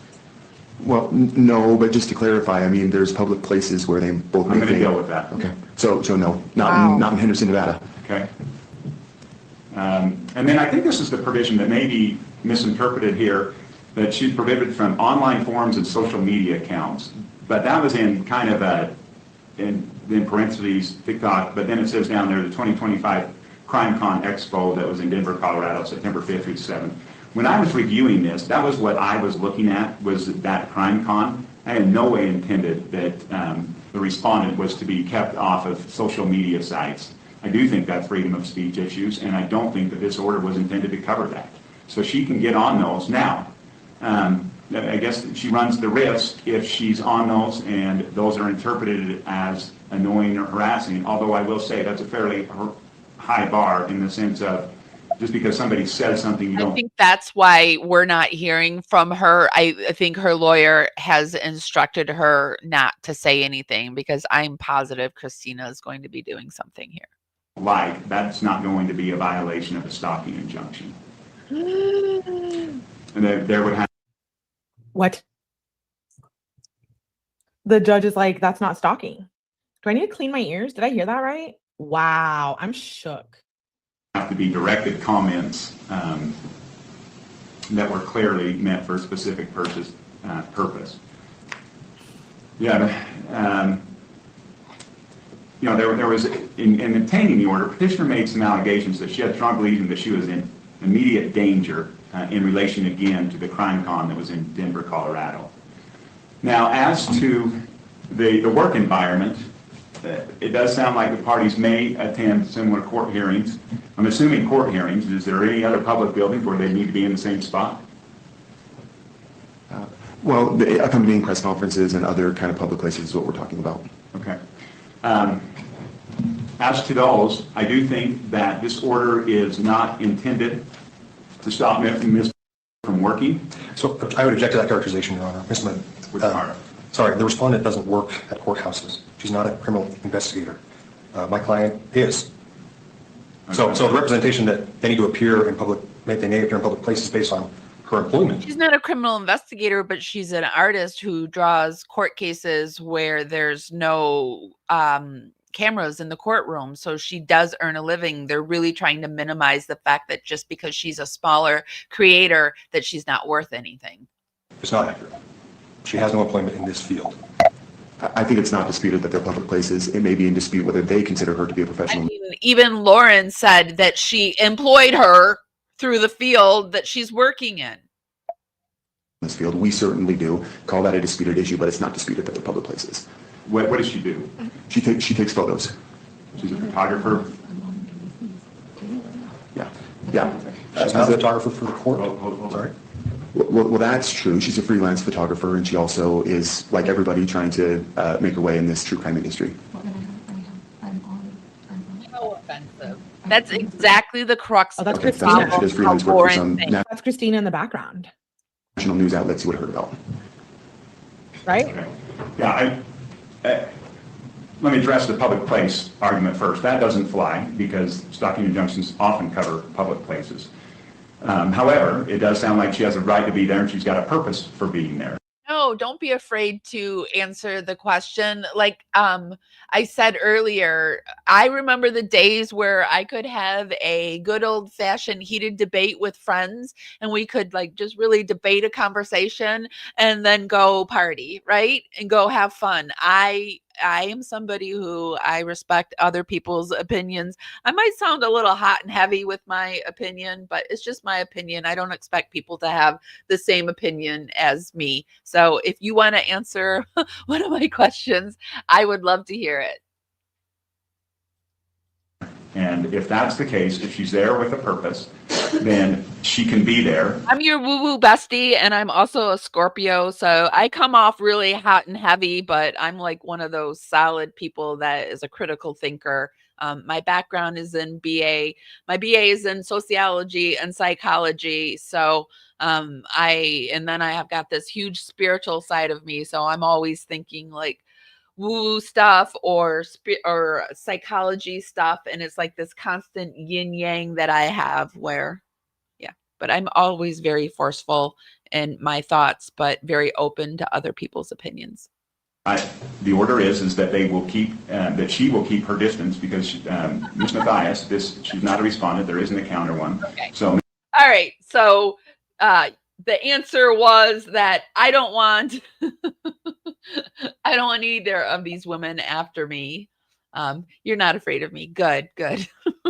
Yeah, I think both of these women are in the wrong. Like, holy crap, can you imagine having Christina as your ex-friend and airing out your dirty laundry to everyone? But then also, holy crap, can you imagine having Lauren as your friend who will be your friend but talk trash about you behind your back? Like, I wouldn't want either one of these people around me. No, thank you. Ugh. is required to keep a distance from the petitioner. Now, it's hard to say exactly how far that is because it may be different if we've got a media scrum or something and we've been taking photos, then it may be closer. But she certainly cannot be right next to it. She certainly can't be making faces to her. She can't be making gestures. With friends like these, who needs enemies? I mean, really? Oh. But you know, I had a gut feeling. That's why I've never followed hidden true crime. And there's certain channels that I just don't. I just feel the fakeness, and I feel like the superiority, and I feel the people, like, you know, when someone thinks they're above you, right? And I just get that vibe from them, and I don't like it. So, but that's just my personal opinion. She can't be making comments. None of that can occur. If they're in the courtroom, like a courtroom here today, I expect that they would be on opposite sides of the courtroom. So I expect to receive a modified temporary civil stalking injunction with those changes incorporated. Your Honor, if I may, I'm sorry. There is actually one more place where the online stuff and the social media, way down at the bottom with other relief sought, is actually where I was quoting from earlier, where it says that she's not allowed to post relating to or referencing petitioner. And that's, I think, one of the things that we need to clarify. I think that respondent shall cease and desist any and all online activity and communications relating to or referring to the petitioner, her immediate family and extended family members. Is that portion subject to the court's clarification on the other bit that you just made? Yeah, now I think I was clear before that I expect her not to post anything necessarily that she's running. I think these would be the reasons why she's not doing this, but even after all of this, after Lauren learned that Law and Crime TV had gotten a hold of this, then she canceled it all. She was like, no, I'm not going to do this. I'm so terrified that I'm just going to take this into my own hands. I'm so afraid. I'm so afraid that I'll just do a 9-hour cash grab and that'll be that. So what do you guys think about all of this? Do you feel like Lauren all of a sudden learned that all of these texts that she was about to have released come out, and she was like, oh my gosh, no, I don't want that to happen? Over here on this channel called Unfiltered Doll Reactions, which I just found today, they brought up this very fact. She said she got sick to her stomach, and she had to do a little bit of, she had to let some of that out of her stomach when she found out that, oh my God, are there 6 years worth of my text messages floating around here in this atmosphere? She got sick to her stomach. You know what happens when you get sick to the stomach, baby? You got to get that up out of you. All right. So Lauren might have a problem because you have these ex-contractors who has access. I don't know why they have access to your phone. I don't know how that works. I do know that I keep my phone on me. And if it's not on me, it is locked. And I feel like if I did need to have contractors and or employees that need information that I have, here is my iPad where it is not connected to my iMessages. And here's a little cute laptop. Yeah, I think people are forgetting that everything's connected now. And actually, this is like, I'm taking notes here because I plan on being a big content creator one day and taking serious notes here on, how to handle these situations with, I guess they're called contractors. All the fancy words I'm learning too. Fancy schmancy. If you will, you know what I mean? You'll never have access to my phone. Absolutely not. Some of us may have more than one phone. You still will not even have access to the phone that I am using for business purposes. Again, here's my iPad. Here's a little cute laptop. Because not only are her text messages exposed, when she told us who Lindsay was, which is a ex-contractor and a friend of hers, she said something about a red flag, and Lindsay went into her YouTube studio. Now, if you don't know, YouTube studio is basically your pay stub, your analytics. Baby, it's all of your business as a content creator. And if somebody goes into your phone And just the other day, I showed my back end. I showed you guys my YouTube studio. I had a birthday celebration. And I mean, some people, I mean, I've seen other content creators show their back end. I don't have a problem showing what I'm doing and what I'm not doing back there. But I mean, maybe when I got big, if I get bigger like that, maybe I wouldn't do that. But it, with Lauren, isn't that all part of her hiddenness? Like, I'm going to be one way on camera, but behind camera, I'm completely different. Like, no, you can't see what I'm doing in my back end, you know? But then why give the keys to the castle to all of these people? This kind of also, you know what just popped into my mind? And it's like, kind of reminds me of, what was her name? Let me think of the name. Hold on. Let's play this. Let me think for a second. Or wherever you have this app downloaded, they can see everything. They can see how much money, how much. Colleen Ballinger. This kind of reminds me of Colleen Ballinger, how she was one way, you know, in front of the audience, but it turns out behind the screens, she was like really different. Do you guys know who that Colleen Ballinger is? She was the one that would wear the really red lipstick and she had the hiked up pants. I can't think of the character she would play. She even had a TV show for a minute, but it turns out she was doing all these inappropriate things behind the scenes. She did a talk show with Trisha Paytas for a hot minute. And then behind the scenes with Trisha, she was like real close and tight with Trisha on camera, but then she was sending all these texts. Back in the day, she had sent all these texts about Trisha, about how what a fat cow, I'm paraphrasing, you guys, she was, and you know how she was just a horrible fat person and just doing all these bad things behind the scenes, and then, you know, just being a bad friend, right? Does anyone else remember that? Coin you're bringing in and how much money you've been making from day one up until the current day.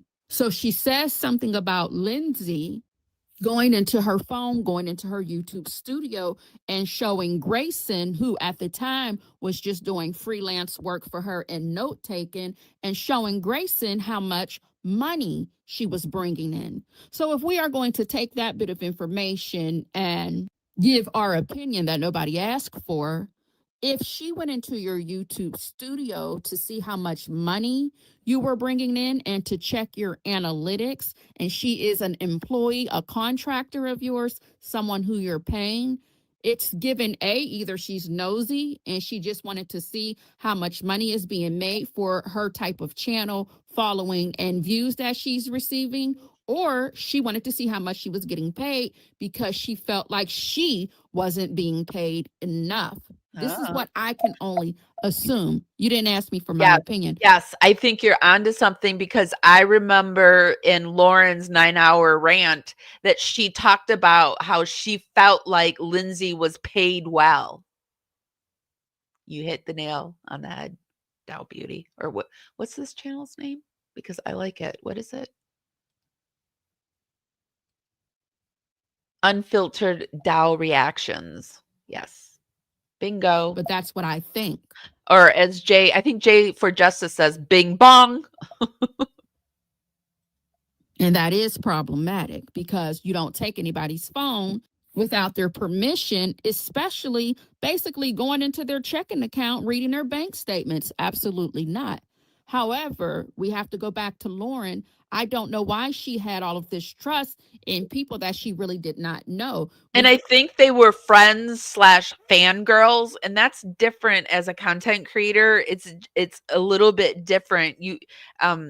And you have to realize that there's a friendship imbalance there. And I think Lauren realized the friendship imbalance and she used it to her benefit instead of using it like a professional and recognizing the friendship imbalance there, and that there might be a little awe of these friends in you for the very reason that you're a content creator, but just realizing that you're just a basic human being, Lauren, and that you are just like, you eat, poop, and walk just like the rest of us, and maybe not using these people. I think that's what bothers me too, that you know, there was a little bit in Dr. John should have realized that too, and maybe not use these people and cross these lines and talked ish about everybody behind the back to the next person. Found out on a court audio, and I believe the channel was Truth and Transparency. There is a hearing audio from the hearing for the stalking injunction. And this is the hearing before the one that was scheduled, I believe, for October 16th. We have Lindsay on the stand, and when they... And sorry, I had to interrupt just to say on the screen, I do have a screenshot from the transcript from this audio when the lawyer was asking Lindsay how she knew Christina and asking Lindsay how she knew Lauren from Hidden True Crime. We have Lindsay on the stand, and when they asked Lindsay when she met Lauren, Lindsay said it was April of 2023. 2024, I guess you can say around like October is when the shit starts to hit the fan. But the transcript from the court audio says here that they became friends in April of 2024. Yeah, well, she misspoke, and then later, as we heard, the judge corrected her. But another interesting channel that has weighed in on this is Down the Rabbit Hole News. And in the very beginning, she came out like most people do. And I would have if I was just listening to it, if I hadn't heard anything else. But I've been listening to this for 7 days. So in my beginning, I gave you like kind of more of my opinion because I've been weighing in on it. But when Down the Rabbit Hole News came on, she was very objective. But then after seeing Lori's live and seeing the court hearing, she came on, and her thing is Hidden True Crime court paperwork tells a different story. I'm sorry, it's the truth. Let me share with you guys. This is, in my opinion, she starts talking about this right here, okay? Now, when I was watching this, I was like, come on, Lori, it's a Proton account, you know, because I told you guys, I'm not believing the Proton accounts. Hold up. Okay. She's going to start talking about Proton accounts and stuff that we watched Lori a little bit earlier in this live. This is a marathon. I promise we're going to wrap it up in a minute, but there's just so much that we need to get caught up so that we can, move forward with this. And I want to move forward. So Lori's talking about a Proton account, and these are Proton accounts are hidden emails, people SOC emails that if you don't want, people to know who it is, or they don't want to get involved in the case, you make up this email account that can't be traced back to you. And Lori presents one of these, and I feel like Down the Rabbit Hole News is a very open-minded, she wants to hear both sides, very fair type of reporting. And even she's like, Lauren, you need to do some explaining here. Okay, there it is. Let's go right here. Just listen to what she says. Daybell trials. So my book was finished. Can you guys hear it? For the end of the day, Chad Daybell's trial, and Chad Daybell's trial was still underway. So I was waiting to write the last 2 or 3 paragraphs, really, of the book. In the meantime, I had sent the rest of the manuscript to my publisher.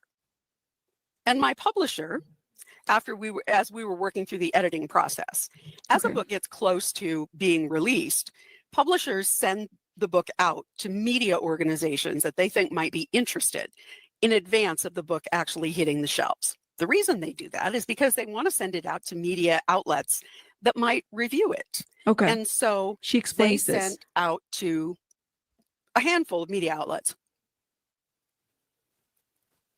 So the whole purpose is to give them time to read the book, so that maybe reviews would drop about the time that the book hits the shelves.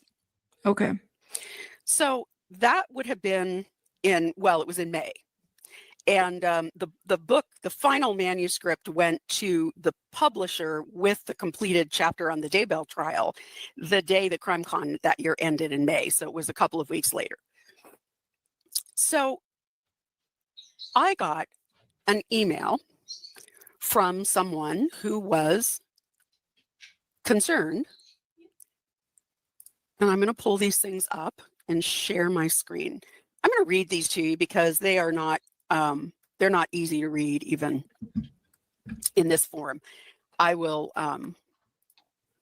try not to zoom through. And that was my question, Vic. Why didn't she sue? Why didn't she sue? And I still have the same question because, like I said, if I'm writing a book, it's hard to write a book. Okay.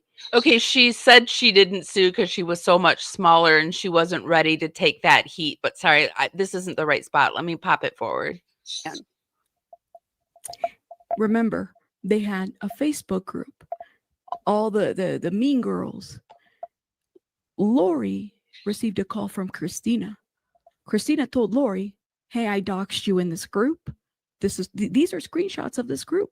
Lauren was in this group." Okay. And this is what it says. The first post is from Lauren Mathias. And it says, "Thanks to Nate Eaton, I have Hellas's book. Anybody want a copy?"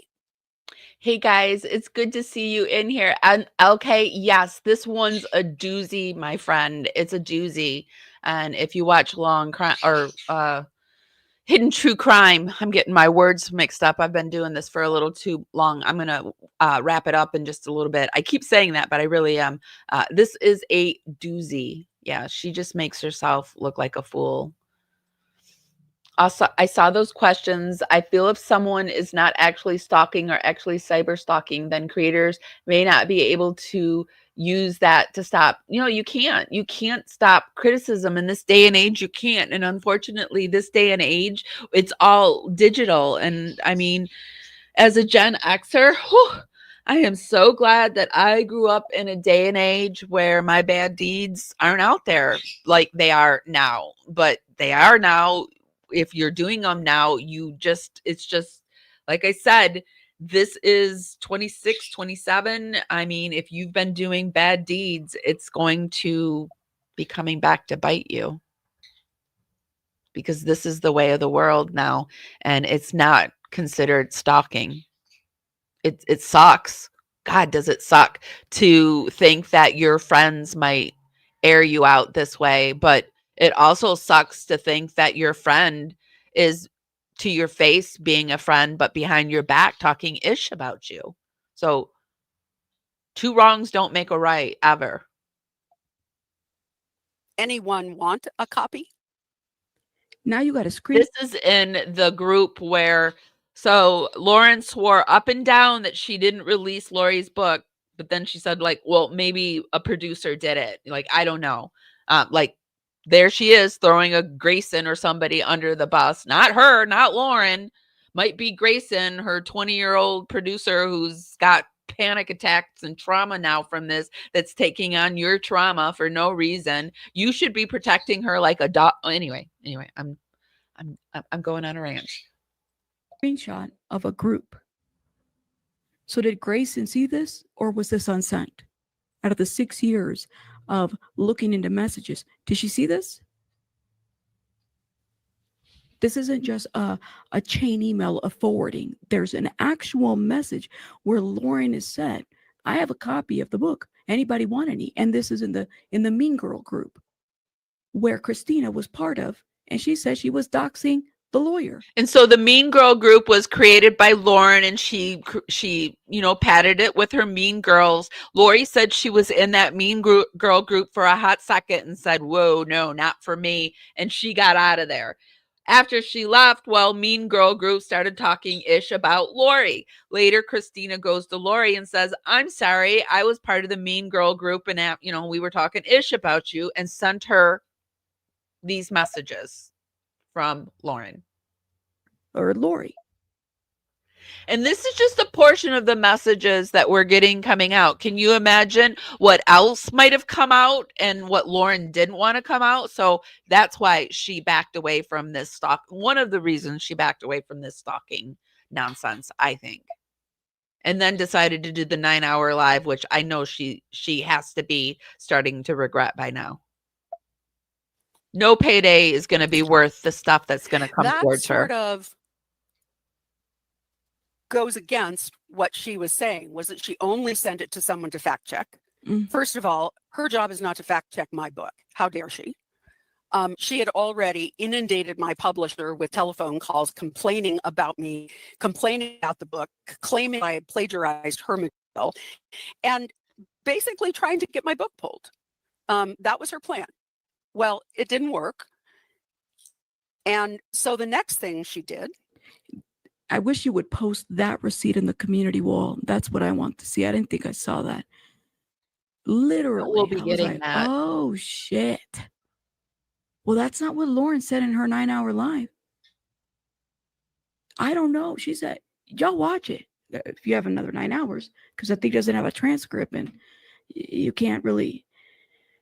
She said, I mean, Grayson, I heard Jay say Grayson could have at least timestamped that 9-hour live for us or something. I mean, I've waded through it here and there as I was cleaning, listening. I've not watched the whole 9 hours though, but geez, we could have at least got some timestamps in that bitch. I don't know. Maybe my fact checker or my publisher sent it. I don't know. What do you mean? But there's a screenshot of you sending it to the Mean Girl group. Did Grayson see these messages too? And Lauren's answer to all of this, and she tried to get ahead of it, was to say that people can generate fake texts. They can make it look like you say anything, which is true. So this was Lauren's answer before this question came out. Girl, I said, oh. So I was like, all right. This doesn't make sense. Okay. Granny's watch, you said, I was thinking about you. I had to read the court stuff. It actually wasn't Brian Enton. It was Nate Eaton. And Nate actually had a conversation, a phone call with Lori. And I'm sure Nate is one of those good guys, those guys out there that he only wants good for people. He's the guy that goes around at Christmas time and gives people he's a Santa, and I just feel good energy from Nate, and I know Nate's probably tore up and about that he did that, and he's probably learned a valuable and valid lesson. But I'm just guessing. That's Nate could be a completely different person behind the scenes too. I don't know, but I just don't get that vibe from Nate at all. Really get a sense of Nate even has his little daughter. She does her own show. I think it's 7 Questions with Emmy, and she's cute as a button. And I saw her. She interviewed Henry Winkler, and I've seen her do other things. And he's just a family guy. And yeah. So like, what do I make of this? How does this land? That for me was like, because for whatever reason, no worries. So she did the 9-hour live.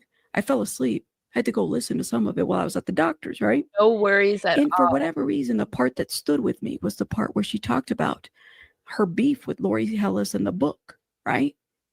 Listen, there's a lot of players in this case, and that's why I think it's like a lot of big players like Nate Eaton, Angela Levy, Gigi, and those are Turtle Boys now in it. And there's like other content creators that are like Jayas for Justice is nothing to sneeze at. She's over 100, and she's got her second channel that's like at 30 or 1,000 or whatever. And then there's like there's a lot of content creators starting who Duty Ron did something on it, but that was in Lauren went on Duty Ron. We're gonna look at that too. I haven't even showed you half of what I've been watching, but Duty Ron did some, but Lauren was on Duty Ron. Grayson from this producer, she went on another content creator's channel. So there's a lot more to this case. There's a lot more that I can't even get in right now. We're gonna finish up with her and then wrap things up. I didn't send it out. It wasn't. Yeah, so I'm like, okay, well, maybe I did. Maybe it was an accident, or whatever it was, a publisher, a fact checker, or whatever. Yes. He should This tells a have. whole different story. I think that sometimes you get into situations where, you know, you're in a friendship situation and you just don't think, and he should have known better. Yeah, I agree. And yeah, 100%.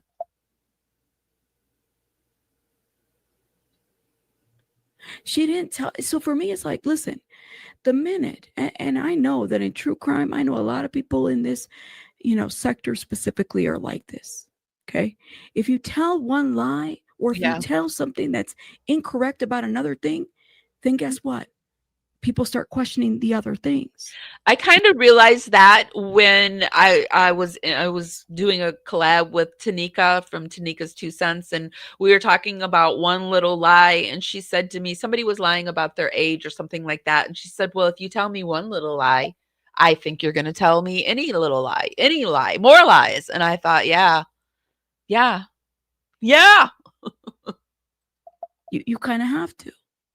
If other people start reviewing things, and it just doesn't make sense, right? Shit, man. So as you can see, there are cracks. There are definite cracks in Lauren's story. Definite cracks. And some of the critical questions that I think we need to ask ourselves is, should creators be able to use stalker claims as legal shield for online criticism? Who's really the villain here? The one who spoke badly behind the scenes, or the one who exposed it? Do you think Christina crossed a line by exposing private messages, or was it fair game after being trashed? Do you think Lauren was being stalked? What do you guys think?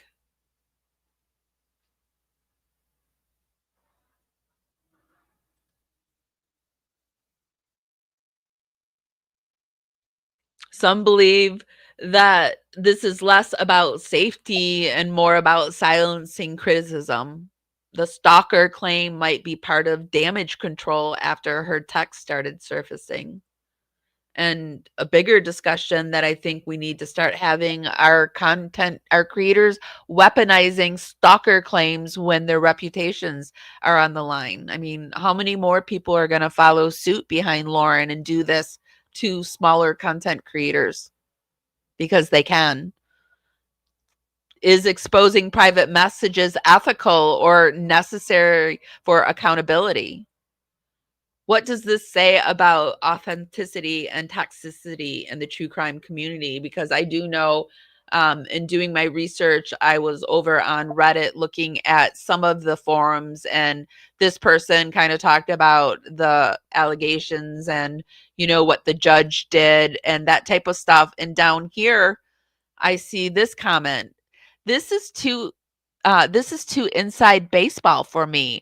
Until I saw the post here about the 9-hour live stream, I honestly had no idea the whole dramatic subculture of feuding true crime podcasters existed. And I think the less attention we all give it, the better.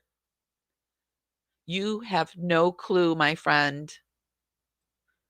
You have no clue the drama that happens, the unnecessary drama that happens in content creating in the true crime community.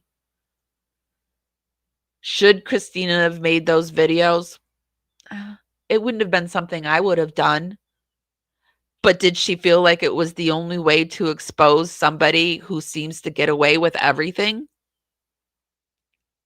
I see it. Maybe that's what she was doing. Is this a mean girl fight that's gotten out of hand? Oh, yeah. Oh, yeah, baby.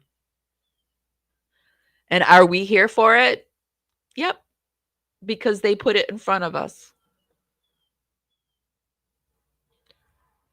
Lauren was told that they were going to put her head on a platter.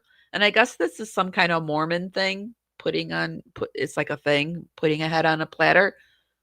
But I feel like what's really happened is Lauren put her own head on a platter here. Lauren's given us her head. And I think she shouldn't have done it. I think she was trying to control the narrative to keep her income. Yep. I think she's told stuff maybe about Dr. John and her family and about victims that she shouldn't have. And I worry for her own relationships now, her personal, like, family relationships. But I could be overthinking it. I am an overthinker. I jump from A to Z in a heartbeat. So, but I've seen a lot of stuff in my life.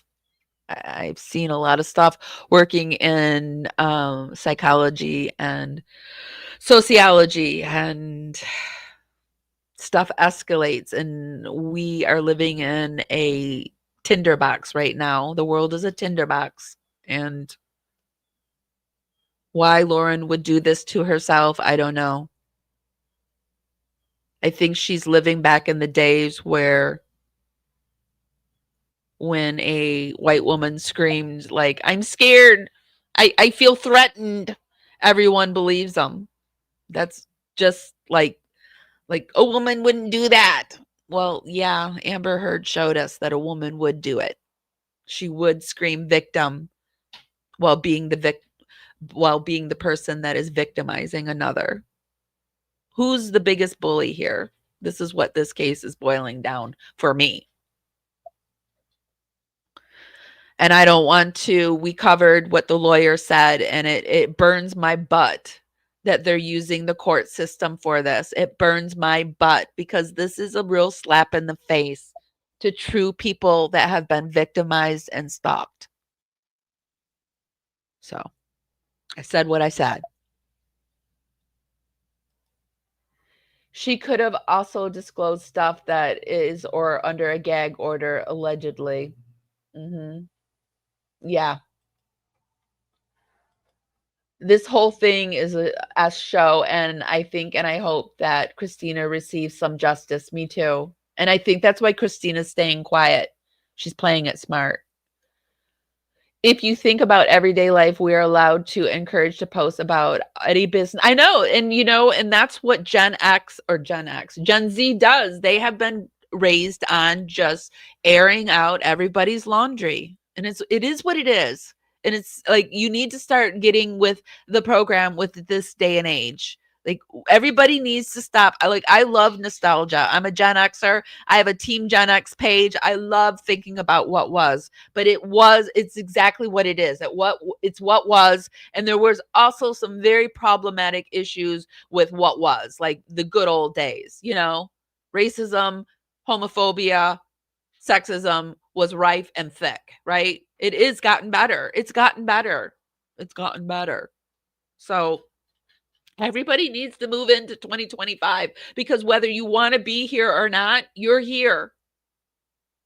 And we need to start living in some practical, learn to have some critical thinking here. And Karens need to be knocked off their pedestal, because it's their day and age. The era of the Karen is over. And people are fatigued from so many things right now. And Karen fatigue is real. So. Okay, I need to head out of here, you guys, for realsies. I got to take care of the little bird and get something to eat and go outside and touch some grass. Think about what I'm going to do for Florida Woman Friday. We are talking about Sarah Boone. Rumor has it that our Boonster, she's the suitcase Sarah that zipped her boyfriend up into a suitcase. Rumor has it she got kicked out of Bible study in prison. Yes. Our Boonster is alive and well. And we're going to talk about that. We're also going to talk about Donna Adelson and what she's up to, how she's settling into Lowell prison, because she is now in Lowell prison with our Boonster. Florida Woman Friday is where we talk about all the crazy cases in Florida. I am living in Florida currently. I am a Michigander transplanted. I'm starting to not be able to talk. This has been a 4-hour, almost a 5-hour live. I'm almost like up in, how did she do 9 hours? And 9 hours staying in a heightened state that she was in? I don't even know. Anyway, that's what we're talking about. It's going to be later on in the day. If not, Florida Woman Friday might be pushed to Saturday. I'm just telling you, I don't know. But I might come back with it today. We'll see. But anyway, thank you guys for stopping by, hanging out with me. If you could give me a thumbs up, check to see if you're subscribed. Today, we were airing to you on Facebook, YouTube, and Twitch. Also, be sure to check out my new merch that I did with Dreamland Arts. We love supporting smaller content creators. This is a smaller content creator that I found over on TikTok. Love her art. And we've got it on some tees, some hats, some sweatshirts. We also were asked to do larger sizes to be more inclusive. So our sizes go up to 5X now. So this is a way that you could support us. If you do decide you lived in Florida for 45 years. Wow. You don't live in Florida anymore? Yes, she was kicked out of Bible study.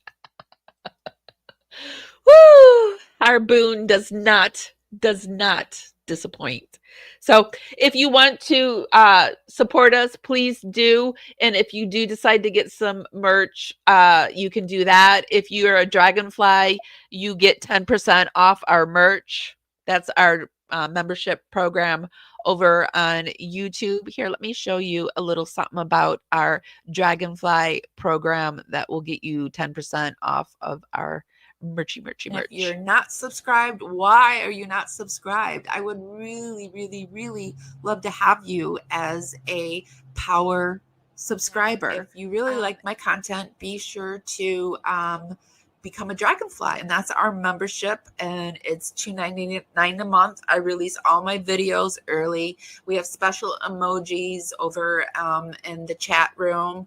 I kind of share things ahead of time with my Dragonflies, and I go live sometimes just for the Dragonflies. It's a way that I can support you guys and give you more content, and it's a way for you to support our channel. It's $2.99 a month, and I would love to have you.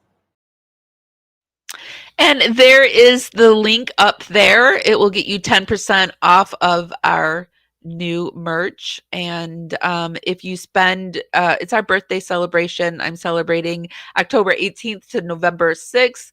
And in that birthday celebration, if you spend $75, you will get free shipping. So there's that.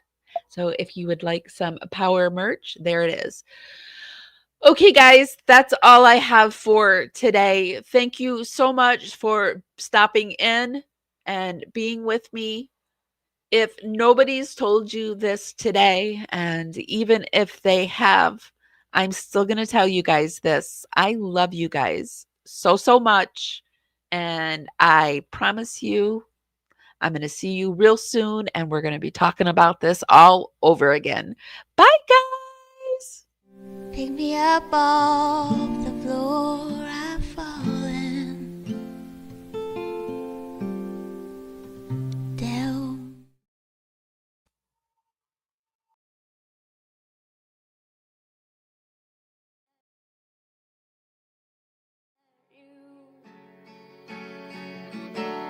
Miss my cue, but I had you for that day. Here in the blue, I'm falling deep into you. Be sure to give this live a thumbs up. Helps me go out into the algorithm party out there. Bring more people back to the party. It's just a free way to help me out. With you tonight, and it feels fine. Feels fine.